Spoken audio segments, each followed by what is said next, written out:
We have a great day planned for you today. It's really essentially an academic conference led by our students, where students get the opportunity to present their scholarly work and to get practice communication skills and to help them recognized for their hard work. And you all, our audience, get to support our students and learn from their projects, their research, their work. And it really also helps to further the college's mission of fostering student success and becoming a more vibrant learning community. So it's really, I think, a win-win-win for all around, for all of us. What's going to happen today is you're going to see presentations from 54 of our students, all of whom selected their own area of interest to explore, in some cases in original research projects, but a wide range of topics, spanning from genetically modified food to psychological disorders to research studies looking at the effects of anxiety on risk-taking behavior. There's a whole wide range of topics that we'll hear about today. I do, before we start, want to hand the program over to President Winkler. I think the side of which of your 15 titles I should call you. He has been a tremendous supporter of this event. He was responsible for our lunch today. But just real quickly to give you a rundown of the schedule. So from now until noon, we will have oral presentations in here. And then at noon, we will have our poster session and lunch in the cafeteria and the pavilion. And then we will come back in here from 1 to 3 for the remaining oral presentations. Okay?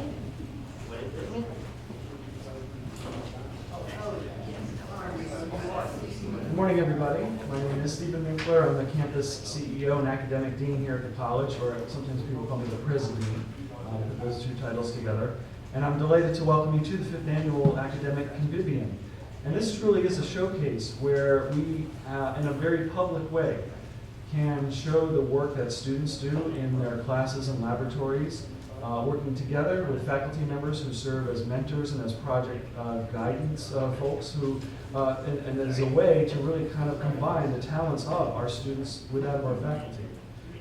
It's a place where our students can show the work that they've done in presentations and poster sessions throughout the year. And it's a way also of rewarding and acknowledging all the great work that does happen in our classes together with students and our faculty. A little bit of the history. This is our fifth year, and Dr. Levy has been part of the Academic Convivium since its beginning. We actually conceived of this as part of our new honors program, and indeed, honors students are required to make a presentation at the Convivium as part of the graduation requirements to say that they have graduated from Middlesex Community College as honors students. But we quickly realized that this was a fantastic event for all of our students, and to open it up to any student who wanted to have an opportunity to share the work that they've been doing, to gain some confidence and experience in public presentations and in oral public speaking, and as a way to show to the public that there are some wonderful, terrific things happening here at Middlesex Community College. So with that, I do want to thank Dr. Levy, who's been the coordinator of the Academic Convivium, now in its 5th year. And I want to thank the 54 students who are making presentations, both oral presentations in this room and in the poster sessions that you'll see next door. I want to thank I counted them right, the 11 faculty members who served as mentors with the students for their projects. This really is a community team effort, and it really kind of shows one of the things that we have done here at this college is working with the mantra, working together as one team. And that team is not only the people who work here, but with our students as well. So I look forward to hearing the presentations and seeing what you have for the poster sessions, and I really wish you an enjoyable day, and congratulations to all of you who are making presentations. Thanks very much. Hi, I'm Erica. So as Dr. Levy said, my presentation is on dissociative identity disorder, which was more widely known as multiple personality disorder, but it was recently changed to dissociative identity disorder, which is easier to pronounce as DID. So dissociative identity disorder is when there are 2 or more identities in one person, and at least 2 can take control of the person causing blackouts of the main personality. The lack of recall of personal information is common, as a lot of people will have moments where they can't remember who helped raise them because the personality that is present was not present for the raising. So this is some common terminology. An alter is an alternate personality. It's not the main host per se, it's not the main personality. Co-consciousness is when one alter or personality is aware of another one, so they know that the other one's there.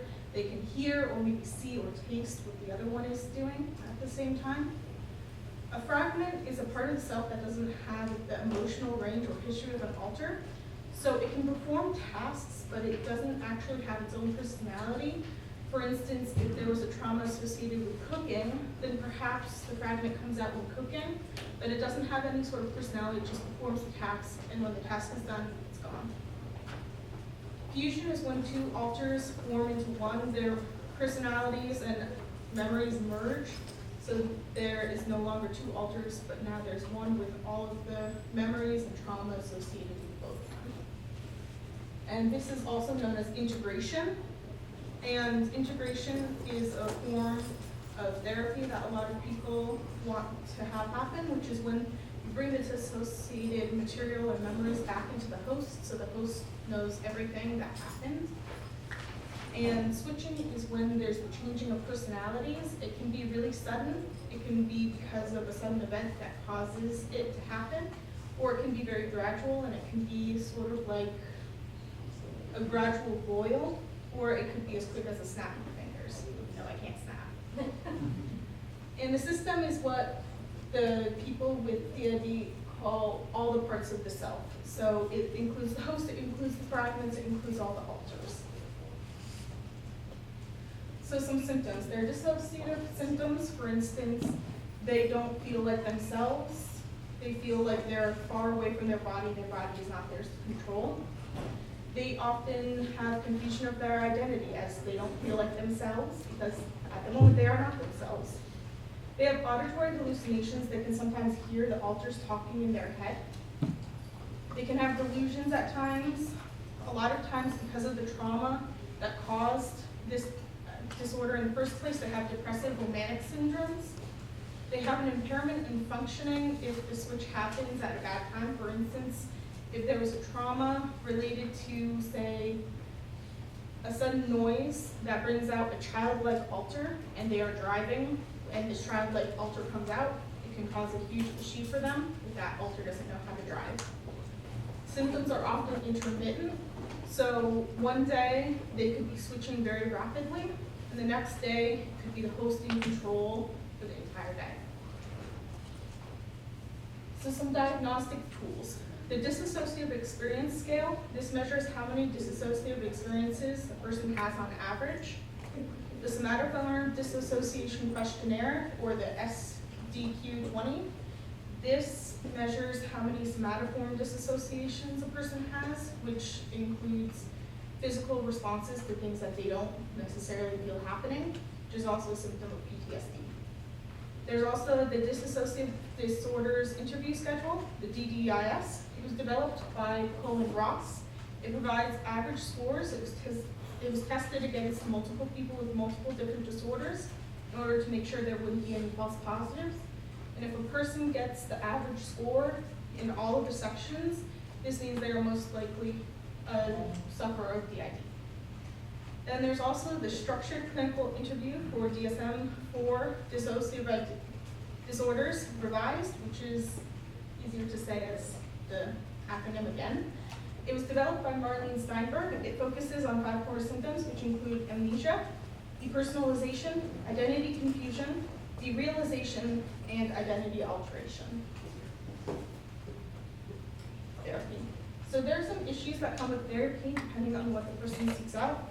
For instance, cognitive relies too much on formulas and might try to be a little less hands-on, which is not what the person needs at the time.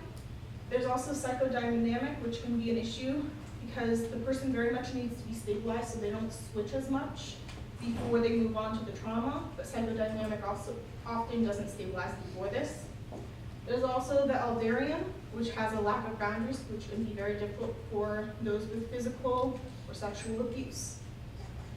And there's also possibly integration, which is a big part of a lot of therapies. They want to integrate all of the alters back into the self so that they feel that they can focus more on themselves. Medication is often used for their other disorders because, as I said, many people who have DID also suffer from depression or manic disorders. A lot of therapists also use Ellis's ABC model, which tries to focus on the activating event of the switch, the beliefs about the event, so why the alter thought they needed to switch at the time, consequences of the belief, so if anything bad happened, like for instance if the child alter switched and caused an accident, and disputing the irrational beliefs, so telling the alter no, they weren't in danger at the time, here's how we can help to make sure this doesn't happen again. There's also group therapy to try to help to show people that they're not alone, because a lot of DID sufferers feel like their alters are the only ones who understand them, so having someone else there who does understand what they went through would be a huge help. So DID is found to be caused by repeated abuse. The person is very young before their sense of self has developed, which causes it to fragment easily. And this means that the first personality is often formed when very young, and it can be multiple things. There have been found to be childlike alters, adult alters, there have been inanimate alters, there have been alters of like a teddy bear that kind of watched on as the abuse happened. And because of this, it makes it more easily for it to continue fragmenting as they grow older and the abuse continues. So the role of a caregiver in a child is very important in the sense of self. It helps develop, it helps make sure they're stable and have someone to be there. And in DID, that's hindered. People don't have that support system, so they aren't able to start building their sense of self until they have that support system, which often is not gained until later on in life. So, DID actually is a huge protector while this person is in the abusive situation. Keeps the memories out of sight so they don't have to worry about all this trauma going on in their head. It keeps the secrets, so if they have fear that if this secret will get out, they'll be harmed. For instance, there was a young woman who was greatly abused by a cult when she was young, and they told her that if she ever told anybody about what the cult was doing, then a large man would come and he would kill her. So one of her alters actually formed into this man, and whenever she thought about going to therapy to tell them about what happened, she would wake up with scratches and burn marks on her arms and a note from that alter saying, "Don't tell anyone, keep the secret." Because she was so scared about what would happen if she gave it away. It can also be life-saving because the attachment to the abuser is maintained. Because the alters hold a lot of the traumatic memories, the person can maintain the attachment and the love for the abuser that they might have otherwise started to fray. And abusers tend to not like it when people start to pull away from them, and they find it, they might start to hurt them more, especially if the person tries to run away. So those strong conflicting emotions of the love that the child has for the caregiver and the hate for the abuser are compartmentalized. They don't have to worry about those colliding and hurting them more. So there are two main controversies with DID. First of all, is it real? A lot of psychologists don't believe it's real because of the lack of studies, and a lot of people think that it's a different disorder. For instance, some people believe it's schizophrenia because of the auditory hallucinations and delusions. There's also the controversy on whether integration is necessary. While some people think that in order for people living with DID to live a full, happy life, they need to be integrated, they need to be one person, a lot of systems actually enjoy having someone who will be there for them, and they believe that they just want to be stabilized in order to not have to be switching every time a traumatic event comes up. Finally, are movies accurate? So there are a lot of movies out, maybe not as many as some other psychological disorders about DID. And the problem is that a lot of them have the sufferer as someone with a psychotic personality. And many people in the DID community feel that these movies are very damaging. They feel that this leads people to believe that if they have this disorder that they're going to hurt people. They think that it keeps people from moving forward more. For instance, the movie Split that recently came out with a man kidnapping young girls and holding them hostage and hurting them. Some resources.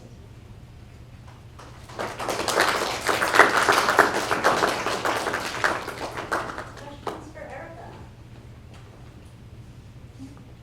So I've heard of this disorder also having the effect of like someone, like one personality being down to a wheelchair or something, the other like not. Have they done any more research on that and how that works?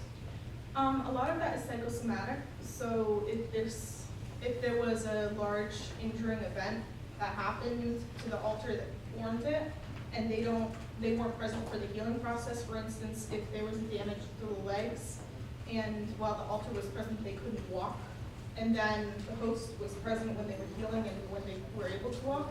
Psychosomatically, the alter might not think that they are able to walk, so they won't be able to walk. Yeah.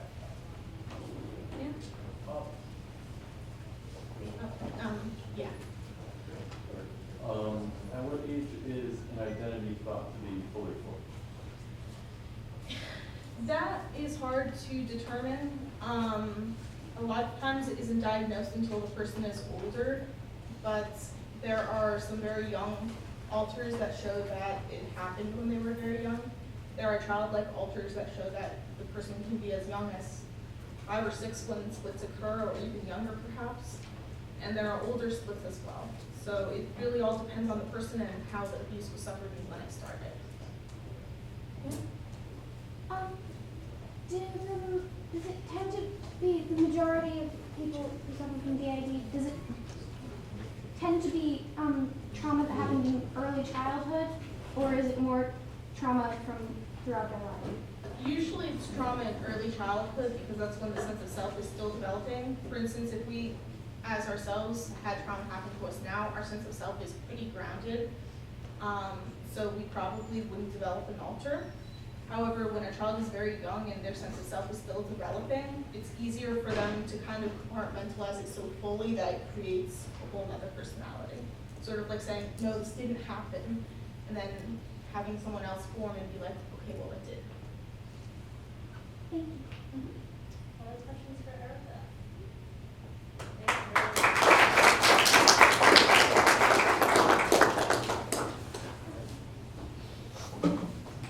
All right. Good morning, everybody. We are from the discrete mathematics class here at MxCC. It's the first time that this class has ever actually run. And we're going to talk to you a little bit about a project we've been working on, a project about Rubik's Cubes. So this is the original cube that was ever made. It was invented by a Hungarian professor by the name of Erno Rubik, that's the name of Rubik's Cube, in 1974. Originally, as you can see, it was made from wood and rubber bands, and the way it was constructed allowed it to move, allowed the sides and individual blocks to move independently without the entire structure falling apart. And Professor Rubik used it in his architecture classes as a sort of learning tool. Now, Rubik realized after he created the original model that due to the simplistic way in which it was constructed, it would make mass manufacture fairly easy. He filed for patent in 1975 and licensed the patent to the Ideal Toy Corporation in 1980 for global distribution. Previously, it had enjoyed a bit of popularity throughout Hungary, but once the license was given to Ideal Toy Corporation, it reached global distribution and became the popularized version that we know today. By 1981, scales skyrocketed, and shortly thereafter, competitive cube solving championships began. In the current times, the cube was continued to be sold throughout the 80s and 90s and had a revival in the early 2000s. It became cool to own a Rubik's Cube again with the advent of the speed cubing community, in which people would race to try to solve the Rubik's Cubes as quickly as possible, as these guys are doing back here. And with the advent of the internet and sites like YouTube, videos on how to best solve Rubik's Cubes became very popular, and this also developed the speed cubing community and made Rubik's Cube even more. Here we have a few versions of the Rubik's Cube. These are made oftentimes by other companies besides the Rubik's company. We have, as you can see, Mega Minx, Dino Cube, Dodgix. Cubes is my favorite, mainly just because of the name, personally. And as you can see, they have many different shapes and sizes and patterns and such. I'm going to hand it on over to Matt here, and he's going to tell you a little bit about the myths and facts about the Rubik's Cube. So some of the myths are that people believe that only smart people can figure out how to do it, but if you just follow the algorithm, you can easily do it. Some people believe that you can solve it like face to face. Like first you start off with red and then you like do blue, but first you have to like do white and then you have to go opposite and do yellow and then keep like going with like the pattern. People think that the more it's scrambled, the harder it gets. But no matter what cube you have, 2x2, 3x3, 4x4, it can be solved within like 20 moves. Even with like that many different like combinations of like scrambling, you can just solve it within 20. People think it has to do with math, but it's more of patterns. You have to figure out the pattern of the cube at first, and then figure out which algorithm to use. Another myth is people think it's spelled with an X, but it's named after the inventor, and his name is Rubik, so it's Rubik's Cube. As you saw in his slides, Rubik's isn't the only brand for Rubik's Cubes. There's many different ones that people feel that are way better than Rubik's. The top speed for the speed running of solving is used by a different company.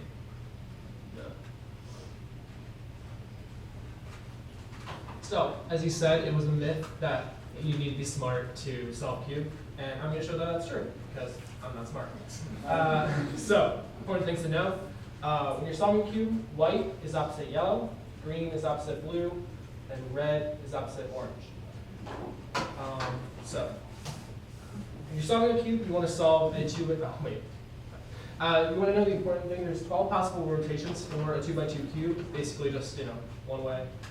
And then all the other inverses. A chart like this is important for non-smart people to solve it. They're using an algorithm. So to solve a 2x2 cube, you want to be solving them by layers. You don't want to just get the white face. We want to make sure that you get orange, green, red, and blue all together. Otherwise, you could have mismatched whites on the top, and they'll mess you all up. So as far as solving a cube, you want to be you basically want to solve it by the first layer, then the second layer. Right now I already have the top layer solved, but you can do that fairly easily without an algorithm, just solving the top layer. As far as solving the bottom layer, basically just take this, flip it over, and then from here you can just look at the algorithm sheet right here. So I have top layer solved already, I flip it over, and I see that I have one yellow here, I have a yellow here, here, and here, which matches up right there.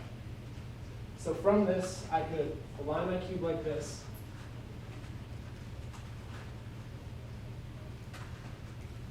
And completely mess it up in front of everybody. Yeah, great. Just act like I did that right. And yeah, but basically you just do that.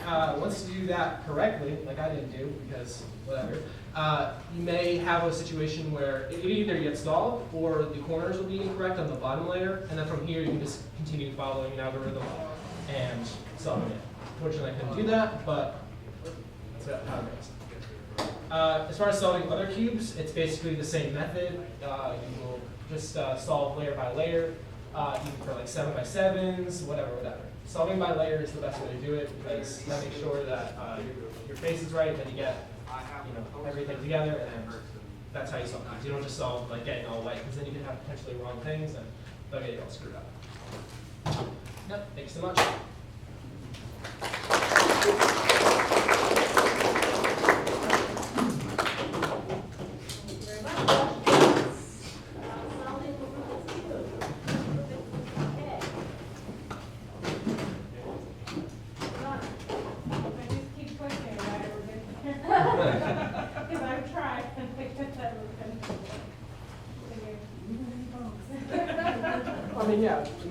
None of us knew how to solve 2x2 Rubik's Cube back then. I don't know how many we have solved, like over 10.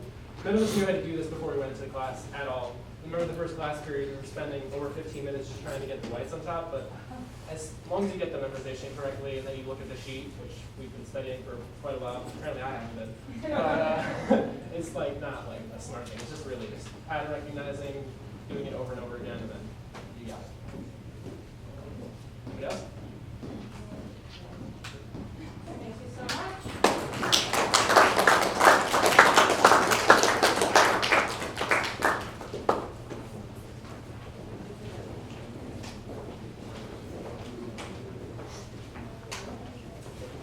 Good morning, my name is Danielle Boyer, and this is just the final paper that I wrote for my world religions class, and it's called How I Live the Buddhist Lifestyle for Good. So because it is 2019, the lifestyle of Buddhists over time has varied. Overall, however, there are key elements in Buddhism that resonate so deeply with me that I had to take part in living a Buddhist lifestyle. The vast amount of information that I not only learned about myself, but others as well, was so great that it would be genuinely too difficult not to continue. Of course, especially in the beginning, there were difficulties. However, because of the amount of growth that I have reached in only a month's time, I'm curious to see what would happen if I continue on this Buddhist journey. The Dalai Lama had many beliefs. However, all of his thoughts were connected to the belief that love and insight work cooperatively to bring about enlightenment. With this, one can build healthy relationships and have strong personal developments in all aspects of life. The Dalai Lama wanted all Buddhists to think before they act and put themselves in others' shoes. With that comes love, insight, respect, and before they know it, enlightenment. Without enlightenment, we hurt ourselves through misguided, exaggerated notions of ourselves, others, external events, and physical things. Most people struggle with anxiety because of these misguided, exaggerated notions. Due to the significant impact of issues such as social media, these notions that we think we see get even more heavily exaggerated. The Dalai Lama believed that certain aspects of practicing Buddhism, such as meditation, would help us break down the illusions we have superimposed and see what actually exists. In practicing meditation, Buddhists can learn to silence their insecurities and only listen to their own breathing. It was the Dalai Lama's hope that Buddhists would soon, after some practice of meditation, be able to bring the results of inner peace into their hectic daily lives. However, if one does know a Buddhist personally, then they know that their lives seem like anything but hectic, and practicing meditation is one of the reasons why. In 2019, throughout the month of March, I practiced what I interpreted to be a Buddhist lifestyle. This consisted of many things, starting with saying a daily prayer when I woke, which was read, "Today, as much as possible, I won't harm anybody. Today, as much as possible, I'm going to try to be of service and benefit others." Then, I would go about my day. On my way to school or work every morning, I would slowly forget about what I said in my prayers and get irritated by slow drivers and red lights. So throughout the morning, every time my car slowed down or stopped, I repeated my morning prayers in my head. Today, as much as possible, I won't harm anybody. Today, as much as possible, I'm going to try to be of service and benefit others. This helped me to be aware of what I was thinking, feeling, saying, and doing, instead of living on automatic throughout the day. At the end of the day, I would dedicate 30 minutes of my time to meditation. Just 30 minutes, sitting cross-legged, listening to myself breathe in and out. After this was done, I would review my day. What went well today? Did I act with a kind heart? Throughout this month, I also kept in mind the Panchasila, which translates to the 5 disciplines. The 5 disciplines are: do not take life, do not take what is not given, do not distort facts, refrain from misuse of the senses or be faithful to your partner, and refrain from self-intoxication through drugs or alcohol. Although most of these disciplines I already practice, a couple of them are new to me. For example, because Buddhists cannot take life, a lot of them are vegetarians. Therefore, the biggest thing that I had to give up was meat. Before choosing to practice Buddhism, I studied many different religions. However, the research that I had found on Buddhism seemed to resonate with me more than any other. After reading the Dalai Lama's perspective on not only how he believes all Buddhists should live and act, but all humans as well, I was hooked. He believes that the main goal that everyone tries to strive for from life is happiness. In turn, he believes in order to gain happiness from life, we must take universal responsibility, and understanding that we really are part of one big human family, and help others who are in need. The Dalai Lama also points out that in order to gain world peace, we must be more accepting and become well educated on subjects that we do not naturally understand. For example, in learning about other religions, I discovered that all religions have essentially the same message. If this concept was more well known, then I believe that the ignorance and misinformation that is passed around in this world would diminish. And instead of paying attention to the little details of what makes us different, we would look at the bigger picture and see that all human beings are essentially the same because they have the same goal in life and can achieve that goal by accepting and helping each other. Although all religions have essentially the same themes, they still make their own distinctive contributions, which is why, if all religions make the betterment of humanity their main concern, they can work together for world peace. Buddhists understand that death for anyone can happen anytime and in any way, so it's important that while we're here, we make a profound mark on this world. Buddhists say that at death, nothing will help except for our transformed attitude. Friends will be of no help, our wealth will be of no use, and neither will our bodies. Buddhists believe only in reincarnation after death. There is no heaven, there is no hell, and there is no God. All there's left is whether you have acted with love and compassion while you were alive. And as long as you did, the reincarnation cycle will be most generous to you. During my 1 month of living a Buddhist lifestyle, I recognized a lot of changes, not just in myself, but in others around me as well. To start, the combination of a healthier diet and consistent meditation enabled me to feel more refreshed and awake throughout the day. The meditation and morning prayers that I took part in also seemed to make me more approachable to employees and classmates as I was constantly at ease. As I went on with my days, I would go out of my way to try and perform as many good deeds as I could. What I soon noticed from that was that anyone that I would help immediately helped someone else in need as well. This made me see that compassion really is contagious, and it wasn't even hard. In fact, I'd say from experience, it's more difficult to go through life being selfish and angry than an openly helpful, compassionate human being. Practicing Buddhism turned out to be the simplest yet most life-changing thing I've ever taken part in. I not only learned how to control my anger, but I learned how to understand other people as well. In the beginning, practicing Buddhism was difficult, as I had to change a lot of habits.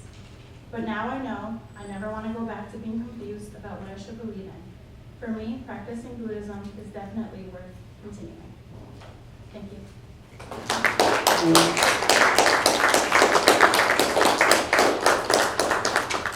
Questions for Danielle? Do you think you'll continue? I have continued a little bit. There are some things that I do now, like I have been drinking alcohol, but not throughout the month of March, but that's something that I've been doing. And I've been continuing my meditation still, so that's the main thing that I've been continuing from my life. Anyone else?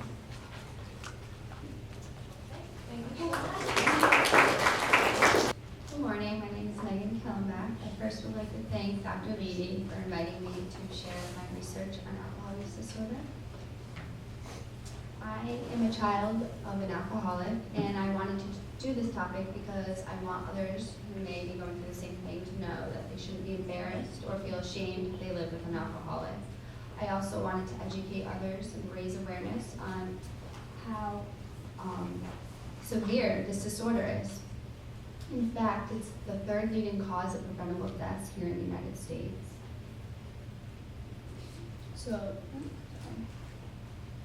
what is AUD? According to NIA, which is the National Institute of Alcohol Use and Alcoholism, states that alcohol use disorder is a chronic, relapsing brain disease characterized by compulsive use of alcohol, a loss of control of the intake of alcohol, and a negative emotional state when not using. So what exactly causes alcohol use disorder? Every alcoholic is unique and different, and there's not one specific cause for why people become alcoholics, but I will say that an alcoholic just doesn't wake up one day and decide they want to be an alcoholic. So some of the main risk factors and causes of an alcoholic are genetics, family history, mental health disorders, stress, environment. If you grow up in a home where you have faced trauma, or even if someone was an alcoholic themselves, peer pressure, and many other factors. Here I provided a data table or a graph that shows all the different mental health disorders that increase the risk factors of developing an alcohol use disorder. For example, if you look up at bipolar disorder, it says that there's 3.6 times more of a chance of someone having an alcohol use disorder than someone without it. Another one is the major depression, 1.6 times more likely to develop AUD than to someone without it. Genetics and alcohol use disorder. Researchers have found 11 genes that pair or are associated with the alcohol use disorder. And these genes are also linked to neuropsychiatric disorders such as schizophrenia, bipolar, anxiety, depression. Some of the genes that increase the risk factors of AUD are the GABAB1 gene, the beta-klotho gene. And I wanted to focus more on the GABAB1 gene because I found it to be the most interesting. GABAB1 gene is a mutation gene, and what happens is it changes the level of GABA that you have, which is the brain's main inhibitory neurotransmitter, which is responsible for inducing relaxation, relieves anxiety, stress. So the mutation of the gene lowers the production of GABA, which causes people to feel stress, have anxiety, and often people who are sober dealing with these feelings go to alcohol use. Here's a map that shows the total number of people with an alcohol use disorder, and it's measured across both sexes and all ages. And as you can see on the scale at the bottom, it ranges from 0 to 15 million, purple being the darkest. So if you can see on the map, America is one of the top 5 countries with the most people who have an alcohol use disorder. So it also depends and varies on your environment or where you're located. Effects on your health and body. There are many long-term health consequences that come with alcohol use disorder, such as physical effects, which is cirrhosis of the liver. They have found that 65% of an increased death rate has gone up due to cirrhosis of the liver. Cancers, liver, mouth, esophagus. It affects the immune system, and it kind of deteriorates your immune system, which is why often people who have alcohol use disorder are unhealthy and get sick more easily. Psychological effects. Mental health disorders are often triggered by long-term alcohol consumption.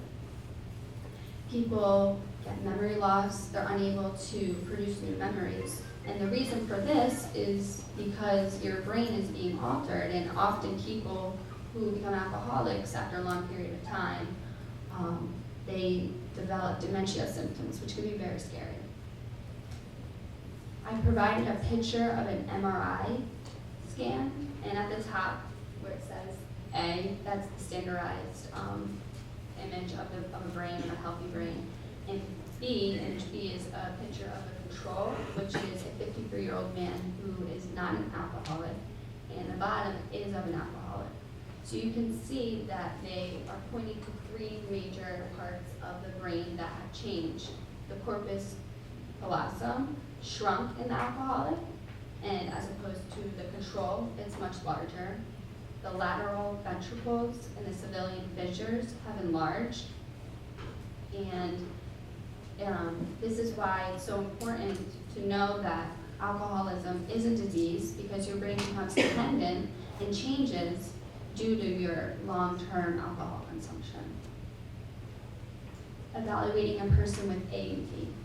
A person needs to be examined by a physician or a doctor to be diagnosed with AUD, and some of the criteria or symptoms you'll witness of an alcoholic are the urges and cravings to drink, drinking or being sick due to alcohol, which eventually interferes with your day-to-day responsibilities. You're not able to hold a job, maybe pay the bills, do normal things that you once were able to do. Experiencing withdrawals. Some of those symptoms can be seizures, shakes, people get flu-like symptoms. Again, those can be dangerous. And continuing to drink despite problems it creates amongst your family. Treatment. So like I said from the beginning, every alcoholic is different and unique.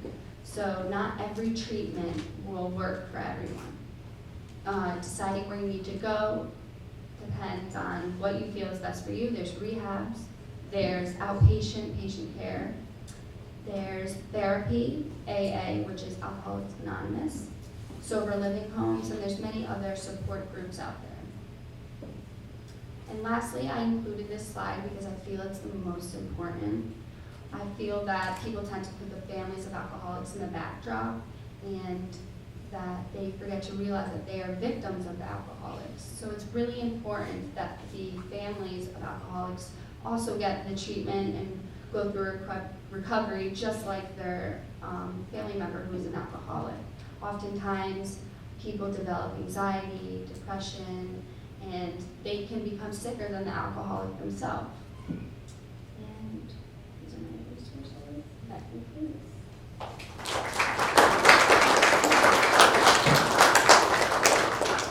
Questions for Megan? So your presentation is very interesting. I was wondering if you took a look at some of the early interventions that might be more effective. I know in Connecticut we tend to rely on the DARE program, but there's been mixed evidence as to its long-term effectiveness. And I think that young people get a lot of mixed signals. You know, so we preach abstinence regarding alcohol use on one level, and then it's not consistently enforced. So in your research, maybe it was beyond the scope of what you were looking to do, but I'm just, if you happen to come across any research that suggests more effective ways of trying to get young people not engaged in binge drinking. And by young people, I mean under 21. When I did my research, I actually didn't see too much about that, which I think there probably should be more, because I think sometimes that's where it starts at college with the whole alcohol being normalized and the binge drinking being cool, and but people don't realize that down the road it does have its consequences, and people can end up developing alcoholism. Again, this may be beyond the scope of what you researched, but I was interested in the map that you showed of the prevalence of alcoholism parts of the world. Did you get any sense of kind of the reason why it's more prevalent in certain regions than others? Well, the darkest one, I don't know if you noticed, which was more like Asia, I believe. I found that one of the genes, I should have written that one down. One of the genes is more dominant in that region, the Asian region, and they said it's not common in European, so, which if you put that connection together, it would make sense why that region is more dark. I like the content a lot. I thought it was well done, but I especially was thinking to myself that if there's like, when you see so many PowerPoint presentations lately, there's always one, sometimes there's one that you walk away saying, that was really done well, you timed everything nicely, you didn't necessarily read to the PowerPoint, so that's more a compliment too on the way you present it. You did a really nice job. So I missed part of the presentation, so you might have addressed this, but when you showed the differences in the brains as a result of the alcohol, if people then stop drinking, does everything resume back to a natural state, or is it once it's damaged, it's damaged? That's a good question. I believe like the lateral ventricles, they eventually can go back to their normal state. I'm not too sure about the other parts of the brain. Do you think countries' minimum drinking age has to do with alcoholism? Like I just noticed on the map, countries with higher minimum drinking age tend to have more alcohol. I know. I realized that when I was looking at the map, that like more of the European countries where the drinking age is down, that they don't have that problem. So I do wonder if that has any correlation. I'm not too sure. Just a comment on that. I was at a talk and a college president, residential college president remarked, sort of off the record, that she wished the drinking age was 18 because it'd be much easier to enforce healthy drinking norms. When it's 21, then everyone pre-games and there's all this stuff that can't be regulated and that it's more hidden. And so having a lower drinking age means that more involvement can take place so that healthier ways of approaching alcohol have the possibility of having a lasting impact. Any other questions for Megan? Thank you.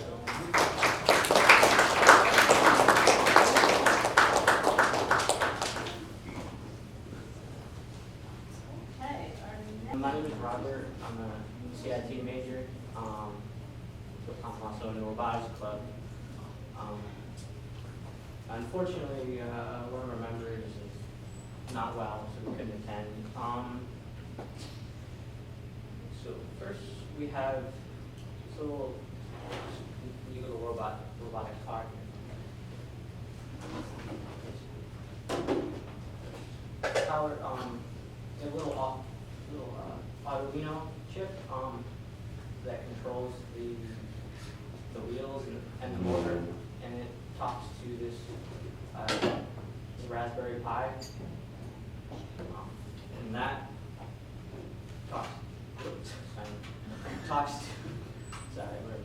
talks to a Wiimote, which we can use to steer it because it has the gyroscope in it. So push it away from you to make it go forward, pull it back, in the car, to turn. Now, we would have, driven around for you, but unfortunately, the member is not here, so. Let me explain this, right? John, the other member, he made this one, he worked on this, export on this, making this kind of different car. And we have done the presentation in one of the middle school in Middletown recently. The kids love it, yeah. So we made this one. We have the different kind of project, you just, they couldn't show up today, Yeah, so,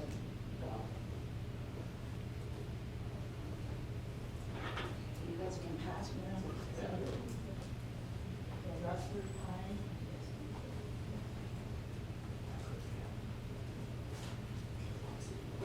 Where makes yarn? No, I'm sure more people are probably more interested in MxCC than in the car, so talk about MxCC.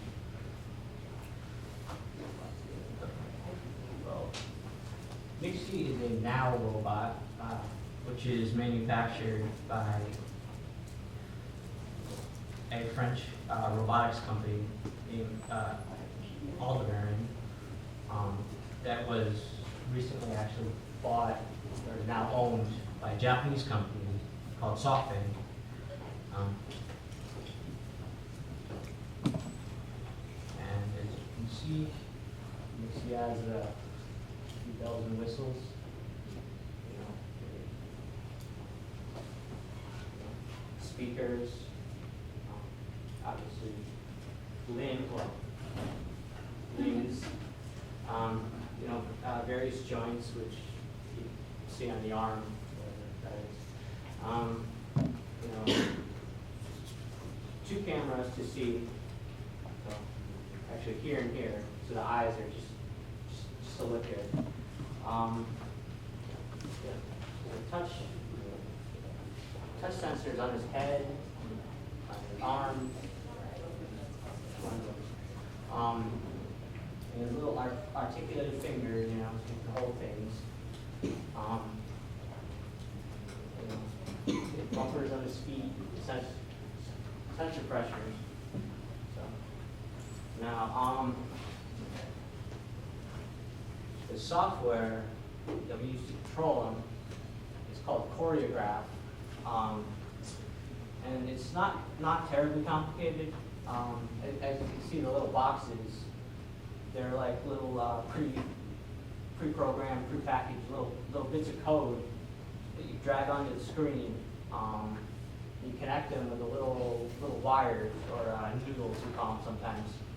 And let's demonstrate that.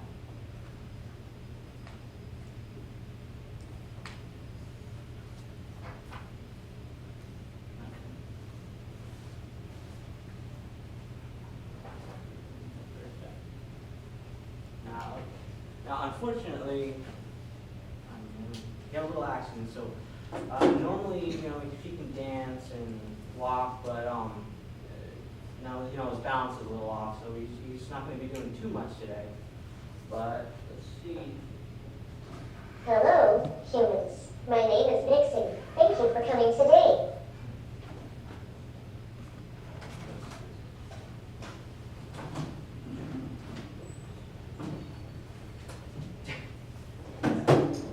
He couldn't keep the balance. That's Yeah. why, he's supposed to use one arm to He support. needs a little help there. Yeah. So, Uh, but, so it's just, Hello, humans. My name is MxCC. Thank you for coming today.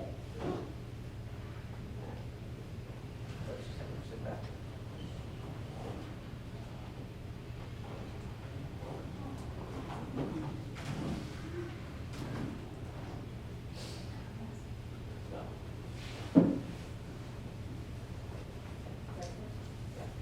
So, yeah, you know, we have a few little other projects, like little mini battle bots, which are always fun to, you know, bring to,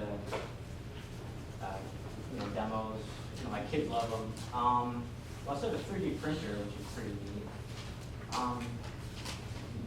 You know, we just have other little bits and bobs, and you know, so if anything, yeah, if any of this is interesting to you, or you know, you maybe want to come help fix MxCC, maybe check us out at the Robotics Club.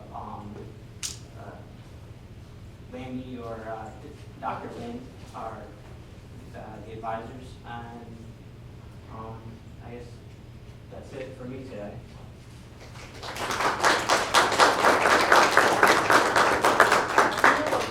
Presentation is supposed to be 2-part. So the major part will be that part, you know, John made, he will drive the car around, and also, it also makes the track, you know, the board, so that car can follow the track, but, and because they have sensor. But unfortunately, he is in a hospital now, Yeah, you know, so we have to rubber, you know. Kind of a little thrown off, unfortunately, but. And maybe you can talk about something, these cars and this chair, you know.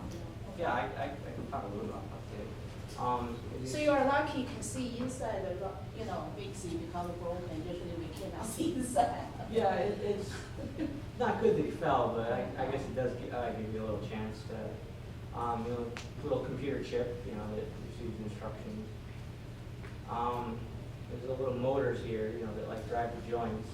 I don't know if you can, how well you can see them from here.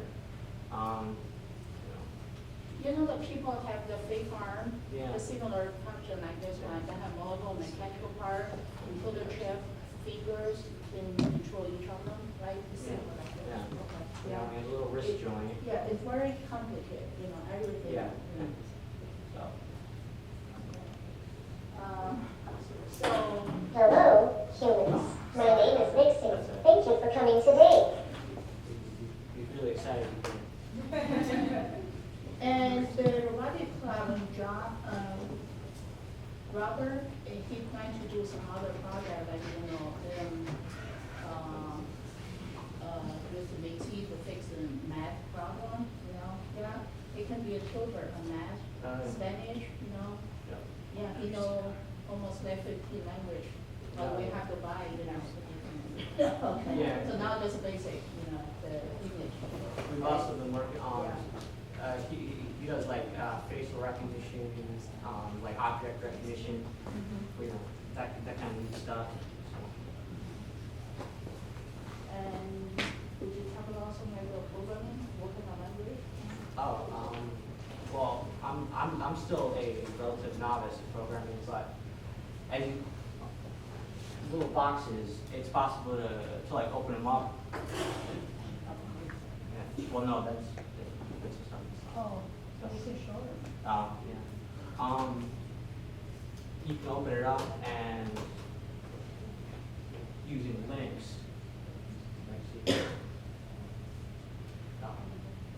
You just-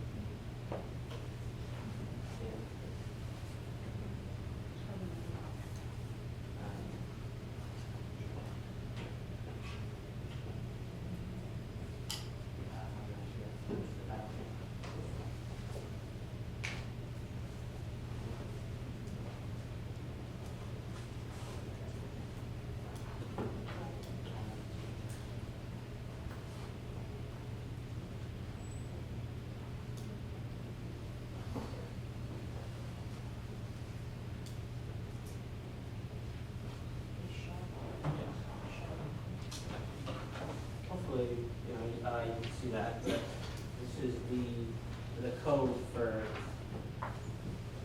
making him talk. As you can, I don't know, it may be hard to see, but it actually has all the different languages here. You know, Chinese, English, French, and it uses Python, which I'm a relative novice at, so I can't tell you too much about it. But his operating system is Linux based. So if anybody's familiar with Linux. Oh, another thing probably you didn't see it. You see this small part? You know what's that? Yeah, it's one camera. Yeah. So this camera, you know, connect to the sensor. So John programming set up some like a distance. Yeah. When he see, you know, almost crash on the wall, it will bounce it back because camera and connect to the sensor. Okay. So okay. The same thing for MxCC. MxCC also have, you know, the sensor to handle fork to showing the camera work. Yeah. Oh yeah. Yeah, I don't know. Like again, it's hard to see, but this is what makes you see it right now. The eye, Yeah. not camera. Yeah, it's actually here and here. Yeah. And also they have a thermometer. They also test, you know, if it's drawing like hot, you know, mechanical part that is really hot, it will give the people warning. And it's so hot, you know, I need a rest, you know. Yeah. Or tell you when his battery's low and all that good stuff. Yeah. Any questions? Sorry, I'm kind of. Obviously, MxCC's in a little bit of a disposition right now, but is there any plans for her in the future as to what you guys plan on programming? Actually, it's still functional, just, you know, lost the balance. We already created a ticket to the lab in Boston. Hopefully we can get back to, you know, get back to answer, you know, about how much it costs, you know. So we bought this MxCC like almost 7 years ago, and now it's lost, you know, we don't have any insurance. So even that part, probably it will cost a lot. Because even the cable broken, because somehow you cannot just, change the cable, right? Yeah, no, Probably this it's whole not. part have to replace, So John said he can fix it, maybe he can get a part, I don't know,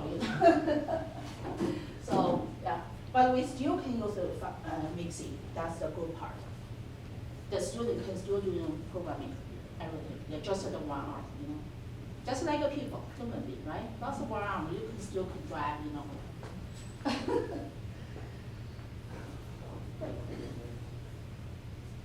Can we program MxCC to stand up without using that arm, or is that not possible? Yeah, it's Probably, possible. We can say that probably use the other arm to hold, yeah. But now we just have no time to do it, Yeah. Yeah. I was just wondering. What goes on in a typical robotics club meeting? Well, right now we're unfortunately a little disorganized, but basically we just hang out either usually up in Snow Hall. We just kind of hang out, play with. We work with MxCC. Play around and with the software, or we play with the well, I say play with. Well, yeah, no, I guess we are. No, we are pretty much playing with with robots. So it's fun. They usually meet on Friday. Yeah. John usually on Friday. Yeah, Fridays. So we have basically we have 2 active members. Robert will be focused on, he will focus on MxCC, and John focus on this one. John is definitely an expert for this. Got it. He built this one, he know all the different language, yeah. So, Yeah. And Robert is very good on MxCC. Okay. So if anyone interested and want to join us, let Robert know. So MxCC fell, like how much of a fall is enough to injure? Monday, Kind of depends. Monday is the spring festival over there, right? Yeah. So he was performing dance, and photo from the table, right? Yeah. Yeah, because we had like I don't know, some kind of like cheap like plastic tablecloth, and I think it kind of got a little tangled up in it. But yeah, as far as being damaged, it kind of depends. It's almost like a person, kind of short fall, long fall, kind of depends on how you land. Yep. It was an accident, definitely. We Yeah. take care of him, for 7 years. And Manchester have 2, they bought him, 2 years later than us. Both of them were broken. Yeah. So Does unfortunately, it's MxCC accident. identify with a specific gender? No? Oh, that's cool. Maybe you program it. Well, I'm not sure. okay. Other questions? Okay, cool.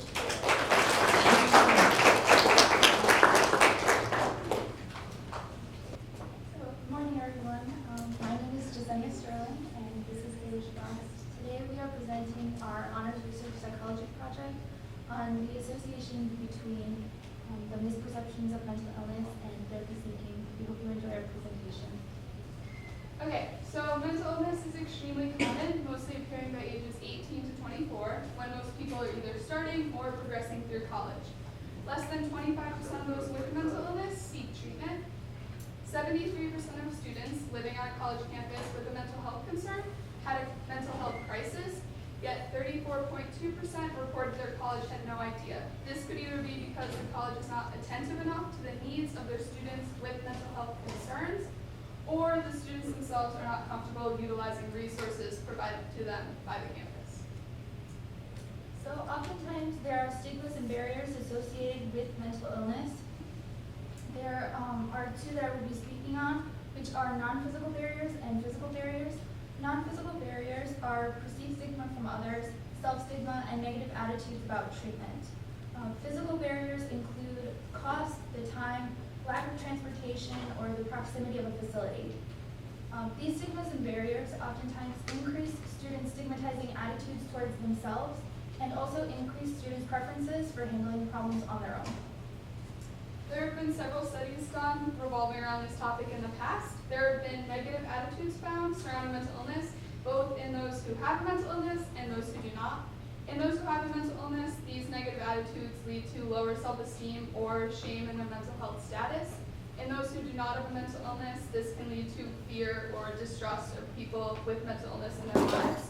There have also been studies that find that this stigma affects whether college students seek treatment or not. So our study objectives for this research project were to examine the prevalence of misperceptions about psychological therapy, students' beliefs about people with mental illness and their concerns about psychological therapy, and the association between misperceptions and the effect that it has on students' willingness to seek help. So we had 132 Middlesex Community College students complete an online survey where we measured their misperception of therapy and mental illness, as well as their likelihood of seeking therapy, their concerns about seeking therapy, and their perceptions of those with mental illness. And then we also asked demographic information. So these are the results for our the demographic questions we asked in our survey. The mean age of our participants was 24. 70% of our participants were female. 69% were white. 94% had completed high school or higher education. 62% said that their current living situation was with a parent or a guardian. 80% said that their annual household income was $75,000 a year or less. And 6% said that they had military experience. We also asked two open-ended questions at the end of our survey, the first being, describe the behaviors or characteristics that come to mind when you think about a person with mental illness in 5 words or less. Our most common answers were sad or depressed, irrational and unstable, anxious, distant or isolated, scared, misunderstood, insecure, emotional, normal, or other positive attributes. The second question we asked was, what are some of your concerns about receiving psychological therapy, if ever needed? Our most popular answer was none, but others responded that they were afraid that it wouldn't help. Some couldn't due to the cost, time, lack of transportation, proximity of a facility. Others said that they were afraid they wouldn't be able to find the right therapist, and they didn't feel comfortable initially talking to a stranger. Others said that they didn't want the stigma or judgment that might follow from friends, family members, coworkers, peers. And others said that they didn't want to be prescribed with medications with negative side effects. And lastly, others were concerned that confidentiality standards would not be upheld. So this is a breakdown of our multiple choice questions. Our multiple choice questions were posed as a misperception, and respondents were asked to what degree they agreed with the given misperception. So the ones we provided were only people who are weak go to therapy, therapy doesn't help, it's not worth paying someone to listen to me complain or vent about my problems, a psychologist will just blame all your problems on how your parent or parents raised you, talking to someone close to me is just as good as therapy, if I go to therapy, people around me will label me as crazy, and therapy is just a scam to make people pay to talk about their feelings. On the right is a visual representation of the percent of respondents that agreed with our misperceptions. Our most agreed with statement was talking to someone close to me is just as good as therapy, while our least agreed with was only people who are weak go to therapy.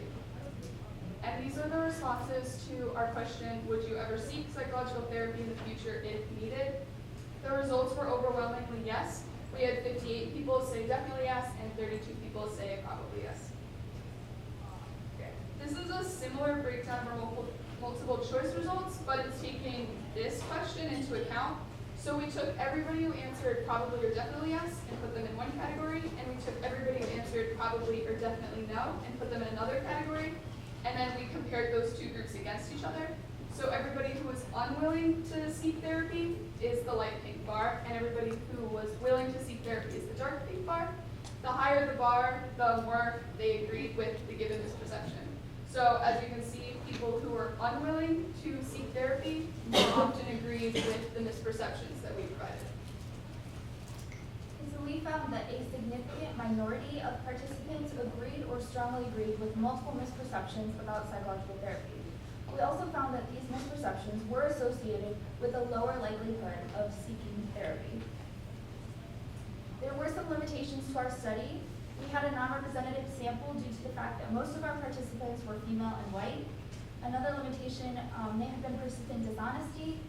which would have led to inaccurate results, but it would have also underestimated the prevalence of misperceptions in college students at MxCC. So our study seems to imply that further research should always be done to improve the mental health of college students and to limit the stigma around mental illness. Limiting the stigma will hopefully open therapy as a more viable option for more people, therefore improving their quality of life. We hope our presentation demonstrated the importance of limiting the stigma around mental illness. Thank you for listening. We hope you learned something.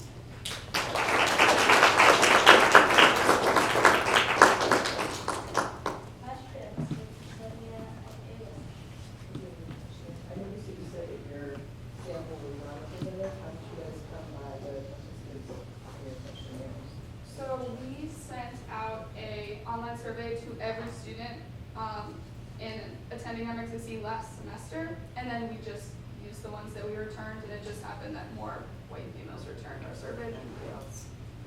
May I offer a follow-up question? Yeah. So what do you think how do you think that would translate, the data that says about people and their willingness to even answer questions regarding mental health and mental illness in the first place? Yeah, I think it definitely speaks to like masculinity. People aren't as open to talking about mental illness, so women were more likely to answer.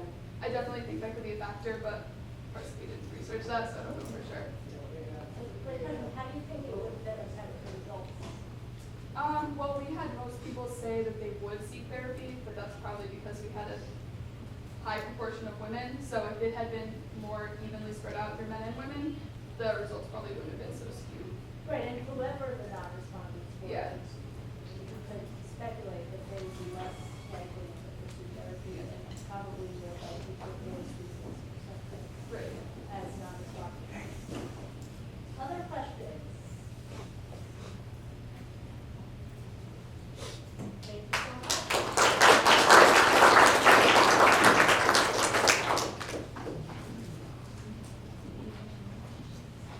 Okay, we are ahead of schedule. So our next presenter is Aaliyah Long. She will be talking about modernism, the love song of the day. Hi everyone. Today I'm going to be doing a paper on American literature 2, specifically modernism, and make an analysis on the love song of J. Alfred. Modernism, the love song of J. Alfred. The love song of J. Alfred by T.S. Eliot was published in the mid-1910s, in which the modern literary style emerging in the United States was in its prime. It holds true to this day that this poem is one of the primary literary pieces showcasing modernism. What about this poem makes it modern? There are multiple elements both within the piece and within the public's response to the piece that coincide with what is defined as the modernist writing style. During the modern time period, the death of God was on the rise, causing feelings of meaninglessness and angst surrounding the topic of life and death. T.S. Eliot clearly depicts the unsureness of the time through his development of the main character, J. Alfred Prufrock's fears and conflicts, particularly through the way that he handles those conflicts. Many moderns also felt alienation from the world around them. Alienation is one of the major themes present in the piece, as Prufrock seems to have an internal battle on whether or not to socialize with others. Finally, one of the strongest elements that makes this piece modern is the public's interpretation of this piece. The question many still wonder to present day is whether the piece is to be taken literally or metaphorically, and, rightfully in its modernist style, it is completely left up to each reader to decide. This literary piece displays from all angles the characteristics of what modernism is, from its abstraction to its interpretation. Therefore, it is evident that the love song of J. Alfred Prufrock is a modern literature piece. Poet and philosopher Friedrich Nietzsche made the statement, "God is dead," as he began to notice society was transitioning from God-centered to something else. This theme is important in the modern literature times as the unsureness of what life means, as well as what people are to live for if not God or afterlife, left many feelings of anxiety and meaninglessness. These feelings of fear, as a result, became a staple in the modern literature site. And the love song of J. Alfred Prufrock is no exception to this characteristic. The main character in the piece, J. Alfred Prufrock, finds himself questioning the role life and work fits. One large theme is his age, where he is addressing how he has gotten old. He begins to reflect on his life and finds it difficult to find meaning in the things he has been used to doing to this point. This feeling of meaninglessness ultimately festers into petrifying anxiety. While Prufrock begins to get ready for a party he is to attend, before even stepping foot out of his room, he overwhelms himself with angst and insecurities. First, he begins to overanalyze himself physically, becoming fearful of judgment due to the bald spot on his head and his hair growing thin, among other characteristics that have changed due to aging. Prufrock then goes on to deepen his feelings of anxiety by internalizing what his aging means. For example, Prufrock keeps repeating the question, "How should I presume?" to himself, as he is not sure how to move forward with his newfound realization that he is aged. Now that Prufrock has recognized his physical as well as mental aging, he realized that he may not be able to relate to others in a social situation like he once could have. One example is when Prufrock states, "After the cups, the marmalade, the tea, among the porcelain, among some talk of human being, would it have been worthwhile?" Prufrock is examining that the things that he may have known once important to him, such as small talk or the finer things in life, are now meaningless. And with this newfound wisdom, he no longer seems to fit the role he has known most of his life. The development of this almost paralyzing anxiety from fear of external judgment to internal doubt of belonging ultimately overwhelms Prufrock, becoming a major conflict in the piece. As mentioned earlier, the death of God led to feelings of unease, but it is also important to note that there are some vague references indicating lack of uncertainty and spirituality as well. Not only is Prufrock concerned with his own insecurities, but he is also concerned with his role in the universe itself. Prufrock asks in the piece, "Do I dare disturb the universe?" as he is questioning how it fits in the world. This piece of the text hints to the readers that, though some faith in a higher power is present, there is uncertainty of his role in the universe shown throughout the text. This can lead readers to believe that the faithful and divinity of God, with clear-cut answers as to the role people are to play on earth, as well questions of eternity, is not the source in which Prufrock seeks out his answers about life and death. T.S. Eliot carefully developed the main character in this poem with the unease in life that both himself and the world around him were experiencing at that time in America. From the curiosity of searching for a new answer as to what life is and means, to the search for those answers coming with a lot of fear of the unknown, Eliot effectively created a spot-on representation of what the modern people were experiencing. Oftentimes, due to feeling so unsure, modernists tended to feel isolated, quite often alienating themselves from the world around them. Throughout the piece, readers are able to quickly realize that Prufrock is quite isolated and even attempts to create reasons to alienate himself from others. As mentioned earlier, the big theme in the main character's conflict is aging. Prufrock feels such a disconnect from the outside world, to the point where he begins to assume the way other people will view and treat him before he even steps foot out of his home. Prufrock even creates a specific dialogue in his head, assuming they will say how his hair is grown thin, as well. They will say that how his arms and legs are thin. It is important to remember that the assumptions the main character is making is based solely on his own insecurities, as he hasn't yet to come into contact with anyone to know what they would say, or even the way that they would look at him before making these assumptions.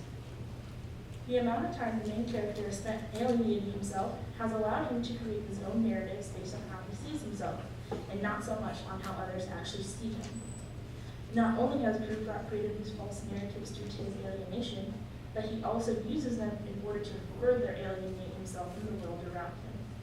During the time Prufrock spends imagining the things people will say about him, either leading up to or following his assumptions, is the question, do I dare? As if the judgment he has anticipated in his head is simply one more reason not to go. The alienation from the outside world that the main character experiences has not only been a source of fear of judgment to grow, but also enables Prufrock to isolate himself, as he is able to build only on his own thoughts and essentially create the outside world in his head. While for the most part it is quite clear Prufrock is feeling uneasy throughout the piece, the question of what he's feeling uneasy about has been highly disputed. There have been two major interpretations of this piece that are still debated to current date, as there is no definitive answer. The first interpretation of the piece is the literal context of the poem, in which Prufrock is unsure of himself and if he wants to attend this party in public. In an analysis of the poem by Vernon Colas, titled after the poem itself, Colas writes on an interpretation that many have of the poem, its literal meaning. For example, Colas begins to analyze how Prufrock fears his true self will be revealed to the ladies of the Tea Party, as he is fearful of being judged for his unexciting life. Colas then begins a deeper analysis of what his anxiety and alienation means, making the claim that the character's protective shield that hides his flaws does not allow him to be aware of his emotional needs, especially the need for love. Though the analysis of the poem's literal meaning has much evidence from the text to support the ideas that Colas is suggesting, there are also many readers who do not believe the poem is about a party or socializing at all. The second major interpretation of this poem is solely metaphorical. In this interpretation, though Prufrock is still aging, instead of having concerns for a party, he is concerned with facing death's door. In Alfredo Alvarez's interpretation, The Fear of Life and Death, the love song of J. Alfred Prufrock by T.S. Eliot, the author chooses to discuss how Prufrock is preparing for his own death. Rather than analyzing the text for its literal meaning of attending a party, Alvarez interprets the party as the anticipation of inevitable death. Alvarez begins his analysis by explaining how Prufrock only felt the fear of life and death, which in turn has prevented him from living a worthwhile life before it became too late. The author then goes on to suggest the main character spent his entire life preparing for his death. Therefore, Prufrock's fear to live never allowed him to accomplish anything. Due to the lack of quality in the main character's life, Alvarez argues that Prufrock realized he did not do anything important in his life, and feelings of meaninglessness and anxiety stem from the realization that his opportunity to do that is now gone forever. In reflection of these two types of interpretation, it is clear that the main ideas are vastly different and argue separate points. However, in his true modernist style, neither interpretations are correct or incorrect, nor would any other interpretation of this piece be. In the modern time period, it was apparent that truth was relative, as many believed the world held multiple truths. That gave way to the idea that your truth is as good as my truth. To current date, there is no definitive explanation as to the meaning of this piece, as there never will be, since its intent is for the readers to find their own meaning in the text.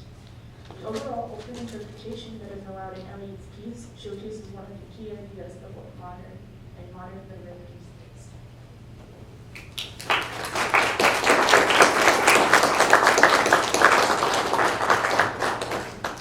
Questions for Leah? What did you like most about these? Probably I found interesting the mental illness part, because it's something that is so relevant today, and when I was going over even what pieces from American literature I do, one of the reasons I chose it was because it is so relevant. We talk about it so much now. The last presentation was on mental illness, and so I thought that it's something that, although it was set in a completely different time period, the topic is still very relevant to our society. Other questions for Leah? Thank you so much. Well, hello everyone. I'm Joshua Budney. This is Nicholas Gardner, and this is Neil Mendoza. and we are students at Dr. Levy's entrance psychology class, and we did our project on, we wanted to take a look at how students felt they were prepared for life as adults and on their own and being independent. Because that's kind of important. So we wanted to take a look at how confident they felt in various life skills that we chose. And then also ask them a question, would they be interested in a non-credit course at Middlesex to strengthen these skills if they felt like they needed help. And so the skills that we decided to look at, we chose just kind of 6 broad categories. So we asked students about their handiness skills and like taking care of things around their house or their car, financial management, that's obviously very big, self-care, health, just taking care of yourself is something that's kind of put aside. In the midst of all of our responsibilities, that's important. Food preparation, that's also, so making food for yourself and also knowing what to eat when you're out, not eating out too much, things like that, it's important. Professionalism, so things like interviewing, workplace etiquette, things of that nature. And then of course, everything requires technology these days, so asking students how they felt using computers and things like that. And then also, we of course asked the question if they were interested in a course on any of these here at Middlesex. And so what we did was, we emailed a link to a survey to all students at Middlesex, so let me probably actually got this. We emailed it to 2,254 students, and 258 students completed it. And like I said, it was just the 2 questions, and then there were some demographic questions. It was 2 questions per skill, how confident they were, and then would they be interested in taking a course in that skill. And so for the results, These results categorized by gender. The majority of the participants were female, consisting of nearly 70%, and males consisting of nearly 28%. These are the results categorized by race. The majority were white participants, and the minority were Pacific Islander. Though we may seem that the data seems skewed, the data closely resembles the 2010 United States Census data by race, with the majority being white participants.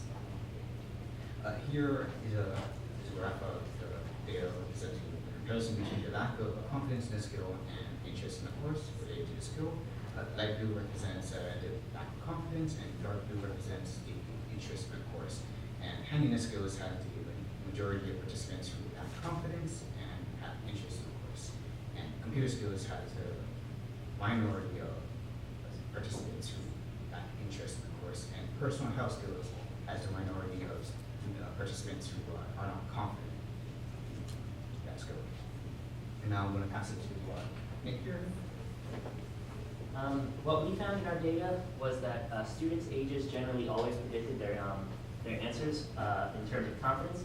Older students were invariably more confident than younger students. They believed that they had more confidence and more skills, whereas younger students almost always felt less confident. And this little number here, the p-value being less than 1/10,000, means that it was a near perfect predictor. It's not obviously perfect. There's no way to predict somebody's answers all the time, but this was the closest predictor that we could get. Age was our best predictor by far. Gender was also a predictor. Female students said that they were confident in an average of close to 4 skills, whereas male students were closer to 4.5 or rounding up to 5. The p-value was only, as you can see there, 0.003, which was not nearly as good as age as a predictor. But we could say that generally speaking, male students were more confident than female students. And there was no association at all between race and confidence and skills. That p-value being 0.90 meant that it was like one of the most terrible predictors for confidence and skills.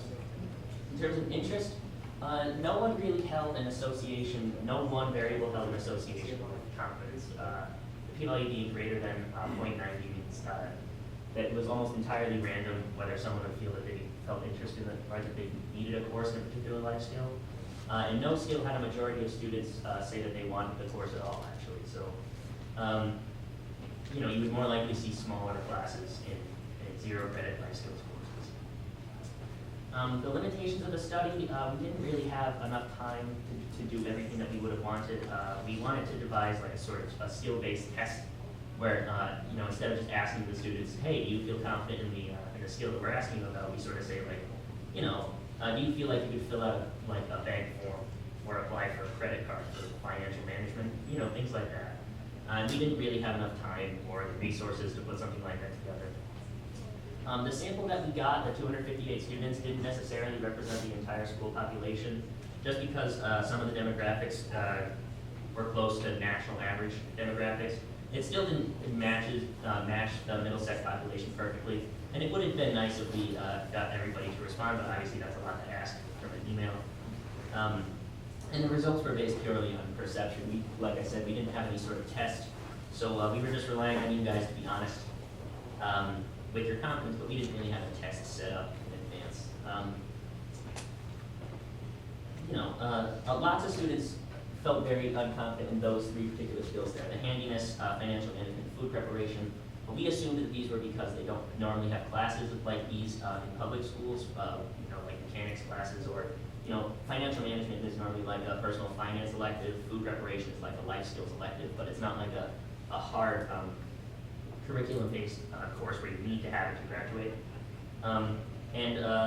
Certain variables were, they were more obvious predictors of certain answer sways, like age and gender.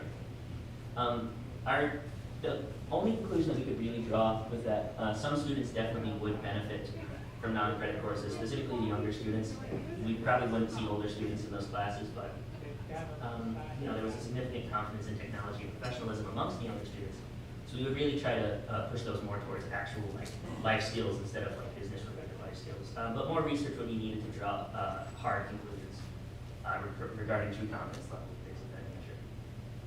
But that's what we have. So thank you very much.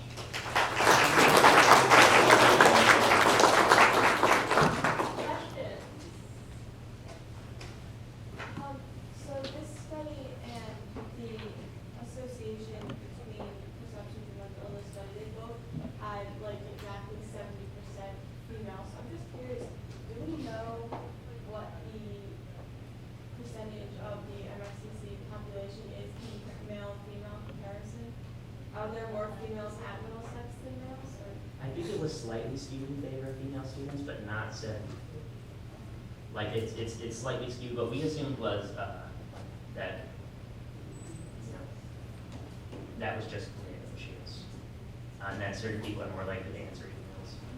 And leaving that up to random chance, sometimes 70-30 skews can happen, but that was actually closer to a 50-50, just skewed slightly. But yeah, definitely not 70-30. Can you put that graph of the percent who were black confidence?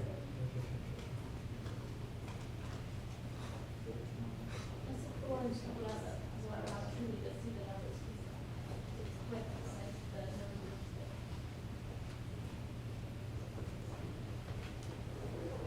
So you said handiness, personal finance. People are most confident in personal health. And you obviously still feel frustrated about the ability to get some sort of objective measure. of Yeah, some sort of whether they're definite measure. accurate in their confidence or not. Yeah. It's like leaving it up to the honesty of students is kind of. Well, also because people don't know what they don't know. Yeah, exactly. So that, Exactly.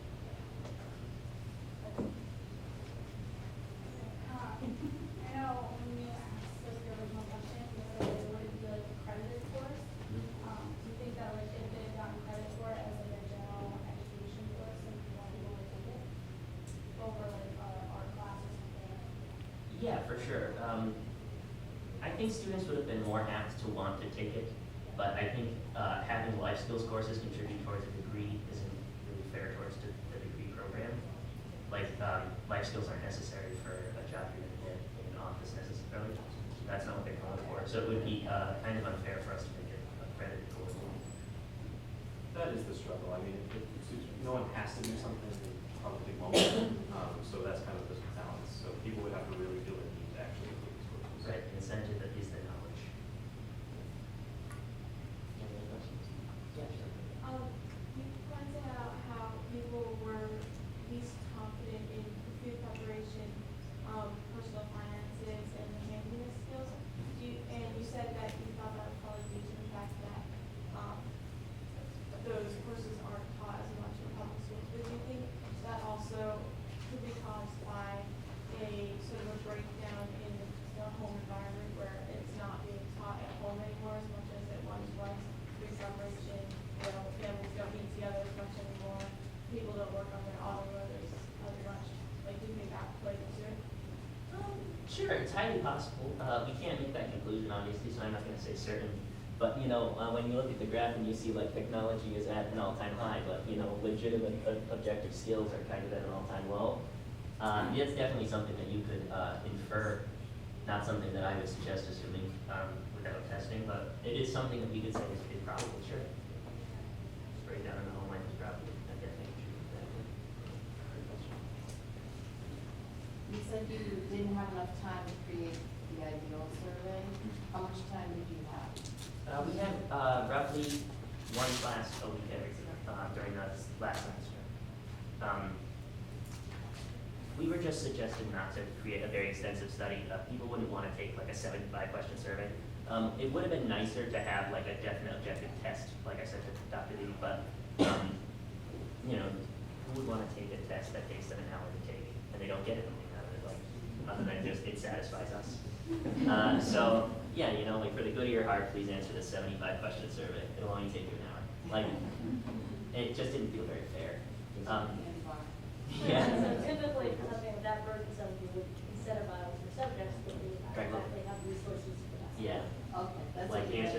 question survey will give you a Well, small time sample of also, evidence, the like, entire it's not project great. had to take a semester. Yeah. That's ambitious for any research study. And we were also asking them to take like 6 surveys, like there was a couple of groups in the class, and if we all had hour-long surveys, no one would have taken any of them, and it just wouldn't have been fair to other students. But, good question. Any other questions?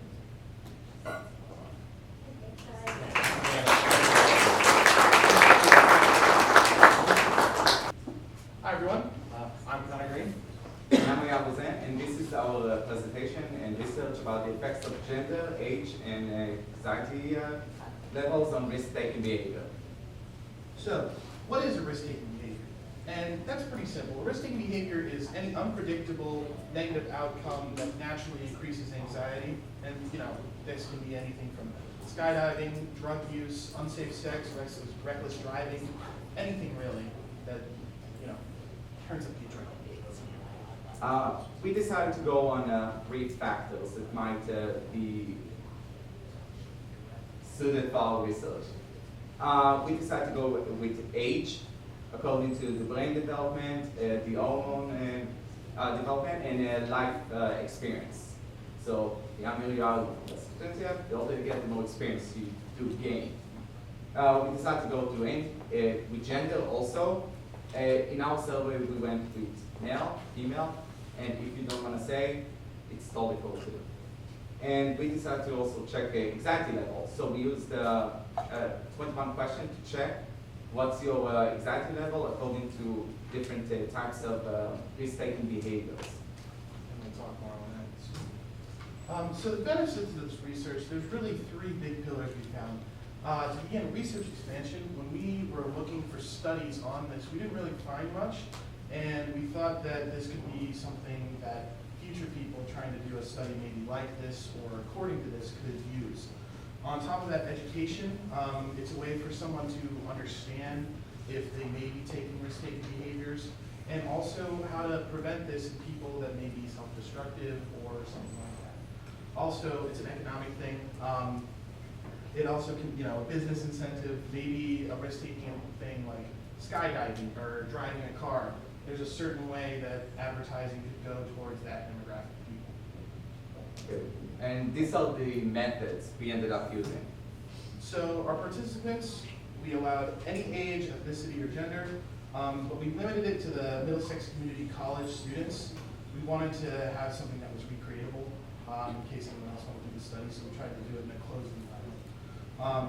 We contacted by email to complete the survey anonymously, and the survey was sent out over the course of about a month. Well, it was sent out on one day, but we allowed people 1 month to fill it out. Participants were asked to complete the majority of the results to be considered to contribute to the final results of the survey. So we'll see. Like we said, all participants were contacted by us, by Dean Maslin, and other faculty members that were part of this research also. They had to complete the majority of the survey to be included in the research. In the end, we only had 2 people that did not complete it or suited for this research. So out of everybody that completed the research, only 2 were excluded. And we decided to give an incentive. We thought if we're gonna offer a $40 gift card, maybe more people were willing to participate in our research. You're right. And winner was chosen on November 2nd. We picked randomly out of just a hat with names. Random number generator online. That's the one. And we contacted the winner by email. So the material used were the Beck Anxiety Index. That's what I was talking about before. You answer a series of questions, and then from that you're given an anxiety level from 1 to 4. We also use the study depressive and social anxiety symptoms, psychosocial maturity and risk perception associated with risk-taking behaviors by Taylor and Pete Reiners. And that just gave us a lot of background knowledge that I think we really needed, and it really helped further the study and how to go about doing it. It was a very good outline for us. So these are the results we came up with. So we had 228 participants, which we were surprised by, with an average age of 26.9 years old, so roughly 27 years old. 71.6% of the participants were non-minorities, and 73.8% were female, which also surprises. Yeah. And this is the graph that's going to show you the results. So the blue line indicates if the answer yes for that risk-taking behavior that might cause anxiety. If it's red, it means they said no, it's not a problem. So for reckless driver, we had 84.60 people said yes, they are taking part of reckless driving. After this, we have roller coasters, 74%. After this, scary movies, alcohol, haunted attractions, unsafe sex, and using pot. So as you see, right when it gets to the unsafe sex, more people start to say no, they're not partaking, and less on unsafe sex. And as we continue, you see the yes values go down and the no values go up. With cliff jumping, gambling, tobacco use, motorcycle driving, bungee jumping, or substances, skydiving, vandalism. Some of these results definitely surprised us. Like, I, for one, thought the tobacco use would definitely be higher. For me, it was the vandalism. I was like, we're talking about even small stuff. People said no. And for us, the conclusion. As you expected, the younger you are, the more you're going to partake in risk-taking behavior. And we really didn't see any difference between males and females in risk-taking behavior. The percentages we saw was not that high. No significant difference between minorities and non-minorities. And again, there wasn't significant association between, there was a very small difference between anxiety and total number of risk-taking behaviors. Yes. We had a lot of limitations, unfortunately, during this study. It was pretty much a non-representative sample. Once again, we sent it to 228 people, and they were mostly female, mostly non-minorities, and it was also our first study done. On top of that, the prize may have skewed some participants' answers. We sent out a multiple choice survey, so clicking all yes and then the first bubble guarantees you a spot in the raffle. On top of that, we have a limited amount of research time. Really, 1 month is a pretty short amount of time to get a lot of good, well-rounded answers. And additionally, some illegal behaviors may have been lied about out of fear for repercussions. This study was 100% anonymous, but I think some people always want to be extra careful. Yeah, especially the people that were participating in the raffle. We asked them to give us email so we know those out. It was still totally anonymous though. But I mean, it was sent by the dean of student and some other faculty, and then they said, yeah, I do drugs, I drug unsafe, so you might have skewed the answer. Okay, so discussion, what we thought about after the research.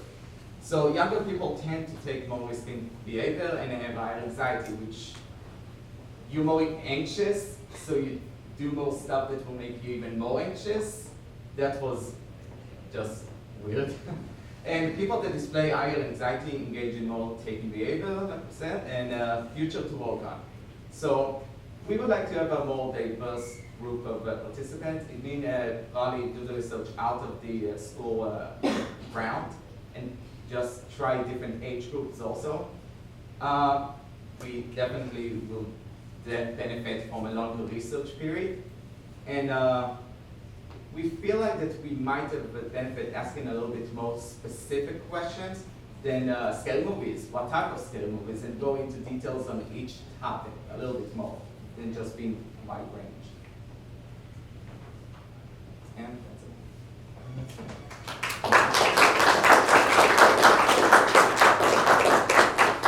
Any questions? Can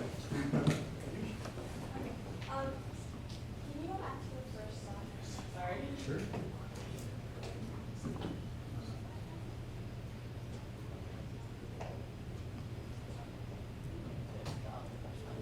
So you define risk-taking as unpredictable with a negative outcome. And I was just wondering how things like skydiving or watching scary movies you thought fit into that definition. Because, I don't know, I just didn't think those statistically necessarily have like negative outcomes or are unpredictable. So I was just wondering why you decided to include them. Well, and I think a big word here for us. It's really just skydiving. Something could go wrong with the parachute. I think a lot of people think inherently jumping out of a plane is dangerous. But it's, you know, it's really anything that can have the unpredictable consequence like skydiving. And for scary movies, it's more of the question of why do people like to be scared?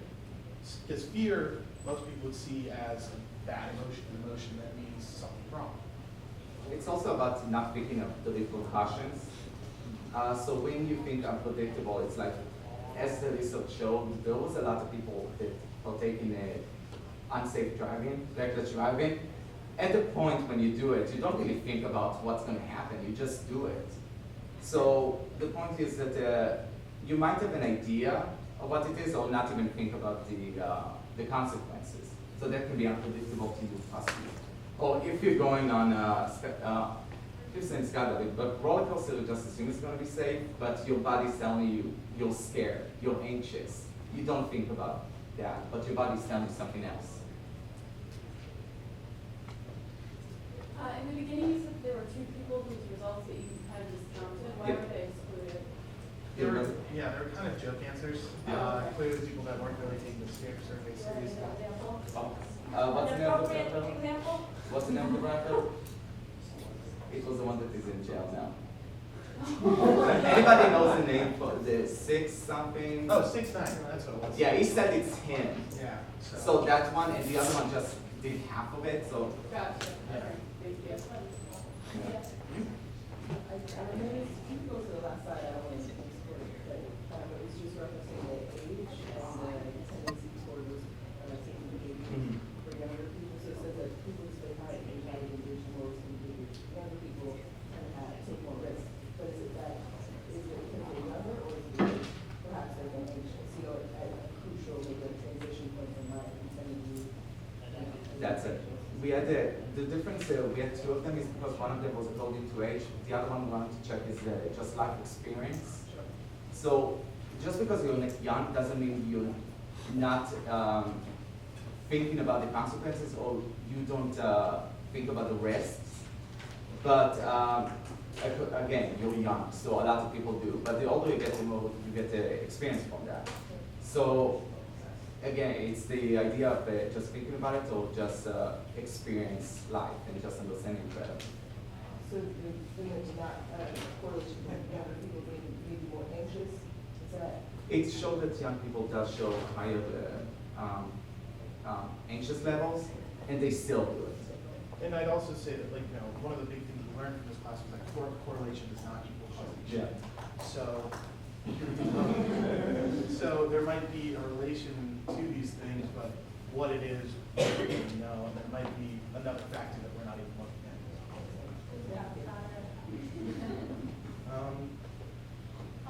So kind of piggybacking off the last question, it showed that before 25, the brain isn't fully developed and you're still thinking more with the emotional center of the brain rather than the rational center, so you don't tend to think about the consequences in the future. Could that help speed the results on? I'd say yes, but then that's one of those things too, where it's still kind of this like flip of the coin, like, you know, I guess with the correlational study once again, I think I was trying to Yeah, there was the results.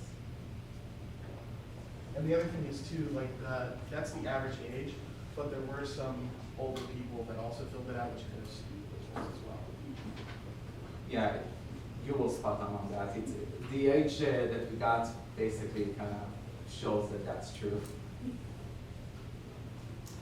Seeing that you attributed risk-taking behaviors as a form of recklessness, but I don't see, like, I can see it, like, for example, let's say speeding during the highway. I can see, like, that not necessarily being reckless, more as, like, a cost-benefit analysis. Like, okay, I understand this is dangerous. This is going to increase my anxiety because I'm doing something that's dangerous. But the flip side is I have a, let's say, 10% chance that I crash and die. I have a 90% chance that I get to the place I want to go to 5 minutes earlier, and, I guess you could say that's reckless, but it's not like you're not making that decision. Like, I feel like you are making that decision, you have the increasing anxiety, it's not like you just like just doing it just cause, you know, like, there is a rationality to it. Well, and So that's true, but once again, it comes back to the unpredictable negative consequences. Because you can't predict the percent chance of if you're gonna get a ticket from a cop or not. no, And I think that still, once again, the other thing you can't predict is if someone pulls out in front of you and they're going way slower. It's still reckless behavior. And it's not maybe a decision you think about right away, but that's the kind of thing we're trying to study. We're trying to find out, is there a reason that some people do this and some people don't? I do think it also comes to the point of age and life experience. The older you get, the more you think. When you're younger, you think me. When you're older, you think, what about the others? right. So I think also the point is that the older you get, the more less anxiety, or you get more experience to think about, is this risking only me and also other people? Yes. So are you saying as you become older, you become more aware of the world around you and situations around you? You're not focusing on yourself, you're not, you know, as centered in onto yourself. I think that was also a conclusion that came out after we kind of done and we sat down and talked about it, and that it might explain some of the results that we got. So we wanted to see the stuff that didn't came out in the results themselves that we just thought about later also. Yes. You had said that because students had to give their email, they might not have been honest, you know, they had these individual questions. Do you think you would have gotten more honest answers if you, say, wandered around campus with a clipboard? To be honest, no. Because also, like, in the survey, the way, when they gave their emails, what happened was, there was a final screen of the survey that just said, you've completed the survey. The only way you could read that was by thumbing down. So you had to screenshot that and send it from your email saying I've completed it, and then you can get a raffle. So it really was truly anonymous, but I think at the end of the day, there's always going to be people that are very touchy with that subject because it's inherently illegal. Also, I feel like that you come up to people mostly, I mean, how many times we went to stop a couple something, so like, hey, do you have time to answer the really quick survey? No, I'm sorry, I'm right, and also, do you take drugs? The anonymous was more of an idea, and then we thought maybe the incentive, but Can you go back to the bar graph of the percent who need, yeah, so the one that says that's, Yeah. can we just take a moment? Oh, Have yeah. a PSA here. Speaks for itself. A lot of people having unsafe sex. Okay? And as a corollary to that, there's a good poster in there from the public, one of my public health students talking about sexually Sexually transmitted diseases. Excellent, thank you. Other questions for Connor and Tom? I think that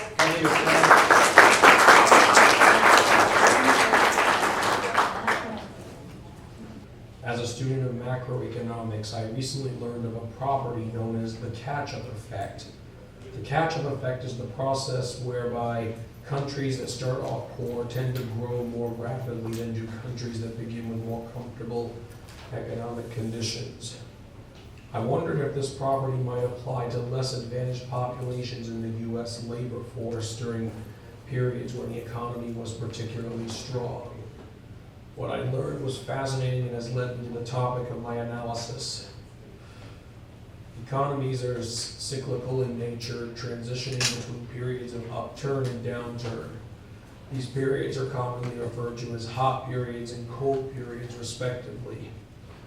In the U.S., the last cold period, known as the Great Recession, was particularly severe and is technically identified as beginning in December 2007 and ending in June 2009, according to the Federal Reserve.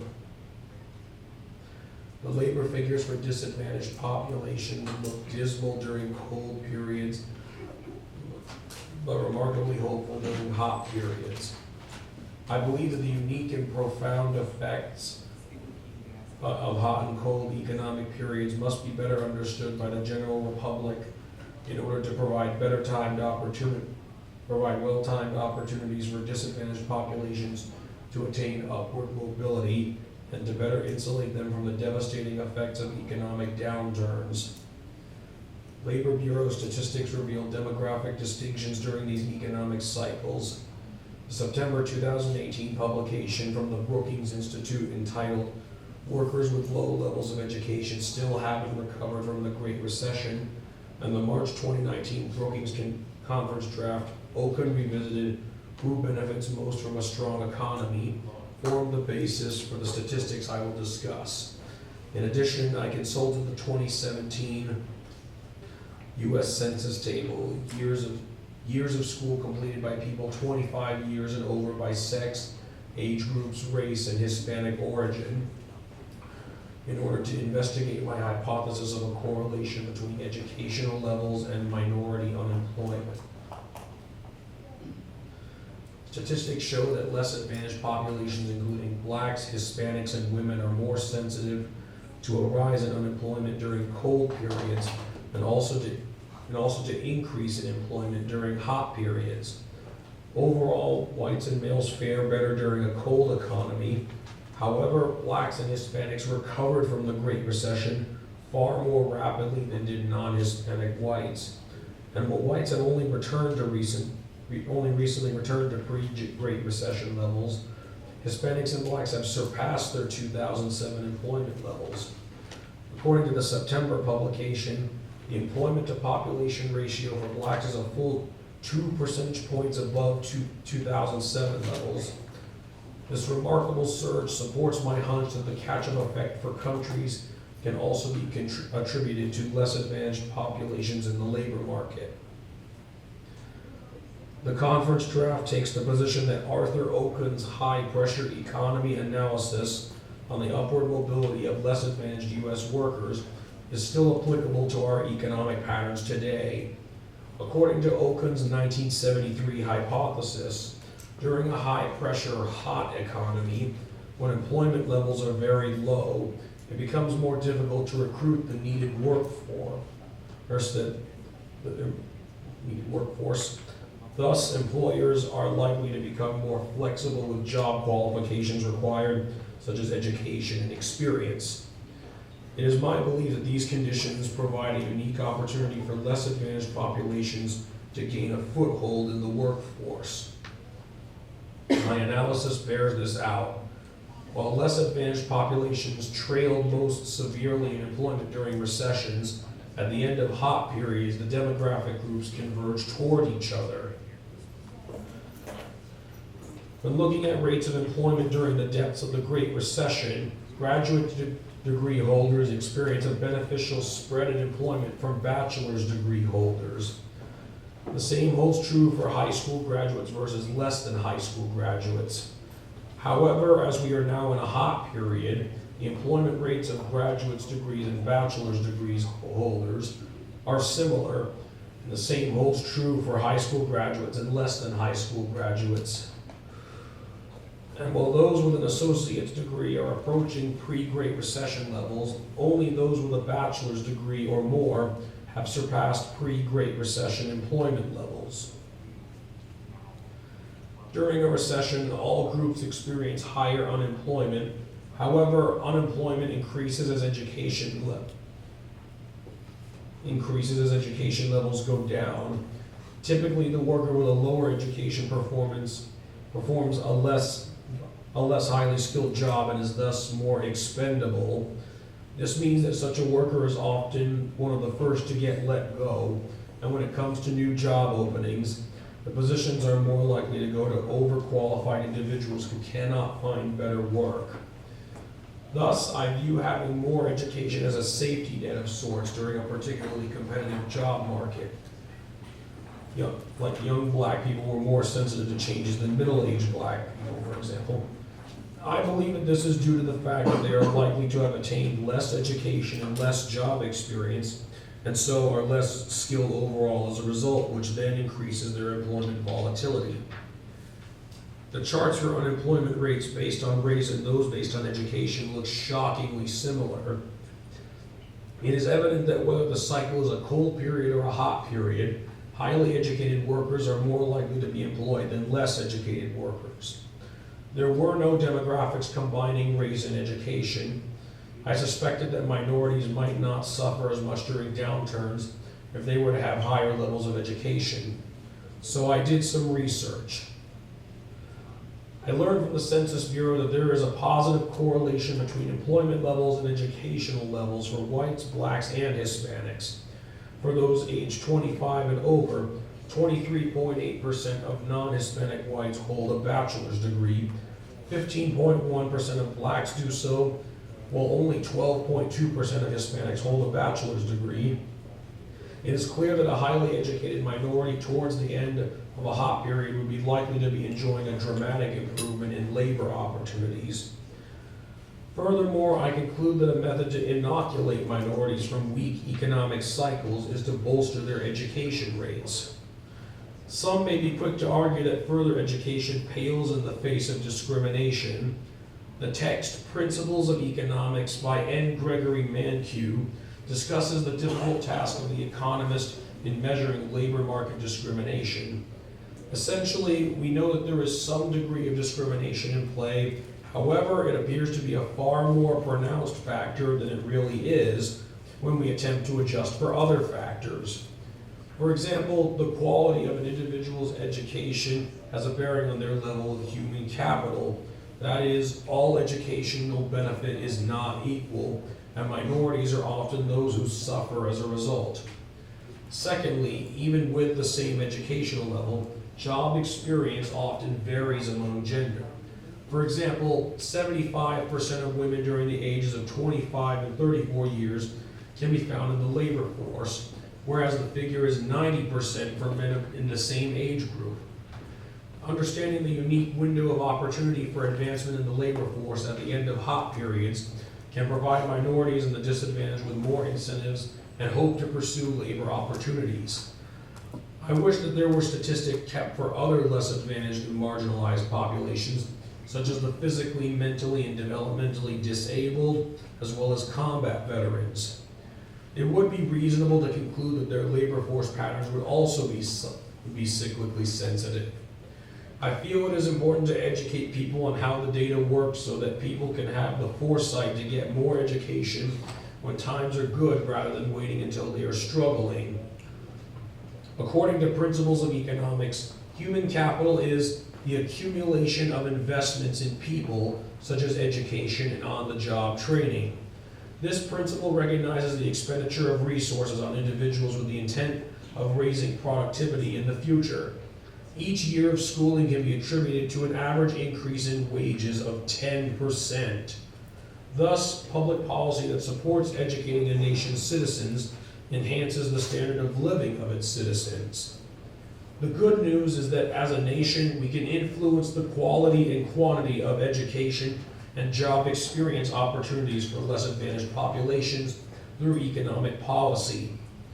Our country's economic might is largely predicated on our human capital. Our workforce is increasingly made up of minorities and women. Improving their productivity in the labor force and better stabilizing their employment allows us all to benefit. Economists must work in collaboration with the government, educational institutions, and the private sector in order to educate our disadvantaged populations so that they have the proper insights and opportunities for employment. I believe that it's best for the federal government to provide policy and funding support while allowing states to have autonomy in constructing the best programs for their population's needs. Tennessee has recently introduced a comprehensive program called Drive to 55, aimed at equipping 55% of all Tennesseans with a post-secondary degree or certificate by 2025. I provide their example due to their effective multi-pronged approach. Their initiatives begin in middle school to prepare students for post-secondary opportunities that align with career skills. All high school students are advised on higher education options. Focus groups offer students the opportunity to learn about post-secondary schooling choices. Scholarships offer 2 years of free community college or technical school, and students are mentored after graduating high school. Lastly, partnerships are forged to leverage resources. I support creating innovative programs to incentivize students to stay in school and offering training opportunities that provide stipends for students who would otherwise be lured by a needed paycheck. I also believe that embedding work experience into educational programming encourages more students to go to school while also producing graduates with immediate job skills. Meanwhile, individuals must seize upon these opportunities as well as show some grit. When in a recession, one must double down on one's efforts. The conference paper points out that during hot periods, students seem to be more likely to forego schooling due to favorable job prospects. This is clearly a vulnerability that needs to be addressed. Instead, during hot periods, one ought to continue to pursue higher education and further one's work skills. There is hope because the unemployment rates for some minorities are at record lows, and there is hope because we know that increasing educational quality and quantity increases employment opportunities for the disadvantaged and marginalized. Thus, investing in education and training for disadvantaged populations contributes to a better standard of living for them.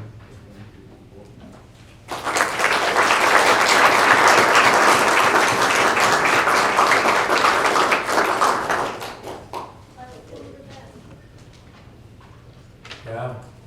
Coming back to the graph that showed basically ethnicities after after the session. Oops.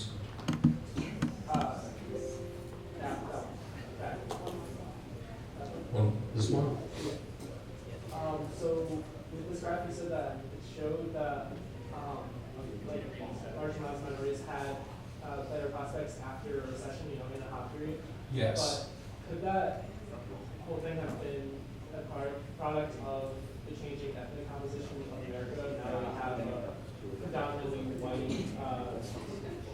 white older people retiring and more young blacks, Hispanics entering the labor market?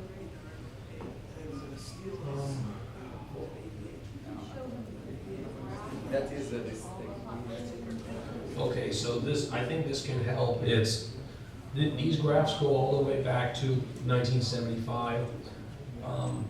Just to put this in perspective, the lines that are black show white populations, the yellowish ones are Hispanic, and the blue ones are black, whereas these graded areas are hot periods. So you can see that there's a pattern that during hot periods, the unemployment and the unemployment rate, what I'm saying is that during cold periods, as you can see that as the unemployment rate goes, I'm having trouble explaining this because I'm still recovering from the stick. Is the trend is the same thing? Is that what you're saying, even in the past years? Spread changes during hot and cold. Yeah, as you can see, the spread between the demographics changes between hot and cold periods.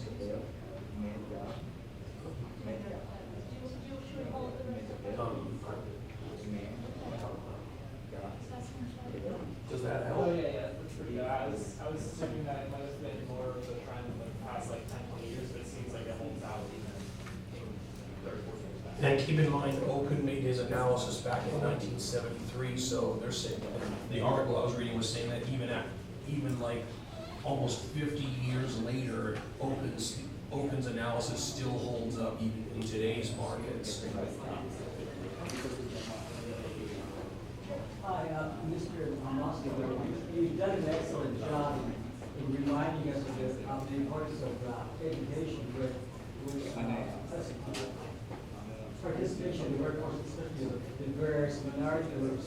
But I'm wondering, in your reading, you came across any kind of problem about within a minority group like African Americans. As we see in colleges, there's a higher proportion of female African Americans who are ascending the mobility ladder, but it seems in our society with the social problems we have that the African American male is still a vulnerable subcategory in terms of employment opportunities and increased mobility. In your reading, did you come across whether or not this is a across the board, strong kind of relationship or ethnicity, education, for mobility, or is the African American male still confronting a lot of obstacles? I'm wondering what you found out in your reading. Well, as you can see between these two charts, I was just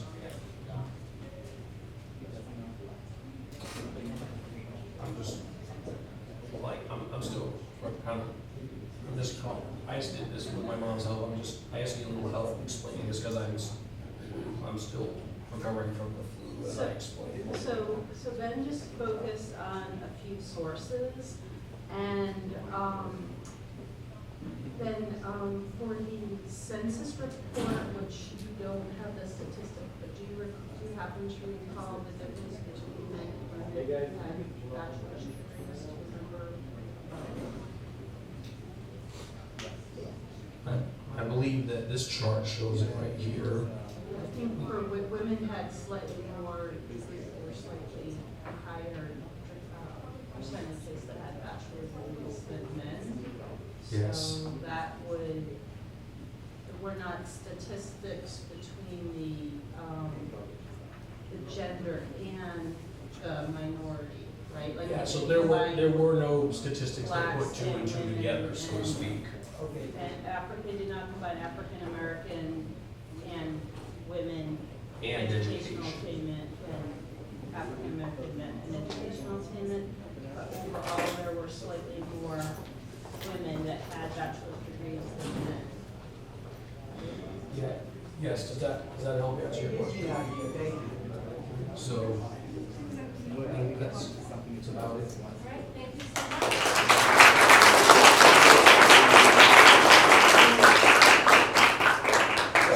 So I'm going to start out with a question. What comes to mind when you think of low income versus high income?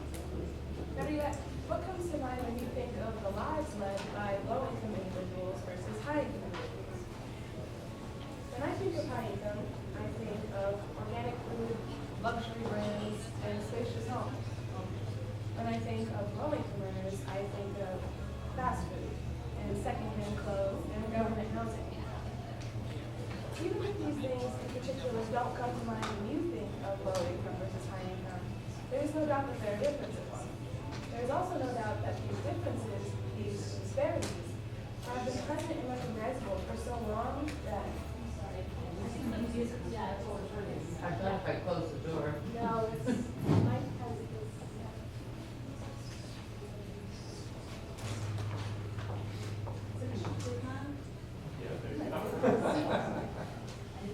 I thought it was in the next room. I do too. I was like, this one can keep going. Okay. Spacious homes. When I think of low income individuals, I think of fast food, secondhand clothing, and government housing. Now, even if these things in particular don't come to mind when you think of low income versus high income, there is no doubt that there are differences. There is also no doubt that these differences, these disparities, have been present and recognizable for so long that they are a fixed and unquestioned facet of our society. These disparities have significant impact over how we think the world is, as well as how we think it should be. The idea is that we associate being low income with living lower quality lives.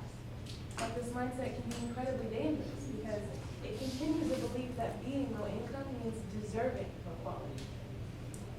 But nobody is low income on purpose. There are barriers preventing people from progressing further in society, including inadequate education, inadequate income, a lack of higher education, and an inability to access healthier lifestyles. But these barriers affect more than just the ability to progress. As a result of them, people living within the low income bracket have worse quality of lives, marked by higher rates of diseases and conditions including obesity, heart disease, and stroke. The disparities between low and high income households begins, as one might expect, at the total amount of money being made by each household. Generally, a household, which consists of one or more central income earners and any dependents, is within the low income bracket if they make less than 2/3 of the median income of their area. Now, these actual numbers vary from department to department, but from state to state and year to year. For example, in Connecticut in 2018, the low-income limit for a four-person household was just under $72,000, which was defined by the U.S. Department of Housing and Urban Development. Now, according to the Pew Research Center, 1/3 of Americans are within this bracket, including almost 30 million children. Income affects every aspect of life, from the groceries one can afford to buy to where one can afford to go to school, and even where one lives. According to the Massachusetts Institute of Technology, the living wage, which is defined as the wage at which it is possible to maintain a reasonable standard of living, is about $16 an hour. In comparison, the minimum wage set by the government is less than half of that, at $7.25. From here, it is easy to understand how the millions of Americans relying on their minimum wage jobs to support their families do not make enough money to live comfortably. If one cannot afford a decent place to live, how can we expect them to afford new shoes, or new clothes, or a gym membership? As a result, the individuals in the low-income bracket have worse statistics regarding childhood obesity. According to the National Survey of Children's Health, obesity is disproportionately more widespread than children in low-income families. The survey found that over 4 years, from 2003 to 2007, obesity prevalence for all children in the United States rose by 10%. In comparison, obesity prevalence for children in low-income families rose by more than 3 times that, at 33%. However, this isn't explained simply by a biological predisposition for obesity. The U.S. is an environment that favors high food consumption as a result of food abundance, as well as a lack of physical activity. In an article by David Albuquerque and other researchers, they found that children in low-income households had higher rates of obesity as a result of less access to healthy foods and exercise as a result of inadequate income. In another article by Dr. Adam Yunowski and Dr. Petra Eichelsdorfer, they found that when a family's income drops, that family's food choices also change, and that healthier food options, such as proteins, whole grains, fruits, and vegetables, are replaced with cheaper, more energy-rich foods, including starches, added sugars, and vegetable fats. Now, the solution to this issue, as posed by the government, came in the form of the Thrifty Food Plan, which advertises as a healthful and minimal cost meal plan that shows how a nutritious diet can be achieved with limited resources. According to the USDA Center for Nutrition Policy and Promotion. However, the Thrifty Food Plan, or TFP, has many flaws. It pushes the consumption of rarely eaten foods to almost 20 times the current amount, and puts the consumption of more frequently eaten foods, including whole milk, down to 0. The TFP also ignores time poverty, which is defined as the lack of time available to low-income workers. In that, the average time to buy and prepare the foods part of the plan is well above the American average. Furthermore, while the TFP advertises as being healthful and nutritious, the truth is that most of the energy in the plan comes from oils, sugars, fats, and salts, with only small amounts of produce. The high consumption of such energy-rich foods, paired with little to no consumption of healthier foods, not only causes weight gain, but also blood sugar issues and an increased risk of heart disease and stroke. Now, there is extensive research regarding and proving the positive correlation between income and heart disease and stroke. In 2018, the American Heart Association found that low-income individuals had as much as 2 times as much prevalence of stroke and heart disease as high-income individuals, and that rates of coronary heart disease and stroke increased as education and income decreased. This is again due to barriers preventing people from adopting healthier lifestyles. According to the Centers for Disease Control and Prevention, one of the leading risk factors and causes of heart disease and stroke is, again, an unhealthy diet featuring high levels of fat, sugars, salts, and cholesterol. Unhealthy foods are among the things that an individual cannot afford to buy. They are forced to choose cheaper and unhealthier options, and they have to live with these consequences. Some of the other risk factors and causes of heart disease and stroke include high blood pressure, diabetes, physical inactivity, and stress. Now, stress. According According to the Center for American Progress, 40-hour work weeks are not enough to support families working at minimum wage. In fact, the average low-income worker works more than 50 hours a week. In fact, it's about 54 hours. As a result of these high hours, these individuals experience high stress levels, which, as a result of their time poverty, they have no time to relieve.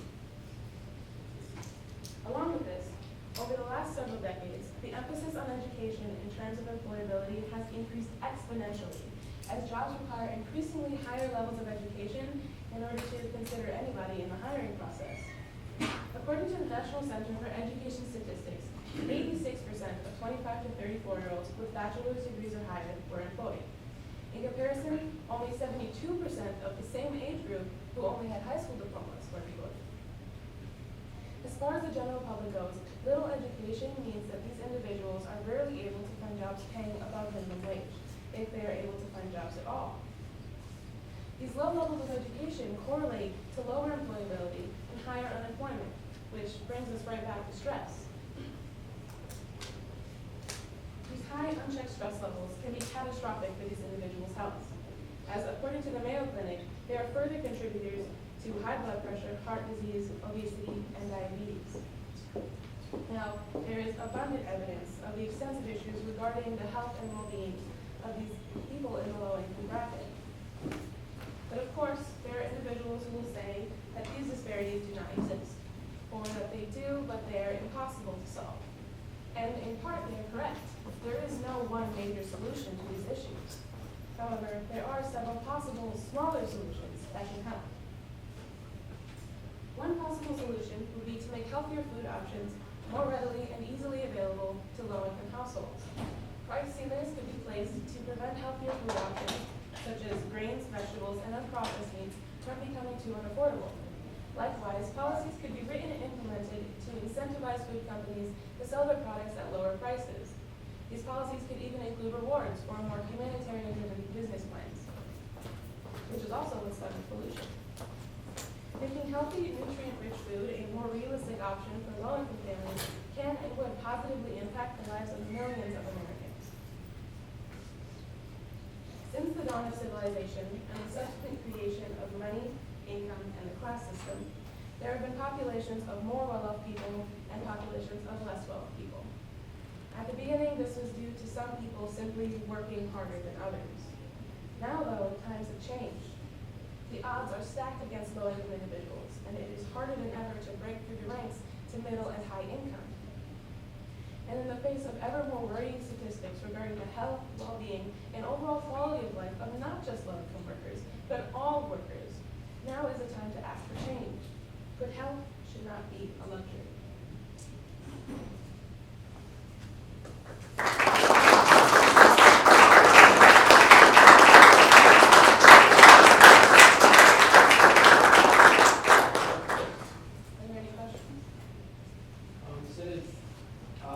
Price controls or price modification on healthier foods as a source of solving part of this, but I feel like the greater part of it is the time poverty of lower-income individuals, and that's not necessarily solved whether or not we raise the food cheaper, because I feel like for low-income individuals, that only have 10 minutes to think about their food decision, they're gonna just race to McDonald's rather than like, oh, even it doesn't matter what the price of a healthy food alternative is if there's not, it's not as quick. I mean, McDonald's is chosen not necessarily because it tastes good or because it's cheap. I mean, it is chosen because of those things, definitely.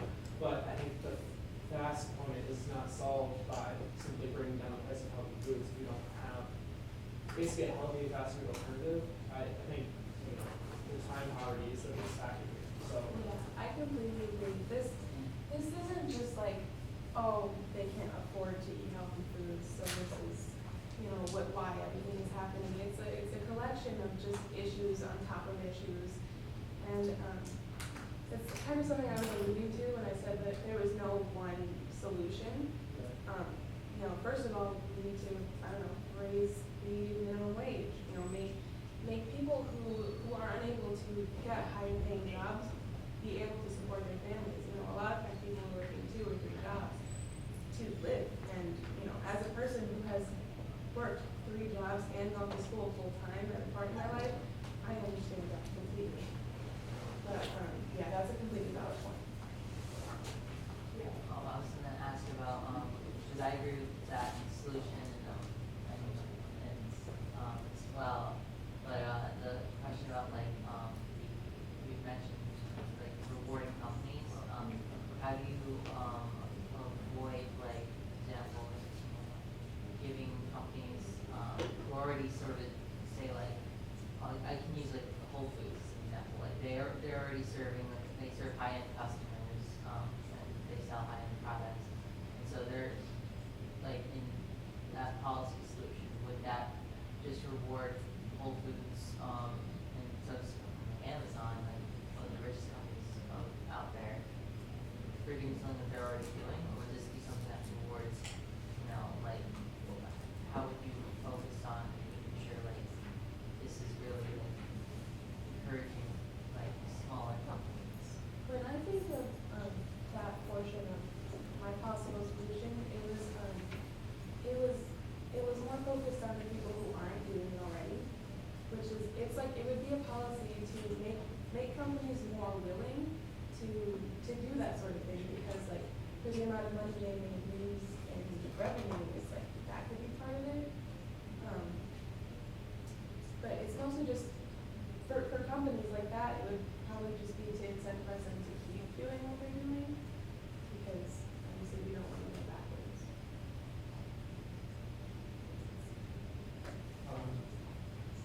I was pleased to hear you mention class, because that's something Americans don't want to talk about. There's a kind of mythology that everybody's middle class, and that's not the way it really is. So I think in terms of, talking about structural change and making things more equal, that's something people have to come to terms with.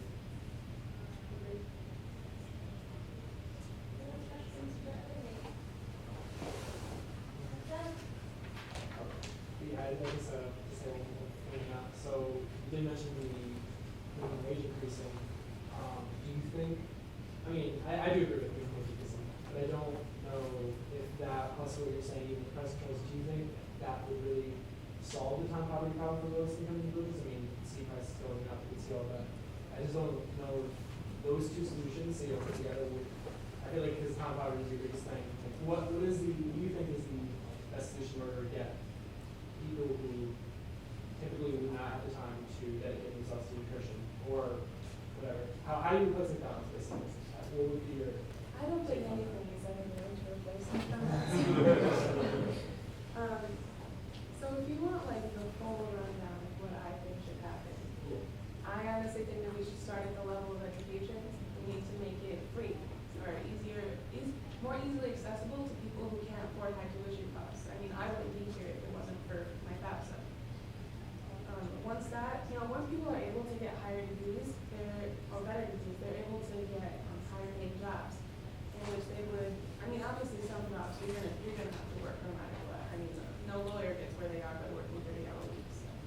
But even having a cushion of like, oh yeah, I make a lot of money. Like I can take the time to take care of my family, take care of my health. I think that would help a lot.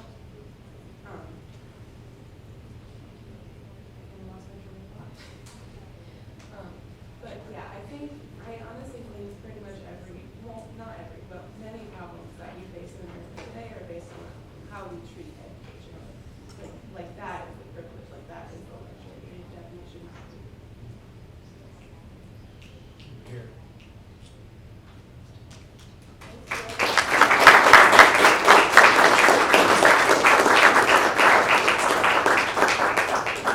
Hi, my name's David Prelai. I'm a member of the honors cohort. Julian Assange and his cause has been something that I've been deeply interested in the past couple of years. As a precursor to this presentation, I know Julian Assange is very divisive. People love him, people hate him. Whatever you are, whatever side you're on, I would just ask that you just listen to me and listen to what I have to say and make your best judgment from this. So who is Julian Assange? He's an Australian journalist and a computer programmer. He's best known for his publications of top secret classified material that he receives from whistleblowers. He's extremely divisive, as I said, and to many people he's either a hero or a villain. If you ask the President of the United States at the time of one of his leaks, the President's going to say, yeah, he shouldn't have leaked that, it's going to hurt our national security, it's going to put lives in risk. But if you ask a liberal activist, somebody on the left, they're going to say, this is essential to our democracy, we need this transparency, we need this openness to understand what our leaders are doing and how we help hold them accountable. I don't know if anybody heard, but there have been recent events in the news with Julian Assange. So I had to update my PowerPoint a couple times. He was in arbitrary detention for 7 years, and he was just recently evicted from Ecuador. He sought asylum in Ecuador, the Ecuadorian embassy in London, for 7 years, and he was recently evicted. I'll get into that later down the line. Why is Assange important to the greater world? For me, for you, for everybody.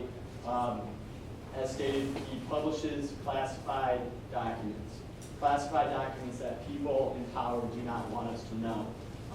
Abuses of power, to me, developed in secrecy, and WikiLeaks is one form, one medium of how this secrecy gets turned into transparency. He's put people in very complex situations. Like I said, the president at the time, George Bush, when WikiLeaks released the Bradley Manning files, it showed a helicopter crew gunning down, I believe, two Reuters journalists, as well as 13 innocent civilians, and then going back to kill more. And when you have to answer to that, when you have to answer as to why that authority is not kept in check, you're put in a pretty sticky situation. And that's what WikiLeaks and the media is supposed to be for.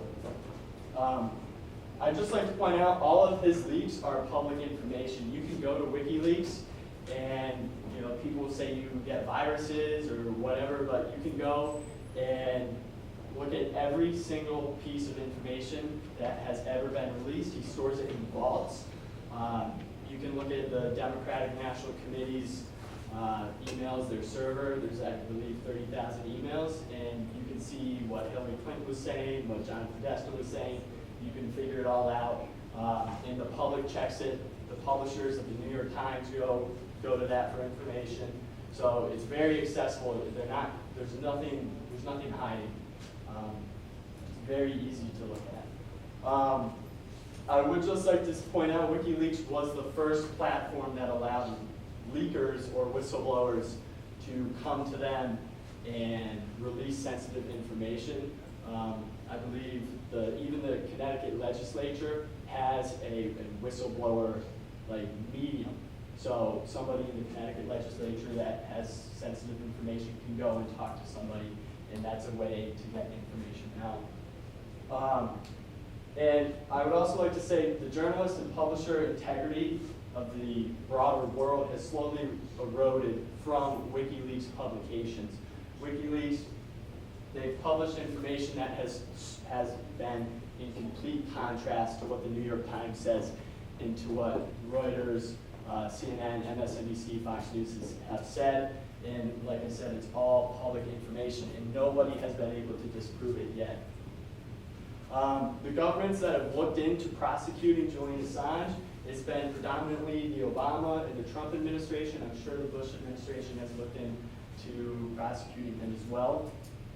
As of right now, they are trying to extradite Julian Assange from London. And that's quite dangerous, as there's no official charges, there's just sealed indictments. And if there's a sealed indictment, you can't prove a charge. So that's really suspicious. The United States institutions have it out for WikiLeaks.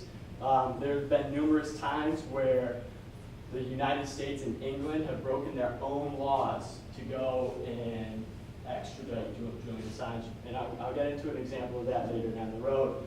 But I would quote Mike Pompeo. He's Donald Trump's Secretary of State. He was also a former director of the CIA. And he said WikiLeaks was a non-state hostile intelligence service often abetted by state actors like Russia. There's really no evidence in that. That's just a blanket statement. You can make as many statements as you want, but as I have learned through my college experience, you need to formulate an argument. And there's absolutely no evidence. And when I see that statement, I see the survival of the United States foreign policy clinging to everything it has as WikiLeaks and Julian Assange go directly against what the foreign policy and the motives of the United States government look for. The Trump Department of Justice, if they extradite WikiLeaks, or if they extradite Julian Assange, will go after him for the Bradley Manning tapes. Those were the tapes of the helicopter crew gunning down innocent civilians and journalists. The case that the United States government has on WikiLeaks and Julian Assange are that Julian Assange helped coerce Bradley Manning into going back and hacking an official Pentagon computer server to get more information to publish. And that's reasonable. That's what the Pentagon Papers protects, and I'll also get into that later. As I said earlier, there's whistleblower outlets in place. I would just like to point out the New York Times was the first person Bradley Manning went to, or the first entity that Bradley Manning went to. Bradley Manning had this information that he stole from the United States government, and he wanted to go to the New York Times, and the New York Times said, no way, hands off, I'm not touching it, I'm not going anywhere near it. And that's why Bradley Manning went to WikiLeaks, he went to Julian Assange, because he knew he would publish it. If Assange is prosecuted for publishing, it will ruin the Pentagon Papers precedent. Without getting into too much detail about what that precedent is, the Pentagon Papers pretty much protects publishers from publishing information that they receive from whistleblowers. So it is illegal to steal information from the United States government. It's illegal to go in and put a flash drive in and take official government secrets. It's not illegal if somebody gives them to me and I publish them. And that's what our First Amendment protects us for. That's the Pentagon Papers precedent. So if the United States government is allowed to prosecute any publisher, that is extremely dangerous as it erodes at our First Amendment rights. It erodes at press freedoms, and it erodes at journalists. The United States government, if Julian Assange is extradited and prosecuted for the Bradley Manning leaks, will be able to prosecute anybody in any paper, any publisher that released documents affiliated with WikiLeaks. So if you go to the WikiLeaks website and you get your information from there and you publish it, you can be sentenced to a trial in the eyes of the United States government. To me, I don't think that represents our First Amendment rights. And that's also another reason why the journalist world is put on notice. Julian Assange, he's from Australia. He's not a United States resident. He wasn't born here. WikiLeaks is a foreign company. And if the United States government can extradite him, what is that saying to the rest of the world? How does that look when a journalist publishes secrets that he or she found in Afghanistan or Syria or Africa or wherever? What does that instill in them? It instills fear. And to round this off, the recent events, like I said, this is a very tumultuous topic. New news coming out left and right. I'm sure in a year or a couple months, this will be accurate. It could change, whatever it may be. But Julian Assange was just evicted from the Ecuadorian embassy.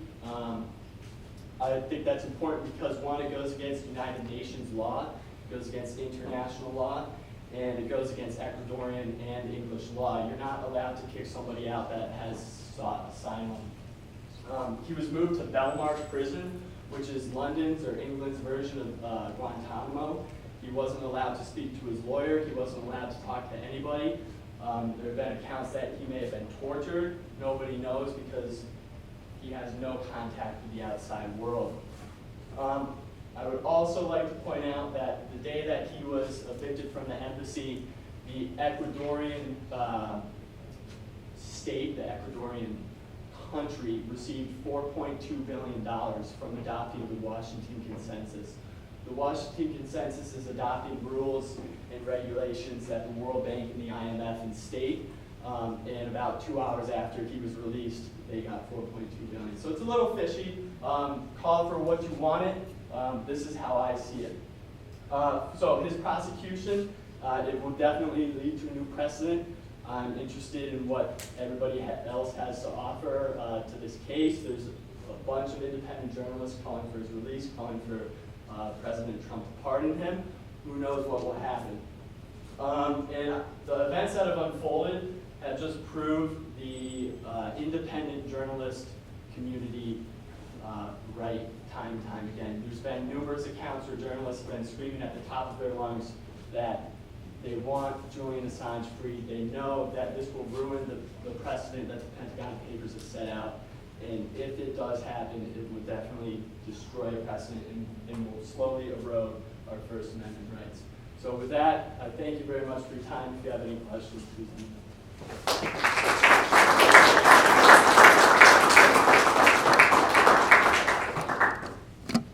So, Chelsea Manning was recently, held in contempt of court and is now being held in what amounts to solitary confinement.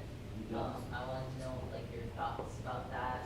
She is somebody that, you mentioned earlier, with her leaks, and, she's also been in the news lately, and is, do you see that as, playing, her treatment is playing a role? Yeah, so I think that's a huge role. Chelsea Manley, Bradley Manning at the time of the leaks, she is definitely going through a lot right now, and you can see that through her case. She refused to testify because she was being retestified, and that goes against our laws as well. Now she's in solitary confinement. When I look at that, I see somebody that's fighting and putting their own life, their own energy on the line for something that is above them. So I do think that's really important. I don't know too much about that. I don't know too much about her case, what's going on right now, but I do know that she's a big role. She has a big role as well. So, maybe a little long. So I would say that your presentation was fairly Julian Assange, so I wanted to get your perspective on two different things. Yeah. One was your case about the data kicked out of the Ecuadorian embassy. Yeah. You said that it was a kind of an affront to Ecuadorian embassy law about kicking out for somebody that's seeking asylum.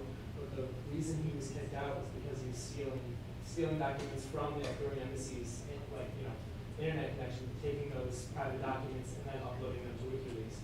So I guess I want to get your perspective on that as far as do you think, with that said, is that still really an affront to Ecuadorian embassy law, and why? I guess the second thing I would want to say. Can I answer your question? question? Yeah, sure. Yeah, so what I would say to that is Julian Assange hasn't had internet in the Ecuadorian embassy for about a year. He has had no internet capabilities at all. He's just been living in there, no computer, no phone, no Twitter, no nothing. So the statement that he's stealing information from the Ecuadorian embassy is I've never heard of that. I've never heard that, so thank you for telling me that, but I do know that he has not had information because he responded to the leader of Spain's tweet and called him a snake for not trusting his people. There's other accusations. I think they said he hurt his cat or he put feces on the wall. I've also not seen any evidence of that. When you're a journalist, you need to have evidence, and you can make a statement, but where's the evidence? So when I see that, I'll believe it wholeheartedly, but I haven't seen that when I have looked. And just because you hurt your cat or you put feces on the wall, international law exists for a reason. It's supposed to protect people that need asylum, people that are in their most vulnerable states. And this is where Julian Assange is, and now he's at. Your second question. Yeah, the second one was this really timely because of the whole Lula report coming out. So the Lula report outlined how Russian operatives took information from the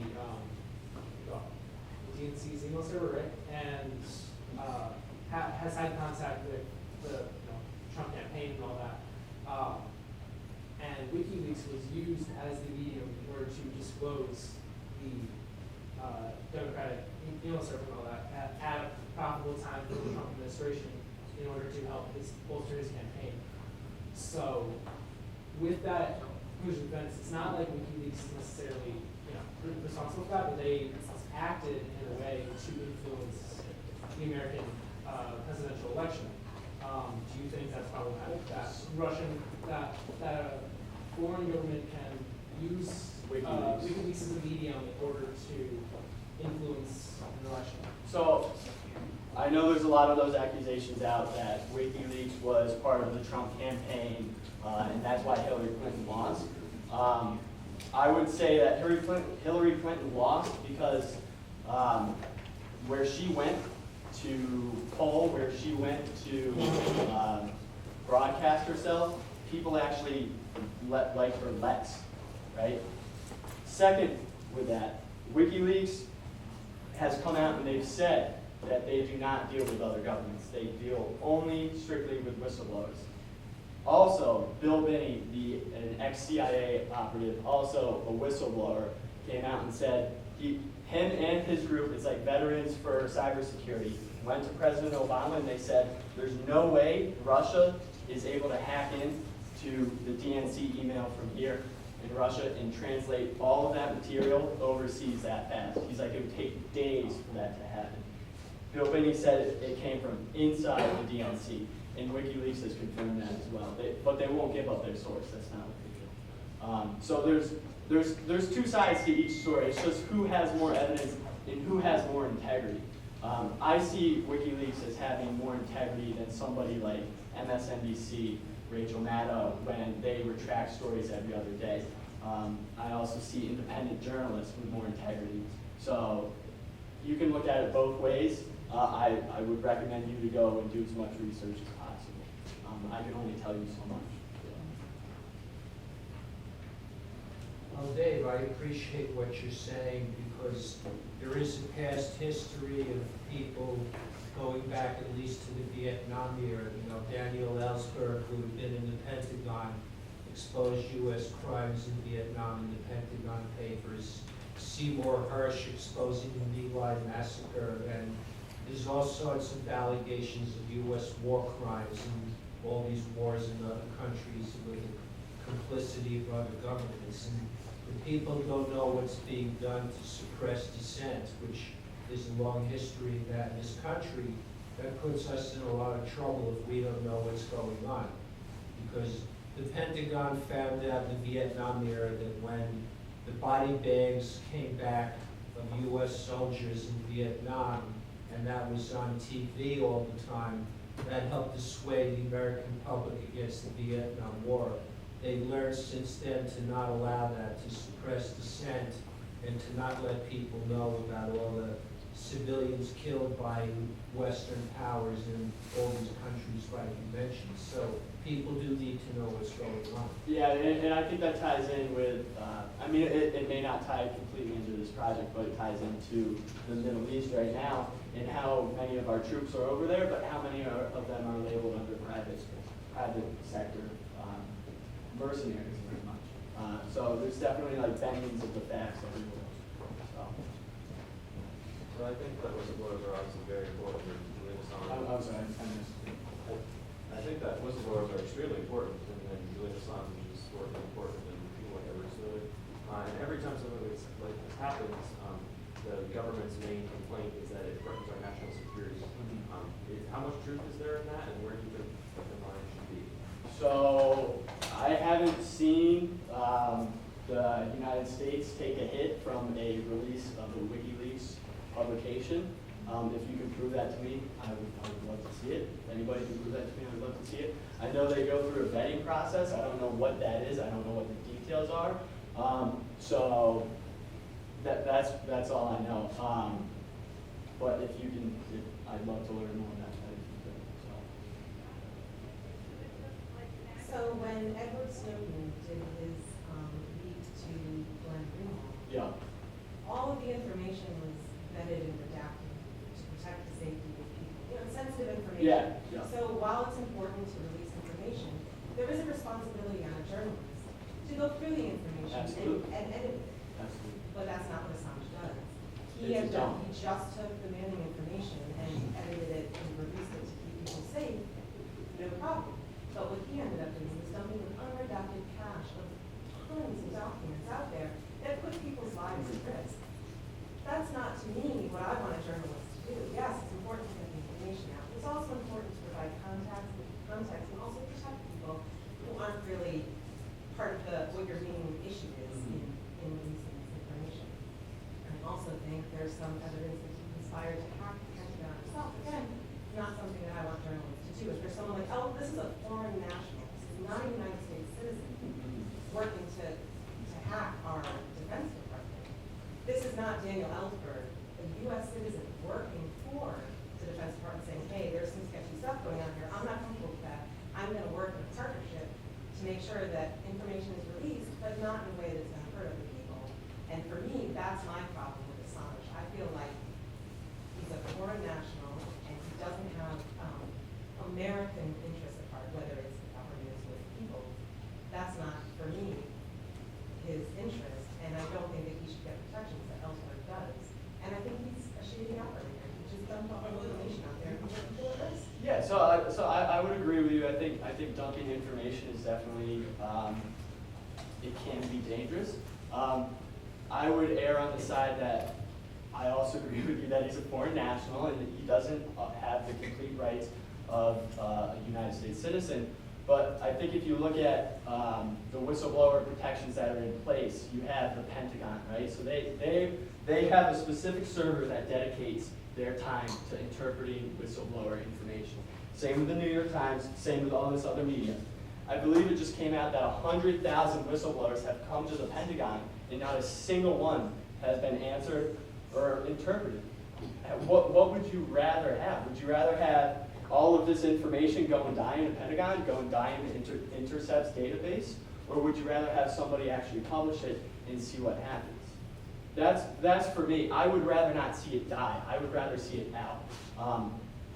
As for Julian Assange being a shady guy, I don't see any information. I know there's the rape case, right? He has a rape. But if you look at Sweden's rape laws, you can have sex with a girl in Sweden, or a man, whatever it may be, and if they don't like the after effect of it, they can say, he didn't please me enough.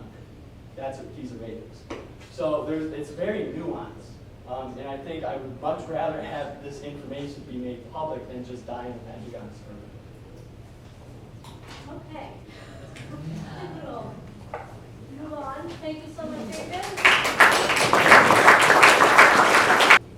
Hello, everybody. My name is Dante Petrucciello, and today I'm going to talk about the focus of my capstone project, which was on stress management in college students. Now, this is a topic that is personally relevant to me because, as I'm sure most of you are aware, college can be quite stressful at times.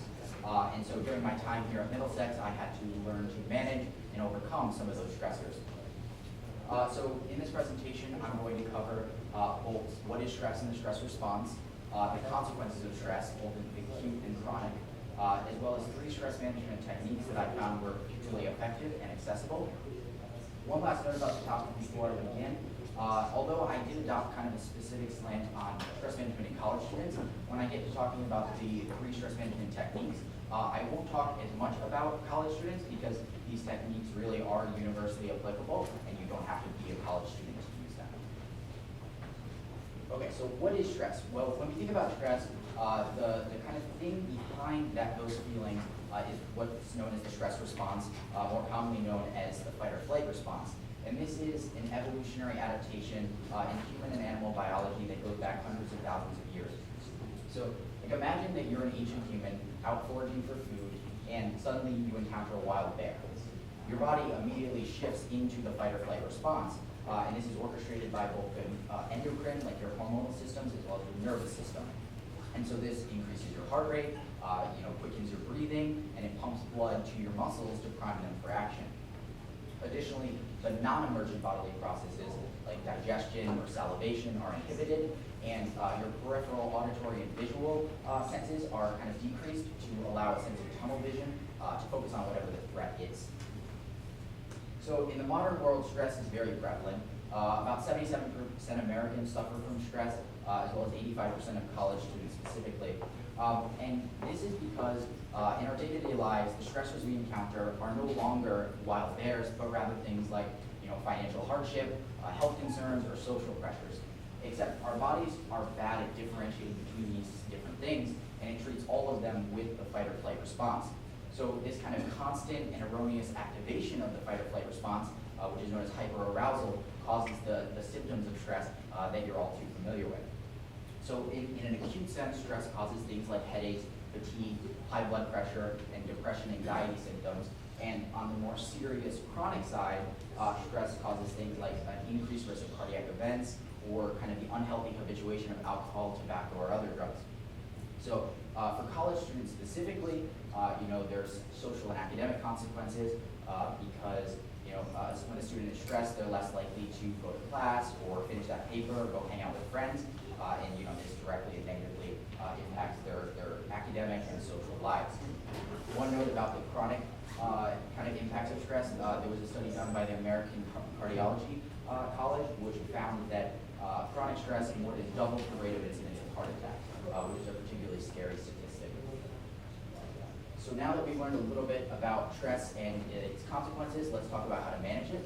The first technique I'm going to cover is called cognitive behavioral therapy, abbreviated CBT, and this was developed in the latter half of the 20th century by Dr. Aaron T. Beck at the University of Pennsylvania. And he was a practicing psychologist, and he noticed this kind of unusual pattern of thinking in some of his patients where they had this negative internal dialogue that included phrases like, I'm not good enough, or I can't do this. And so he developed cognitive behavioral therapy to address that internal dialogue and not only disrupt it, but shift it to the positive end of the spectrum. And the results that have come in from CBT research is overwhelmingly positive. There was a 2006 meta-analysis published in the Clinical Psychology Review Journal, which found that CBT was not only more effective than pretty much every other therapeutic technique, but it was also equally as effective as pharmacological intervention, which is very impressive. Thankfully, CBT is still relatively new, but it's becoming incorporated in more insurance plans, so it's becoming more accessible to the general public. But for those who may not have access to CBT, the next two techniques I'm going to talk about are even more accessible. The first of those being exercise, which has historically been known as a very healthy activity. It lowers your body mass index, lowers cholesterol levels, but it also is a very effective outlet for stress.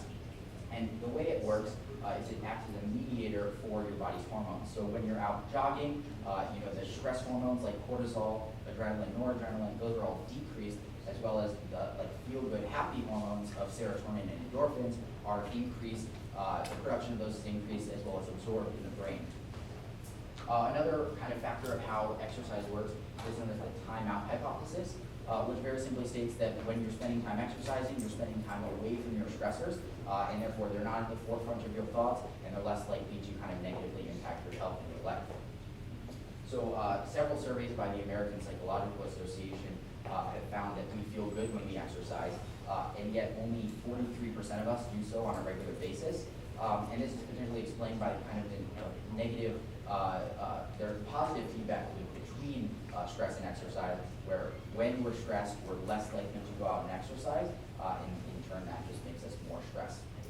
So exercise is really accessible to everyone, and if you're a college student or just anyone, you can go out if you're in an urban environment, rural environment, whether that's hiking, jogging, swimming, or even going to the gym. Exercise is really available to anyone, and more of us should do it. So the last technique I'm going to cover is meditation mindfulness, and this is historically one of the more controversial approaches to stress management, largely due to its religious origins, but the recent research has really kind of put an end to that controversy. There was a very extensive meta-analysis done by Johns Hopkins University researchers, which examined over 18,000 individual citations. They eventually narrowed it down to 47 clinical trials included in the study, and it found a moderately positive impact of meditation mindfulness practice on stress levels, anxiety levels, etc. And although the results might be initially underwhelming, after we just talked about CBT and exercise, it's really important to note that the researchers controlled for a placebo effect completely, versus some other studies that I looked at did not control for a placebo effect and found a relatively higher impact, positive impact of meditation and mindfulness on stress management. So that first study really was just looking at kind of the direct biochemical interactions of meditation and mindfulness. So how it kind of works is it acts in accordance with the timeout hypothesis as with exercise, where when you're meditating, your mind is clear, the stressful thoughts aren't at the forefront, and that tends to calm you, as well as also kind of working as an anti-fight or flight response by just lowering like general hyperarousal in your body, which kind of decreases those stress and anxiety levels. And although it might be slightly less effective than these other two techniques, it really is accessible to everyone. It only takes a couple of minutes each day to practice, and it has definitely been shown to have a positive impact on those stress and anxiety levels. It's also worth noting that individuals who might suffer from a physical disability can still easily add meditation and mindfulness to their daily routine, and likely have some positive outcomes from that. So that concludes my presentation, but I'm happy to take any questions.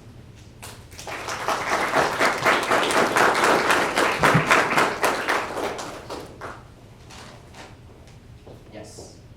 So the cognitive behavioral therapy, you said some insurance is covered that, and you monitored by therapists?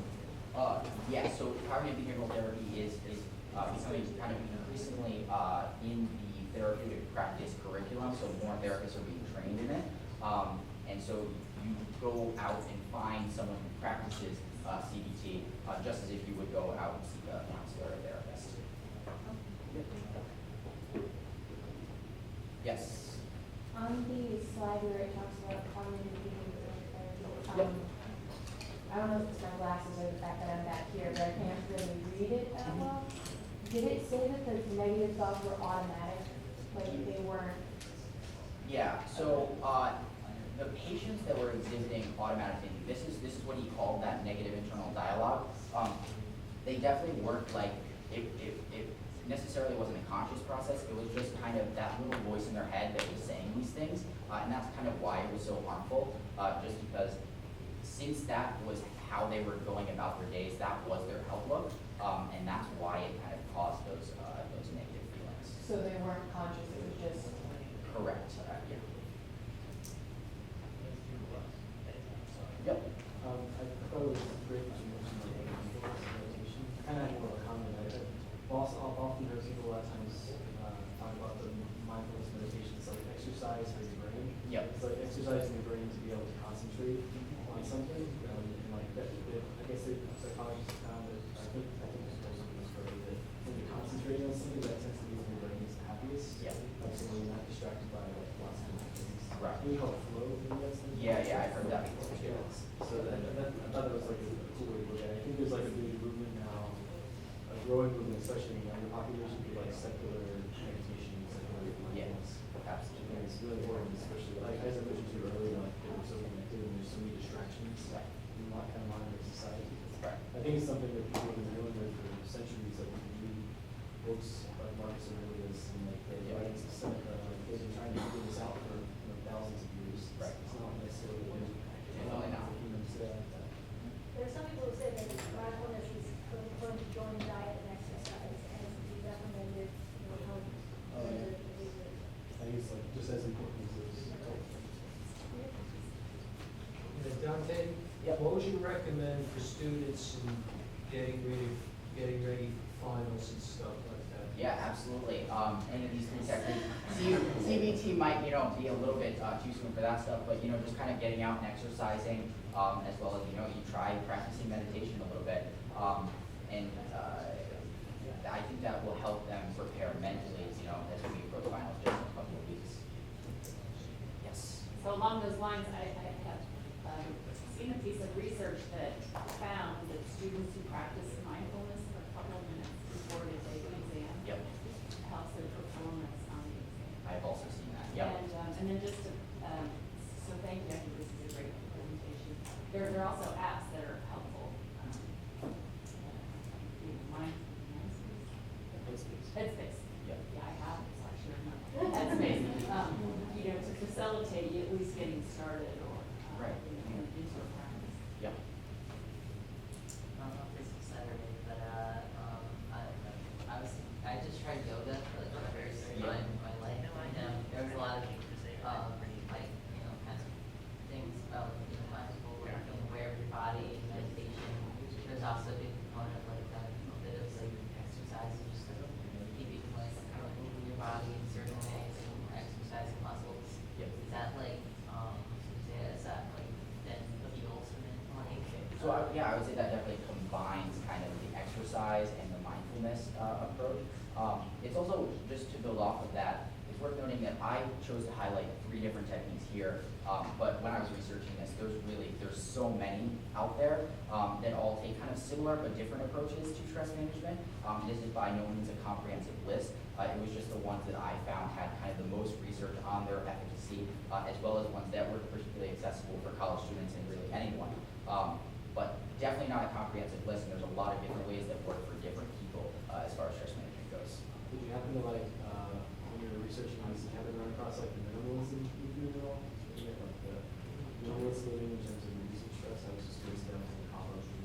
Yeah, I think I've seen that. There was like a couple of meta-analyses that I looked at that kind of examined many different approaches, and I think that was mentioned in one of them. I didn't look too much into it though.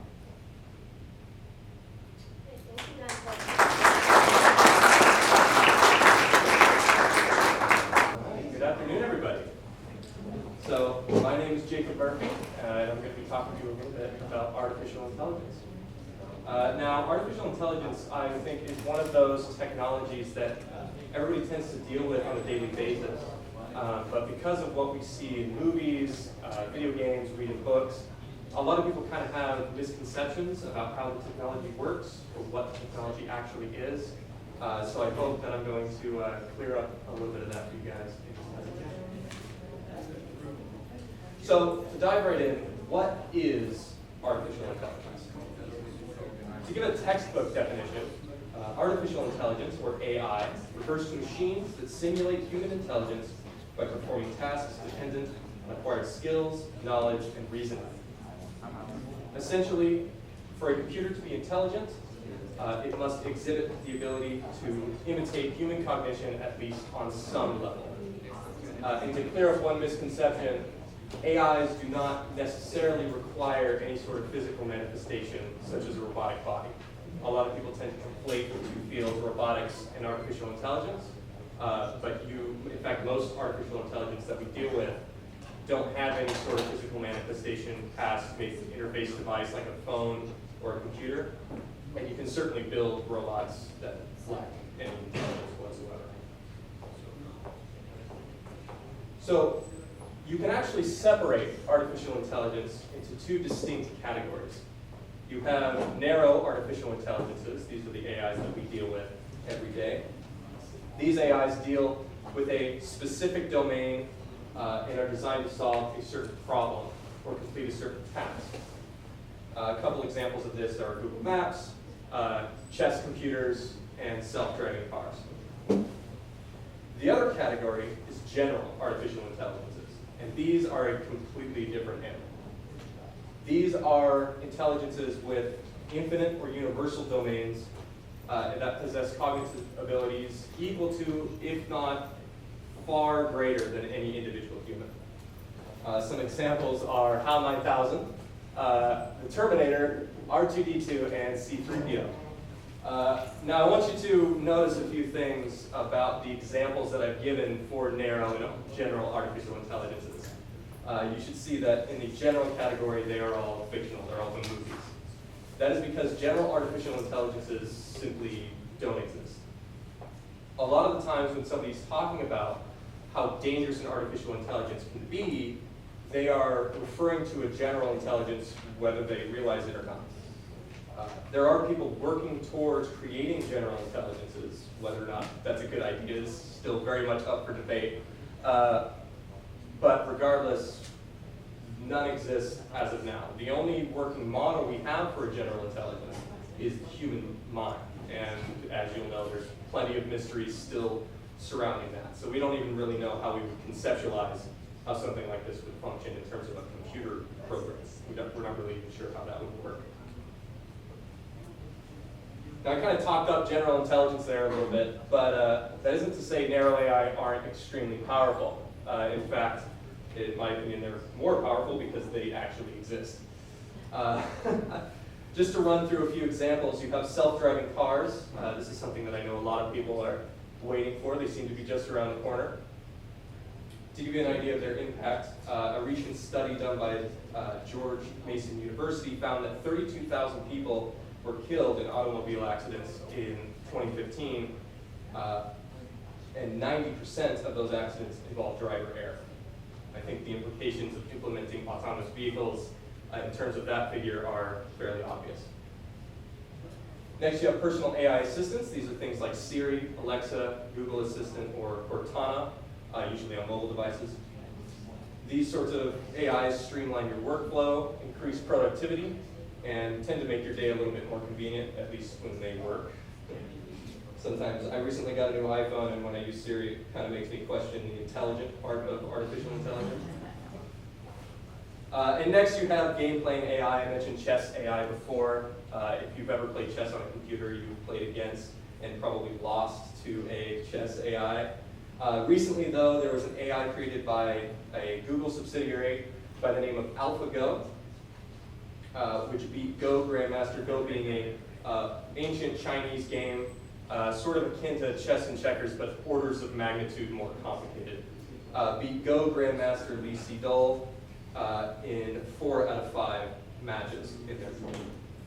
This was a major milestone in the field of artificial intelligence. Now, that's not to say that there aren't some complications with these technologies. They can do a lot of good, but we are still ironing out some kinks. There are some dilemmas specifically with autonomous vehicles in that they cannot make ethical decisions. So imagine you are being driven by your autonomous car and a child runs out into the road in front of you. Because of the circumstances of the situation, the car determines that it cannot simply hit the brakes and stop in time to avoid hitting the child. So the computer is faced with a decision. Either it hits the child or swerves off the road into, say, a telephone pole, potentially killing the driver. What does the AI choose to do? Don't worry, that was a rhetorical question, because even the programmers who design these systems don't really know how to handle this sort of situation. I mentioned personal assistants before. A lot of these technologies are voice activated. Now, the way that these work is that they have to make recordings in order to analyze what you say, and usually these computation operations are cloud-based, meaning that the recordings are essentially sent to a server where they're analyzed and used to better the technology later. This creates some pretty obvious concerns as to who has access to these recordings and where they're being stored. And finally, the big kahuna, the creation of a true general artificial intelligence. This is incredibly unlikely, but needless to say, there are people working towards this end. In fact, recently a group of experts got together, including people like Elon Musk, Bill Gates, and Stephen Hawking, and did a study concluding that there is a 50% chance that an AGI will be created by the year 2040 with an estimated outcome of, quote, existential catastrophe for the human race with a probability of 18%. Kind of scary, yes, a little bit. But now that I've scared you a little bit, I want to show you a couple of cool examples of artificial intelligence that actually exists today. This is a technology put out by Google called Google Duplex, which is available on certain Android devices in a number of states. It's limited because of consent laws with privacy and recording. But I'm going to play a little bit of a demo for you here.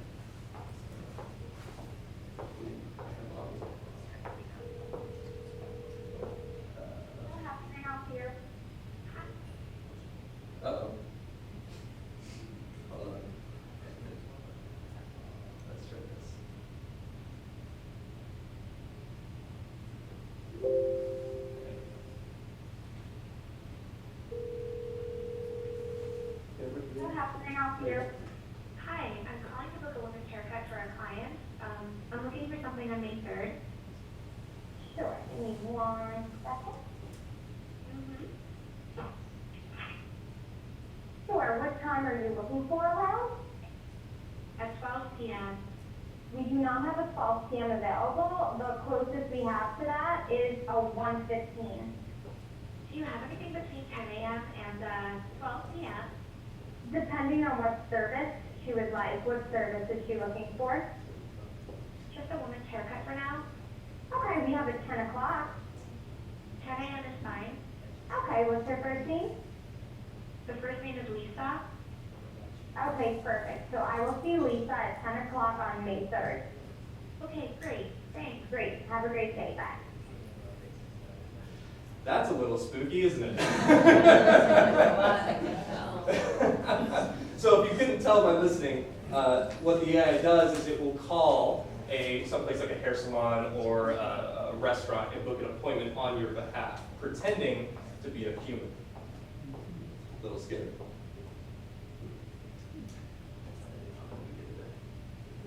Back in the presentation. There we go. Oh no. There we go. Next, I have an AI created by a company called JukeDeck. Now, what this AI does is it generates music based on the input of a human. Basically, what you do is you can go on their website and say, I want you to make classical music, right, with a certain mood, and the AI will then generate a song of a given length mathematically by the manipulation of sine waves and through many algorithms and such. So I'll play you a little demo. You guys can judge for yourself.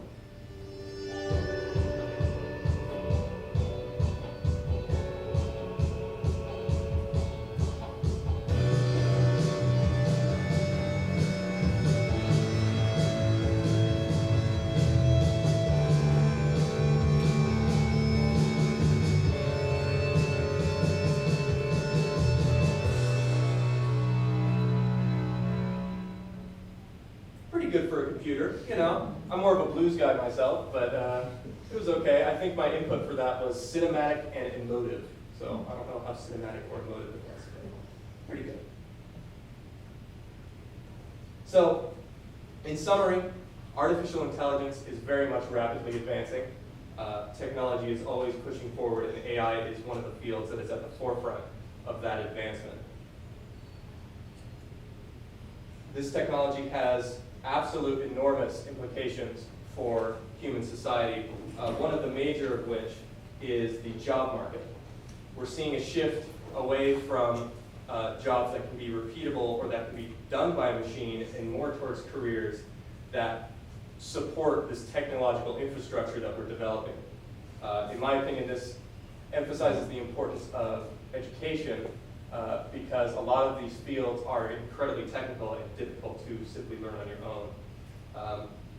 But regardless, I believe that it is incredibly important to understand this technology a little bit better, which I hope this presentation did. So thank you very much.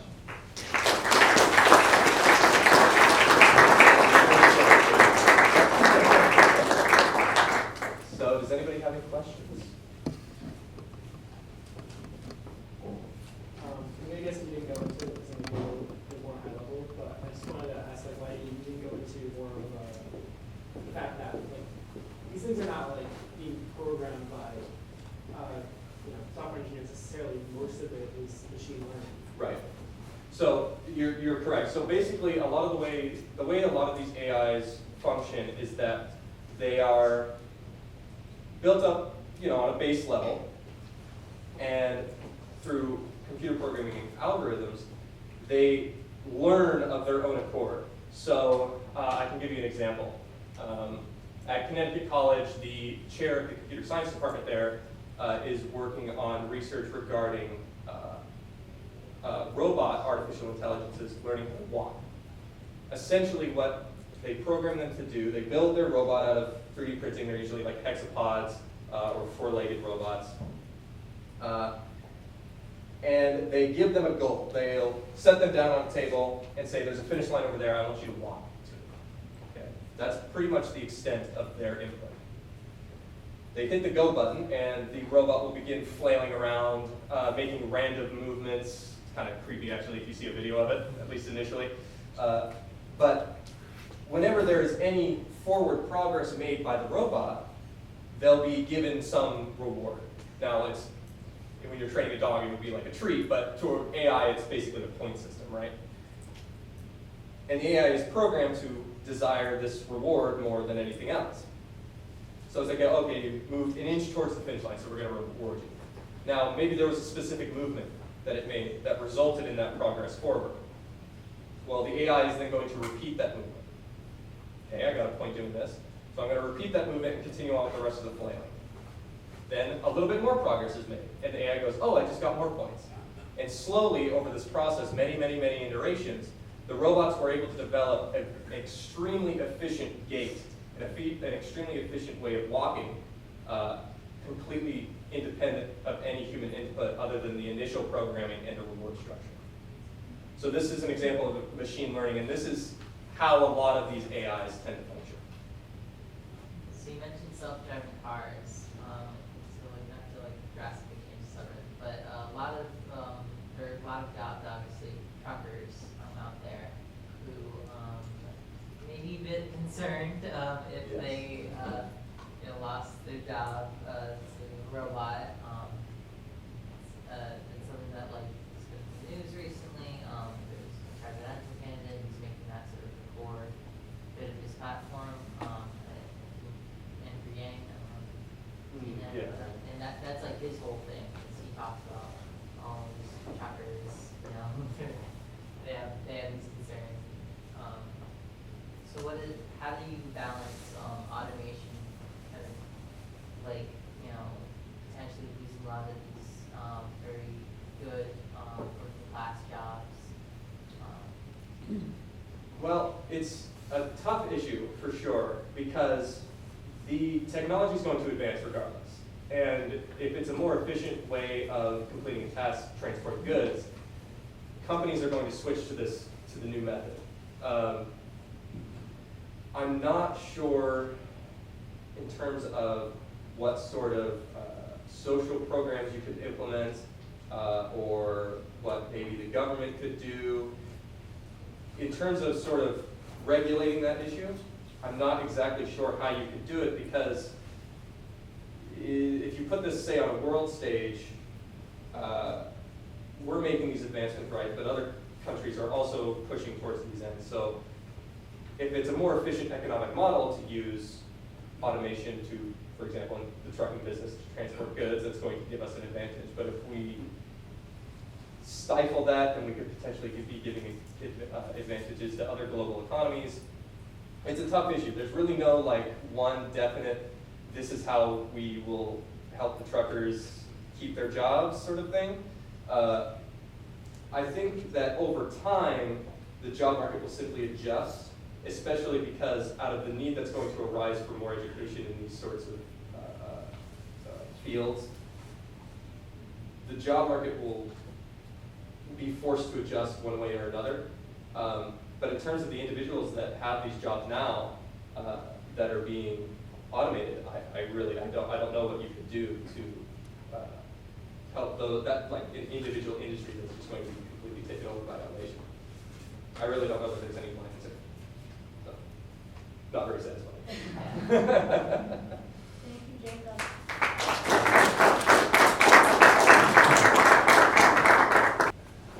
My name is Alex Robinson, and today I would like to share some information about genetic modification of foods.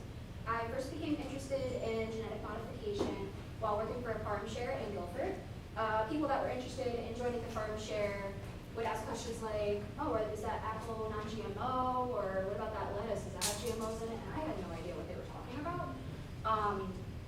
I didn't know what non-GMO was, I didn't know what GMOs were, so I decided to dedicate 1.5 years of my life into researching it. So firstly, I'm going to explain what GMOs and genetic modification is, then I'm going to delve into different possibilities of recombined foods. I'm going to talk about GMOs and how Europe deals with GMOs, and then how America deals with GMOs. And then I will let you choose your own conclusion.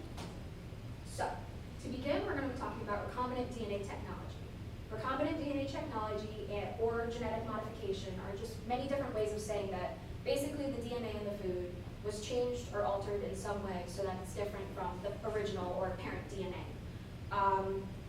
However, consumers are concerned because recombinant DNA, like, number one, it's a scary word. Number two, you could just be taking DNA from something that's poisonous and putting it into something that's not poisonous, making that something that wasn't poisonous. So what are you going to do about that? So everyone's concerned, is it going to affect animals? Is it going to affect humans? Is it going to affect the environment? So Joanna K. Sachs and Neil Doran did a study of it in the California Western School of Law. They did a survey on how consumers would perceive food products solely based on the label of the product. The labels they were given were organic, natural, fat-free, low-fat, GMO, or non-GMO. So, according to the study, the GMO label was rated 0.4 to 0.6 points lower than the non-fat, low-fat label, and 1.1 to 1.8 points lower than the organic, natural, and non-GMO label. So, according to the results of the study, consumers believe that the genetically modified foods are less healthy, safe, and environmentally friendly compared to those products that were labeled organic, natural, fat-free, low-fat, and non-GMO. However, contrary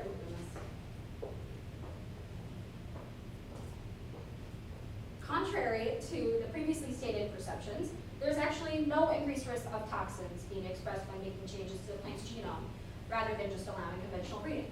With conventional breeding, plants will release pollen, and that pollen could potentially have mutations that would in turn affect the plant's offspring.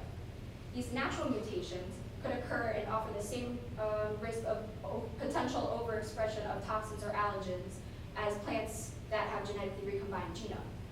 So basically, it's the same risk of whether you do something that is natural or something that is genetically modified.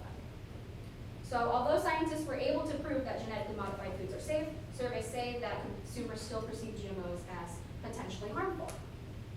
So now that they figured that out, how would it help consumers? Well, some might say that it wouldn't help consumers, rather only large corporations that could be able to increase the yield or quality of their crops without raising the starting price. However, that's not entirely the case. There are many foods that could be safer and easier to prepare using genetic modification, which could immensely help consumers. So my first example of a food that could be genetically modified has already been created. It is known as the Arctic apple. The Arctic apple was cleared by the FDA on February 13th of 2015, and it is the first Arctic apple that is modified for aesthetic purposes. The DNA is modified so the apple does not brown when it is sliced or bit into. Does that mean it's not edible? No, it is edible. So, the question is, what is it? What's the science? So basically, they go into the DNA and they change the levels of polyphenol oxidase, which is an enzyme that catalyzes the reaction of making the apple brown. So PPO, which is the polyphenol oxidase, the activity levels are 90% lower than that of a regular apple. So basically, changing one enzyme in that apple stops the apple from browning. There's nothing else that's wrong with it. People have eaten it and they have not gotten sick. People have eaten it and they have not died. But why? Why do we need to do this? Well, companies such as McDonald's that are very fast-paced, large corporations that have to make things very quickly, high level of supply and demand, they find themselves having to pre-slice apples, which makes them cover the apples in calcium ascorbate to stop them from browning. Calcium ascorbate is not that dangerous, it's just vitamin C and calcium. However, wouldn't you rather not have antioxidant interference in your fruits that are supposed to be fresh and have nothing on them? That's the question. So what does it all mean? Arctic apples are fresher and more natural than the pre-sliced, pre-cut apples. While some believe that the Arctic apples are not necessary because humans have easily dealt with the idea of just cut an apple right before you eat it, I think that, cutting an apple, putting it in a baggie, and not having to squeeze lemon juice on it, it's a little bit easier. So my next example is the cashew nut. The cashew nut is actually the ovary of a cashew apple that grows on the cashew tree, which is not something I knew about. Most people that consume cashews don't really know the harm that it could actually do to them if they were to ingest it right away after taking it out of the cashew apple. So on the left, that is the cashew tree, and on the right, that is actually the cashew nut, or the cashew apple, and the cashew nut is that thing that's coming out of the bottom. Looks a little funky, but why? So, the cashew nut is harmful because there's actually an alkaline liquid in there known as cardol oil. It is found in between the double shell of the cashew. Cardol oil is a mixture of organic compounds that include cardol and anacardic acid, which are very, very allergenic. So when you mix those two up and you touch the oil or you ingest it, you get something called cashew nut dermatitis. Now, while it might not be deadly, it is extremely painful and rather inconvenient. So to avoid cashew nut dermatitis, cashew producers must somehow remove the cardol oil before it reaches the consumers, so before they're able to sell. So that black or brown thing around the white nut, that is the cardol oil that is found. So to rid the cashew of the alkaline oil, it's a two-step roasting process. So the whole nut first is roasted, and then the producers will use a suctioning device to suck the oil out. And then to be sure that there is no more oil, they do a second roasting process. And that's how you get cashews that are in your lunchbox. So what does this all mean? Well, the cardol oil is harmful to consumers, as I've said, and it seems to prove to be tough to remove for the producers because it's quite an intricate process that goes to the roasting. Therefore, it would be easier to genetically modify the the cashew nut or the cashew apple or the cashew tree, whatever is easiest to modify, because then it would produce the cardol oil, and then people would be able to grow their own cashew tree and be able to have their own cashew nuts and not have to worry about getting the cashew nut dermatitis, because it does not sound fun. So, my final example is the pufferfish. The pufferfish is the most dangerous fish in the Tetraodontinae order, and it is riddled with the tetrodotoxin poison.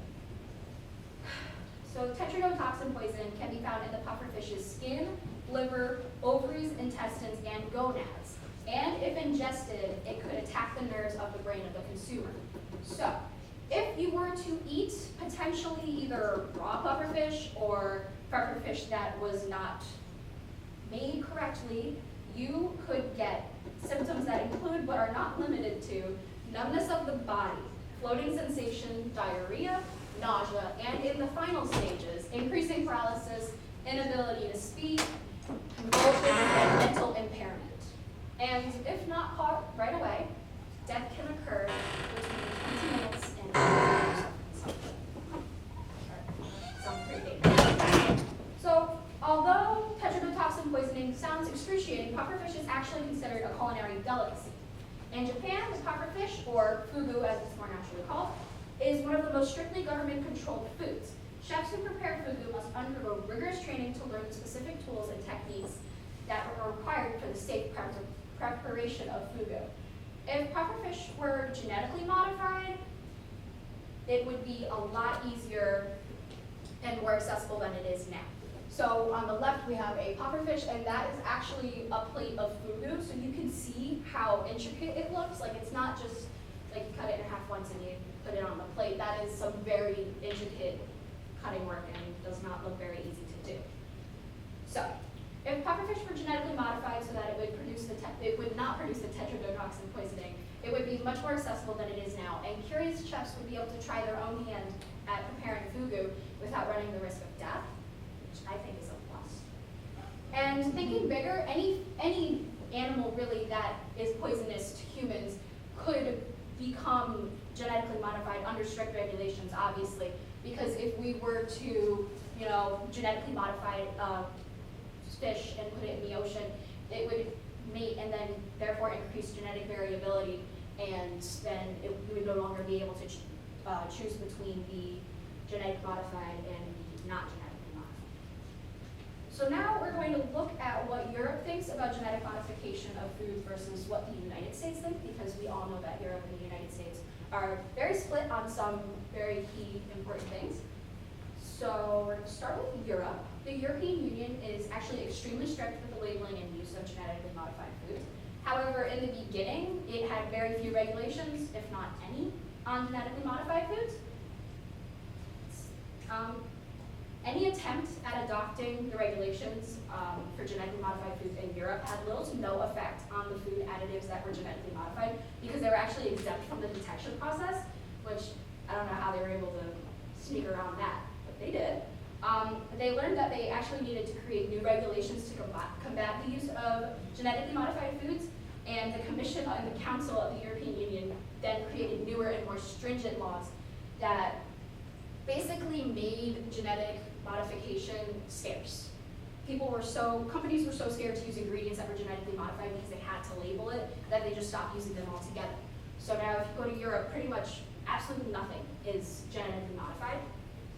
However, the United States is on completely opposite side of the road here. In 2001, the United States was actually the leader of genetically modified crops, and they had 35.7 million hectares, and 1 hectare is actually the equivalent of 100 million acres. And that land was all dedicated for genetically modified crops. And since the use of genetically modified foods has increased exponentially, we can only assume that the amount of crops designated for genetically modified foods has also increased exponentially. So the United States, like I said before, is very relaxed on the subject. And it's most likely due to the fact that it is one of the leading providers of genetically modified foods. So making strict regulations on the sales would only make those sales plummet. So how would that help the United States at all? If they prefer to treat the food like it's actually normal food, which I mean, some would say it is, but some would say, you're changing the genetics, obviously it's not normal. But they put the genetically modified foods, it falls under the normal food regulations. So basically citizens don't get to have their voices heard because it's falling under the regulations of normal food, so some people don't have to label their food genetically modified. So although many people may have differing opinions on genetically modified foods and whether or not they should be labeled, or whether they are healthy or not, most would agree that they would like to have their food labeled because they would like to know what is in their food. However, every time a state in the United States tries to put a specific GMO labeling plan to a vote, it loses. This vote loss may be something to do with low voter turnout or people being uneducated on the subject of GMOs. Although the above opinions are valid and completely possible, most would say that the most logical reason is because the consumers are worried that adding the label will increase the cost of their food. So if something is non-GMO, you would say, it's going to be a little bit more expensive than something that's GMO. So in conclusion, really overall, you have the right to put what you want in your body. So I'm not going to sit here and tell you that genetically modified food is healthy. I'm not going to sit here and tell you that it's not healthy.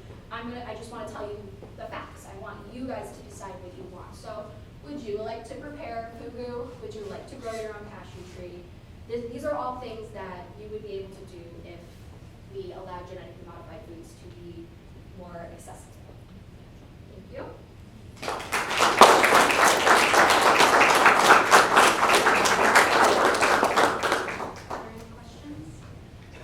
Is pufferfish really that good? I couldn't tell you. I don't like fish. Did you run across in your research anything about the banana? I have not. The banana that we all eat is going extinct because of the fungus, so they figured out how to genetically modify it to turn on one of the genes that will make it immune. So there might be like a big, like world decision about that pretty soon, because it's like the 4th largest food consumption in the world. Yeah, definitely. So it's worth taking a look into. I will, definitely. That sounds very good. Yes. Have you come across any unforeseen effects of genetically modified food? I have not personally, but I did read something about people wanting, I mentioned the fish example before, people want to genetically modify things such as salmon to either make them bigger or fattier, I don't know what you call it. But, but the only problem with that is that you have to keep it so strict, like you have to keep them in like a pond, like a separate tank, because if they do end up crossbreeding, that could change anything, like it could make a species extinct, it could make an entirely new species, so that really needs to be taken into consideration when people do genetic modification. So that's one of the big risks that I get worried about. Anything else? Yes? So going off what you were just saying, using your pufferfish example, that's a term of self-defense for them? Yes. If you included that genetic modification, how do you keep it separate in not only a fish example, but say, just like through the pollination of different plants, how do you keep the GMOs from this field to the organic field and not get that breed? It would be very complicated. If you were to do something that grows, I would recommend having it in an enclosed, like a greenhouse almost. Like maybe dedicate some of those GMO fields and just build like a greenhouse, or I mean greenhouse gases are bad, but like you know what I'm saying, like a building separate, so that pollination would be extremely difficult. Like 1% would happen. But yeah, I would definitely recommend. I don't know if it's true, but I've heard that plants that you buy already planted, that oftentimes in recent years and food outlets that we've changed, tend to have stuff in them or they're genetically modified or some sort of, so that they're resistant to various diseases, etc., and they're killing bees.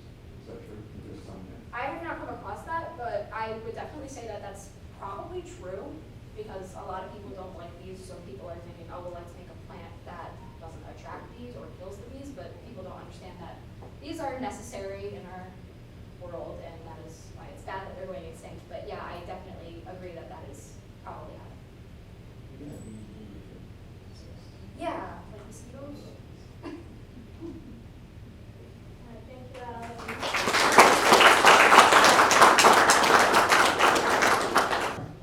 Now, so as you can see here, we have our function up here that we want to take its derivative of, and we're going to evaluate that using the limit definition of the derivative, which says that the derivative of f of x is equal to the limit as delta x approaches 0 of f of x plus delta x minus f of x all over delta x. So you can see that by plugging in and following this trivial algebra that all of you should be very familiar with at this point, we arrive at the simple conclusion that the derivative of f of x equals 8x squared plus 1 is 16x. Now, who is confused? My head hurts. Okay, yeah, I know there's a lot of people in here who are confused. But, I think it's good stuff. yeah. So, I felt confused in a lot of my math classes here at MxCC, and it has nothing to do with the professors. I love my math professors. It's just that the primary method of instruction at the college level tends to be the lecture format, right? Not just in math classes, but in other classes too. And this tends to be a pretty universal format across the country and across the world. Except I think that the lecture made a lot of sense, 100 years ago, thousands of years ago. But I think that with the advent of modern technology, I think that there are better ways to conduct classes, specifically math classes. And I think that we can change the lecture format and incorporate other more modern learning techniques to better facilitate students' understanding. So my name is Josh Greenberg, and I'm going to be talking today about how I would conduct my calculus classroom if I were a professor, which is what my ultimate career goal is. So there are three main problems with the lecture format. The first is cognitive overload, right? When you go to a lecture, you have to sit there for an hour or an hour and 10 minutes. I think at Middlesex classes are an hour and 15 minutes. You have to pay attention to what the professor's saying. You have to understand what he's saying. You have to make sense of what the professor's writing on the board, any diagrams or anything that's being written on the board, and then you have to copy it to your notes, all while not losing track of the professor's train of thought. This right here is what is known as, or causes cognitive overload, which is just an overstimulation of the brain. When you experience cognitive overload, the natural tendency is to just shut down for a minute to well, essentially restart your cognitive process and try to pick back up in the lecture. The problem is the lecture doesn't care whether you're cognitively overloaded or not. The lecture is going to keep going because the professor has to get through his lecture, right? Now, if you experience this time and again, week after week, day after day, over the course of your 4-year, maybe more, if you're pursuing higher level education, college career, I think that apathy for learning and general dread for learning will start to set in. And I think that redesigning the curriculum and rethinking the lecture format is the key in addressing this problem. Now, the key to fixing cognitive overload is just a pause button, right? Sure, you can stop your professor, you can ask a question, but you can only do that so long before the professor's going to keep going with the lecture, right? The second problem with the lecture format is assumption of background knowledge, right? If I'm lecturing about calculus, right, that first slide I showed with the math that made sense to half the people in this room and that didn't make sense to the other half, right? If I were a professor, I would assume that everyone in this room has the same level of background knowledge to understand what I put on that slide, right? But do you maybe see the problem where, calculus is often a freshman level class at college, which means you've got a classroom of, maybe from 20 students all the way up to 100 or 200 at some big state universities, of students from all over the country who haven't necessarily had the same level of math education. In theory they have, but in practice it rarely works out. There's this problem requirement of the assumption of background knowledge that the minute a student does not have the required background knowledge, not even necessarily through his own fault, it can throw off the entire lecture for that student and make the rest of that class ultimately pointless because he's just going to have to go home and reteach himself the same material anyway. The third problem with the lecture format is that it only incorporates one perspective, that of the lecturers, right? Now, granted, the person lecturing is ideally an expert in their field.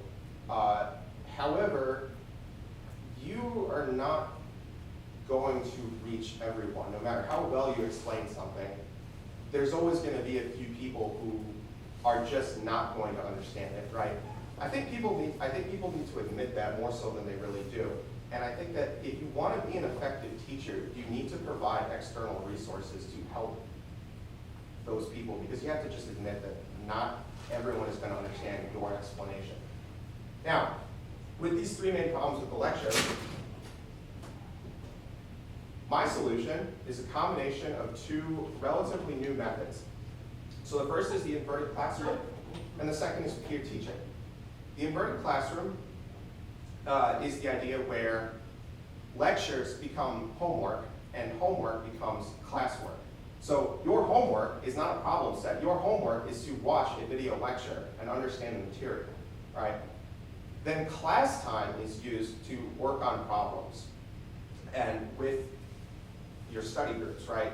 I want to facilitate friendship in my classroom among my students, because typically the class that I'm most excited to is the class where I'm friendly with everyone in that class.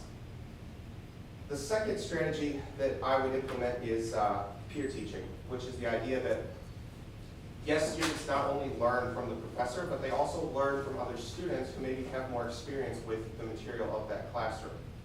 And I think that that's a very valuable asset that oftentimes goes untouched, right? Because with the lecture, everyone is focused on the lecture, and the best you can really do is kind of whisper amongst yourselves in the back, but I don't think it's very productive. I think that peer teaching can better incorporate that.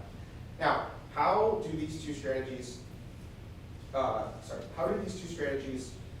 address cognitive overload, the required assumption of background knowledge, and incorporate multiple perspectives? Well, if the lecture is a video, the minute you don't understand something, you can pause it. You can pause it, right? You pause it, you reflect on it, right? If you do not understand it, maybe you go back and listen to it again. Maybe you go and seek an external explanation, which the professor should also facilitate and provide.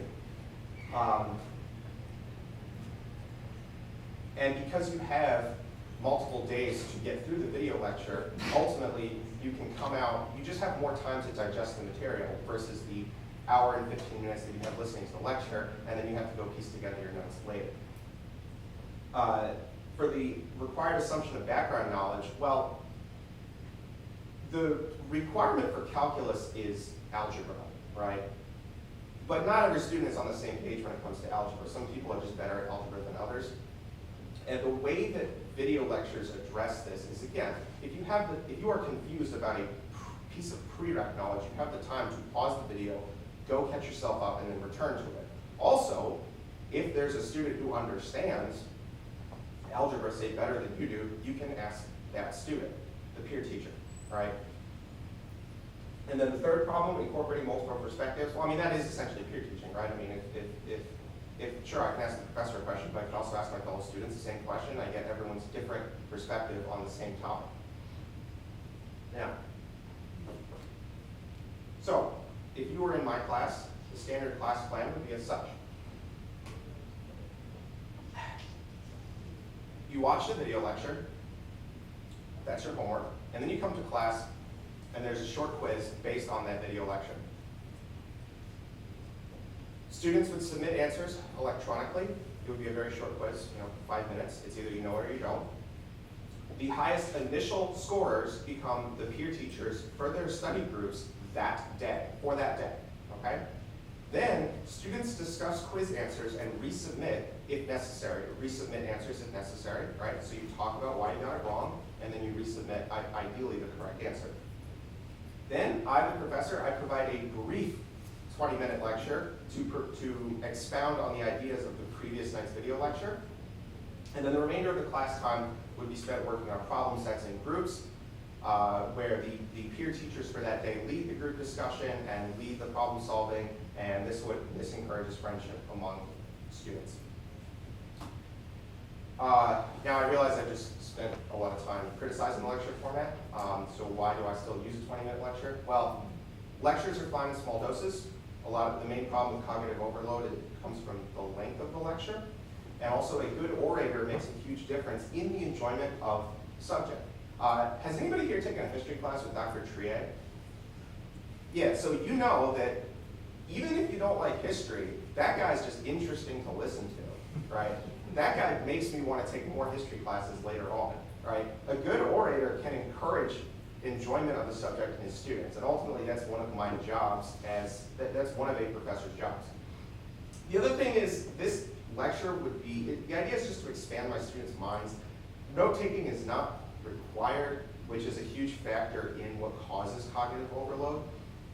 I just want my students to listen and just piece this together in their mind. I just want to open their minds with this lecture a little bit. All right. Now, my ideas are great and all, but do they have any tested success in the real world? Yes, they do. So they're successful not just in mathematics, but also a variety of fields, and also at a variety of different schooling levels. There's demonstrated success both at the college level, in middle and high school level, as well as working with students with disabilities such as ADD and developmental delays. So at Villanova, they decided to flip their engineering courses. They implemented the inverted classrooms in their engineering courses. And what they found is that the bottom third of students' grades were raised more than 10%. That's not 10% of their grade, that's 10% like out of 100. So if they had a 63, they went to a 73, right? That's a huge improvement. And then the total class average was also up 3%.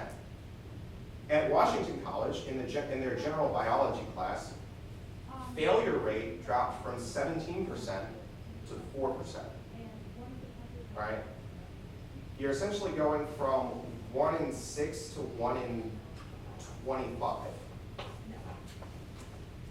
And the amount of A's in that class rose from 14% to 24%, 10% increase.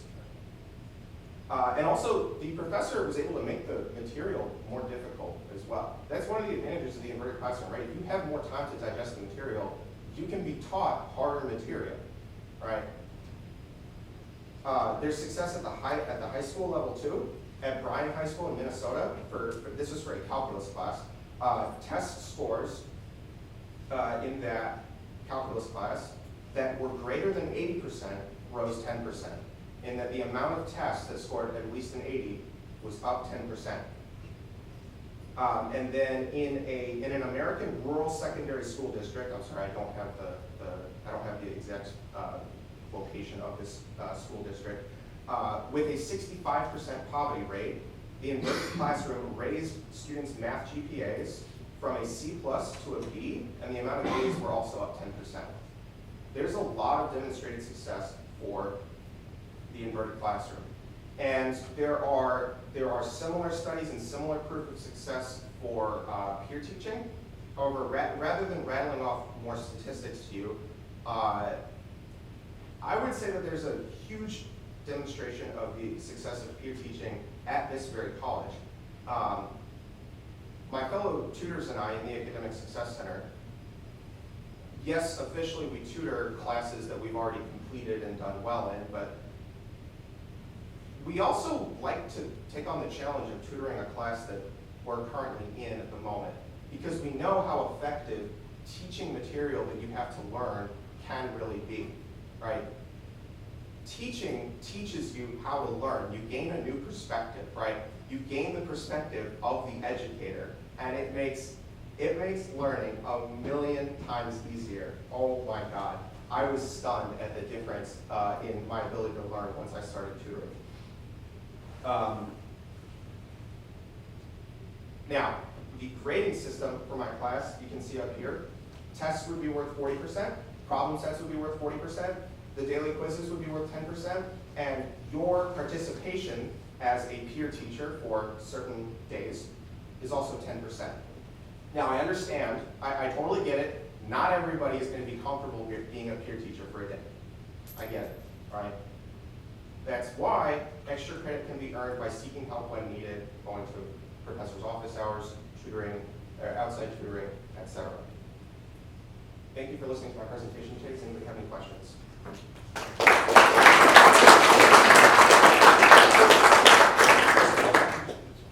So, like I said, I kind of realized that I'm like getting a lecture and then also doing an inverted classroom in a lot of the classes, which we do a lot. Yeah. Which is kind of frustrating. Yeah. Because I'm also getting the lecture time or whatever. Exactly. The only criticism I can find of it is, do you think it could introduce perverse incentives for, let's say, slackers, and the fact of like there's almost a prison down of, if I don't do the work, I can not be a peer teacher, that's fine, but then I can just have somebody do it for me, versus if I don't do the homework, I will be docked free.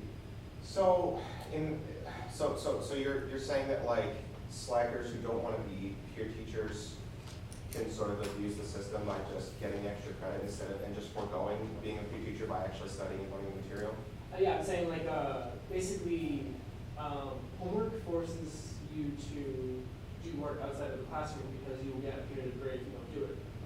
This system does not necessarily punish people who don't do the online lectures and all that stuff, and then they can basically just use people who. Well, I would argue that it does punish online lectures because if I did, okay, one, I have to design my tests and my problem sets so that those who know the material will do well and those who do not actually know the material will not do well, right? I think that is more on me, and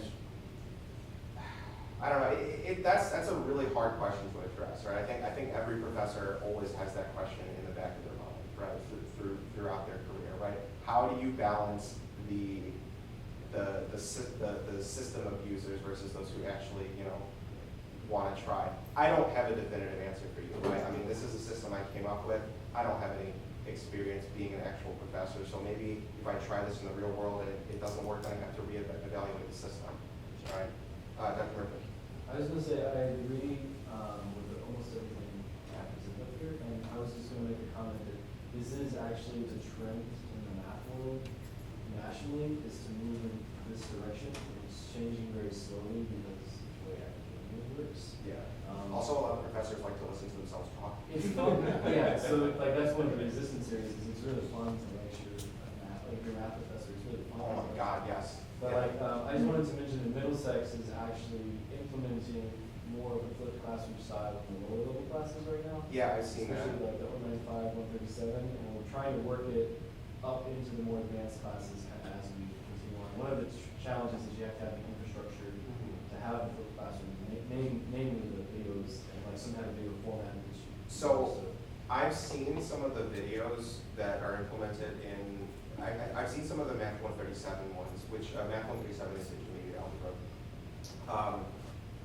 I would say that this is not something I mentioned, but I think that in order to have effective video lectures, the professor has to make the video lectures himself, right? which is one of the things that takes time to, it takes time. Right, it does.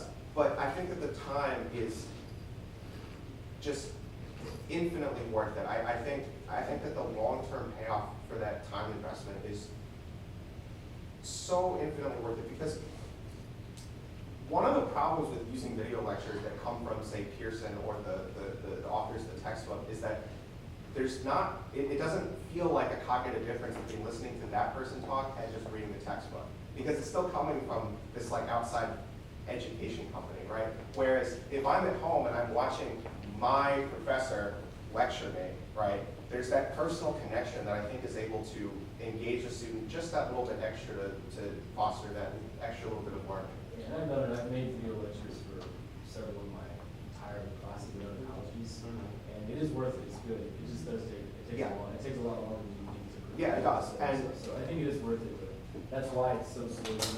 And especially then you run into the problem where it's like a lecture works for like 2 years and then you see a huge problem with this, so then you re-record and whatnot. Yeah, it is a lot of time. Any other questions? Thank you, Josh. Good afternoon, or those who are left. I'm kind of happy there's a lot less people here. It makes me feel a lot better. Jimmy, you know it. So my presentation, my final presentation today will be on groups with increasing social isolation. So what is social isolation? It sounds pretty self-explanatory, but if you want to get a little bit wordy with it, is the disengagement from social ties, institutional connections, and community participation. But how do we determine if someone's isolated or not? Well, we can with the social network index assessment. It is a questionnaire used to assess and measure the social connectedness of an individual and highlight those at risk of social isolation or those who are already socially isolated. In the study, the SNI that was used is called the Berkman-Sign SNI. It is a modified conversion using only questions from 4 categories instead of 12. 4 categories of social connections in the questionnaire are marital status, whether you are married or not, social ability, the number of contacts you have with children, close relatives, and close friends, whether that individual is a member of a church group, or whether that individual is a member of any community organization. So, why is it important enough to learn or know about social isolation? It's important because social isolation can predict mortality. Using the scores on the Berkman-Sign SNI, low SNI scores are associated with increased mortality rates, and high SNI scores are associated with decreased mortality rates. Here is a line graph of the survival stage of female participants once after the interview. This graphic here was taken from a study done by Matthew Pansell. And as you can see, each line represents its own level of social isolation. The dashed line over here represents individuals who are not isolated at all. The white dashed line represents individuals who are somewhat isolated. The solid gray line represents individuals who are very isolated, and the solid white line represents individuals who are the most isolated. As you can see, as time progresses, let's focus on the individuals who are not isolated. As you can see that as time progresses, the survival percentage decrease. But when you factor in social isolation, the levels of social isolation, their survival rate decreases significantly. Or no. This right here is a graph, a line graph, of the survival percentage of male participants amongst after interview. Same concept applies from the previous line graph.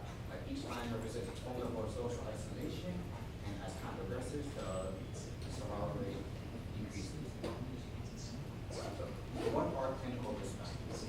Clinical risk factors are certain bodily functions, certain levels of bodily functions that may be related to increased risk of diseases or they are classified as clinical because they need some sort of clinical assessment, such as a blood test. And in addition to SNI scores predicting mortality, SNI scores also have a relationship with clinical risk factors.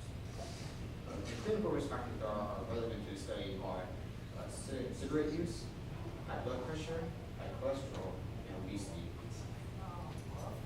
Here we have a set of graphs of the percentage of female and male participants who use cigarettes, and they're categorized by their social network index score. 4 representing not isolated, and 0 or 1 representing the most isolated. And as you can see in both graphs that there seems to be a significant relationship between cigarette use and social isolation, as participants who are more isolated are more likely to use cigarettes, both female and male. In contrast to the previous set of graphs, this set of graphs of the percentage of female and male participants with high blood pressure, only females seem to have a relationship between high blood pressure and social isolation, but males do not. This set of graphs is the percentage of female participants with high cholesterol and male participants with high cholesterol. But unlike the other two sets of graphs, these do not seem to have a relationship between high cholesterol and social isolation. Though it does seem to have a subtle relationship, the relationship is not significant enough to determine it significantly. These final set of graphs is the percentage of female and male participants who are obese, and like the previous graph, female participants seem to have a subtle relationship, but is not significant enough. But funny enough, though the data may be skewed here, the levels of isolation, it seems to be leaning towards that male participants who are more like social butterflies are going to be obese, but that is not necessarily the case here. So, who are the groups of increasing social isolation? The group consists of the intellectually disabled, the physically disabled, and individuals relying on technology, and individuals who excessively use the internet. I have a quote here from the Disability and Participation. It's about us, folks, still without us. It states that disabled people typically identify negative attitudes and social barriers to be the greatest impediment to their well-being and the greatest impingement on their human rights, and the main reason for their social exclusion. Therefore, the intellectually disabled and physically disabled are susceptible to social isolation because of the perspective of others, negative attitudes, whether it be stereotypical or discriminatory, stigma, the lack of inclusion, and inaccessibility, such as staircases, narrow doors, or a lack of elevators. But that is specific only to the physically disabled. Now, individuals relying on technology, they are susceptible to social isolation because of the convenience of technology that affects social interaction, such as the preference of messaging and email and automation in the workforce, removing the human factor for the sake of efficiency, such as self-checkout, Amazon warehouse, or even maybe or something like that. And individuals who excessively use the internet. Now, according to the study, internet usage, depression, social isolation, and loneliness among adolescents, there does seem to be a positive correlation between social isolation and internet addiction. Using the mean and standard deviation from both variables of internet addiction and social isolation to calculate the coefficient of correlation of 0.386 is greater than the level of significance of 0.01, indicating that there is a positive correlation between social isolation and internet addiction. However, that is really up to interpretation, as internet usage seems to increase social interaction through social media, or does it really hinder it? As interaction through social media is a simulation of real connection. The study could suggest the reinforcement of already isolated individuals. So, to recap and wrap it up, social isolation is a predictor of mortality. It has a relationship with clinical risk factors such as cigarette use and high blood pressure, and those at risk are the intellectually disabled, physically disabled, individuals relying on technology, and individuals who are excessively using the internet. References.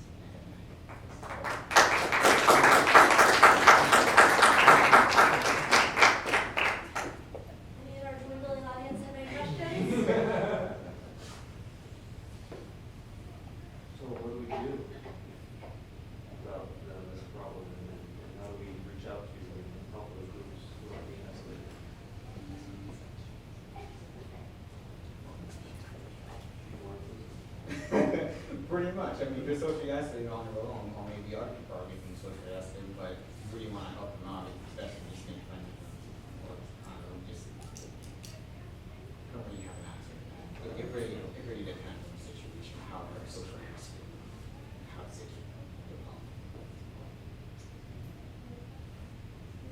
Well, I had a similar question, but I would also like to relate to that too. Are there studies about, let's say, isolation and alienation in the United States compared to other countries? I didn't really get into that, but I'm pretty sure there could be. Okay, I did research like this phenomenon in Japan called hikikomori. It's basically the individuals, whether it's mostly males, but it could be females also. They isolate themselves from social interaction, obviously, and it could be for months, and they just exclude themselves from society and close themselves off into your own world and your own, and it can happen for an extended period of time, or however you know. Is that like a healthy practice, or? It's not a healthy practice. I'm not really sure if you determine a hikikomori a mental illness or not. Because I did research this a while back. So. All right, thank you for your. Hi. Hello, my name is David Breli, that's Zach Sanchez, and that's Peyton Baranich. We, in our psychology, I believe it was 111, we studied the effects of sun exposure on physical well-being, and this is what we learned. So, our introduction. We learned that sunlight's effects on the human body, they're both good and bad. It increases melatonin, increases vitamin D, keeps the body in its constant steady state, which is homeostasis, and it can cause cancer. Pretty obvious, pretty self-explanatory effects of sunlight on somebody's body. Our prior research showed that vitamin D leads to healthy bones. There is a wealth of knowledge on this in our EBSCO databases here. We found that limited sunlight leads to a higher probability of seasonal affective disorder. We found that through learning that the University of Toronto incorporates UV lights in their library in wintertime because there's not enough sunlight to go around for their students.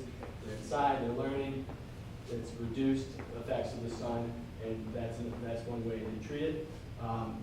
Vitamin D, it lowers the risks of depression, and vitamin D also lowers the risk of osteoporosis.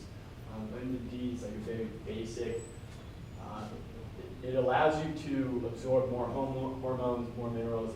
It's very essential for the human body. It keeps the body in its steady state, and that's what we're looking for. We saw middle ground. We saw that sunlight is cancerous through its adverse effects caused by melanoma or too much sunlight. We wear sunscreen for a reason, whether it's all natural or processed sunscreen, whatever you want to call it.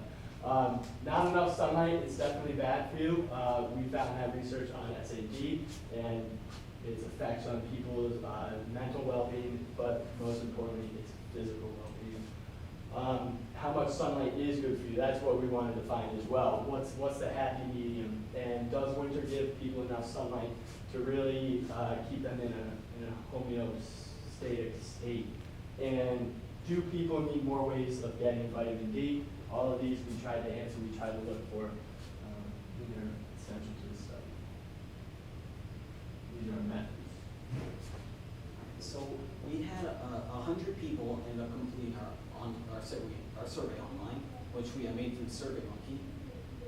And all the participants were, they lived in Middlesex County, and they were students in Middlesex Community College.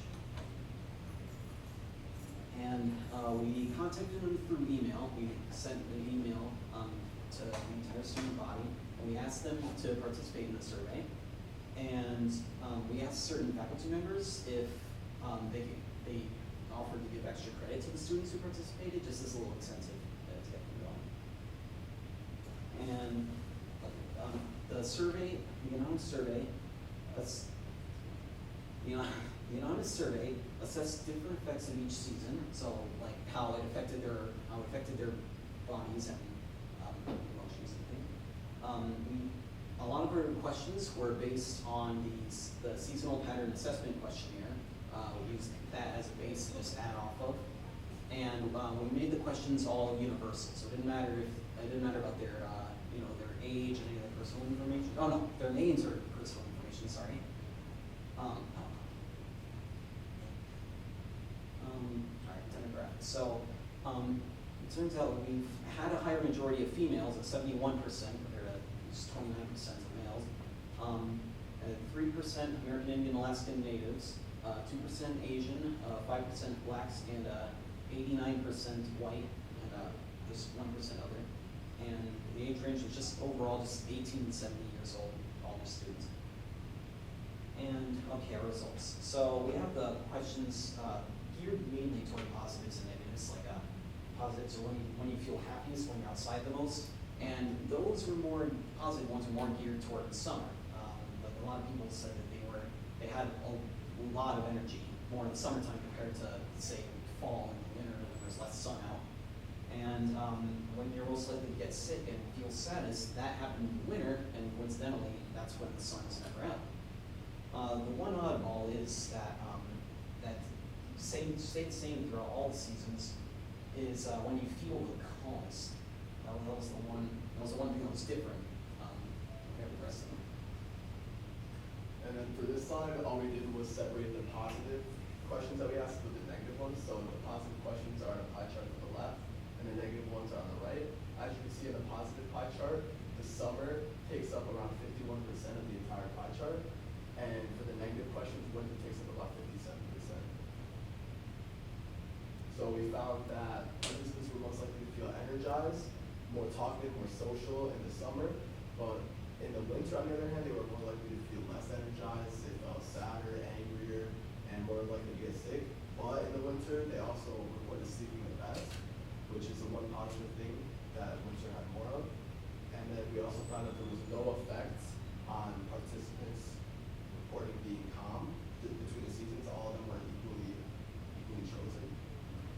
So for our limitations for the study, we use an imperfect measure. We use sunlight as a proxy for sun exposure, which doesn't really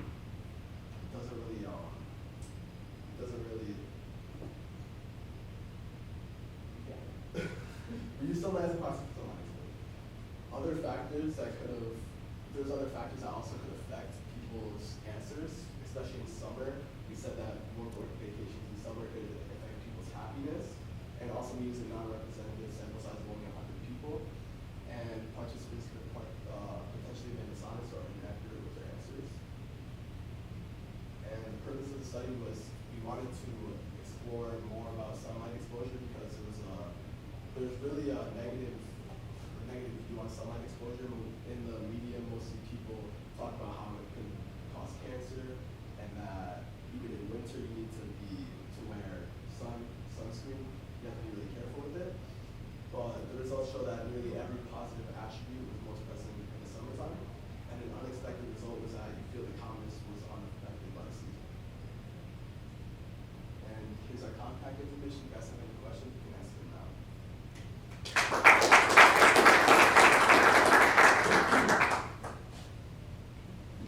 So what can you do in the winter to curb that effect, that negative effect? There exists these little sun boxes on Amazon, and my mom tried one, and I just made her move me here in her own work. But that wasn't. Point of clarification. So, are those actually effective? Is there research around that? Well, when we talked about the Toronto University using the UV lights, they did state that it did have a positive impact on the students.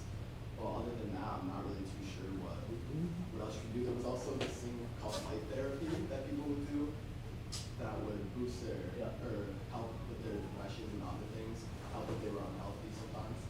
The conclusion of that study, though, was nothing's better than the sun, though, right? So you can have a light, a UV light with 10,000, 100,000 flux, but you're going to get less light from that artificial UV light than you would on a rainy day, just by being outside in the sun. So obviously, you can still get out on a rainy day. So nothing really can replace what the sun gives to you. I remember reading recently that if you were to look at the timings of civil wars and revolutions within countries, there was a pretty extreme correlation between the start of those revolutions and civil wars and summer months. It seemed like almost all of them would start in July, late June, and those sorts of time frames. So I just wonder if maybe this has some sort of connection to that. People get stressed in the heat. Yeah. But I'm sure there could be, I'm sure you can find some, especially in the winter, if the work starts in the winter. I don't know. So. There's a lot of research on the effect of heat and versus heat. Really? Okay. Any environmental alternative. What's the recommended amount of sunlight you should get from every day? We actually didn't come up with an exact number.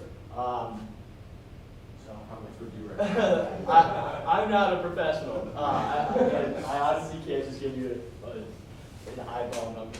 So, but I would say when I feel like I'm getting like worn out by the heat, that's when I take a break, or I'm like, oh, maybe I need some sunscreen or something like that.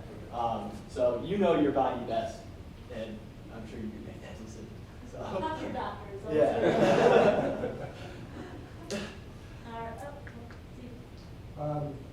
From aside from, I guess, the perhaps physiological aspect, statistically, when you mention emailing all Middlesex students, and I talk about this in my stat class, if you're talking about what can you infer about a population from a sample, ideally the sample should be random where possible.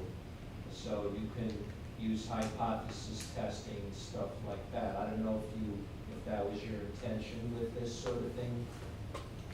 Come on, you can answer that question.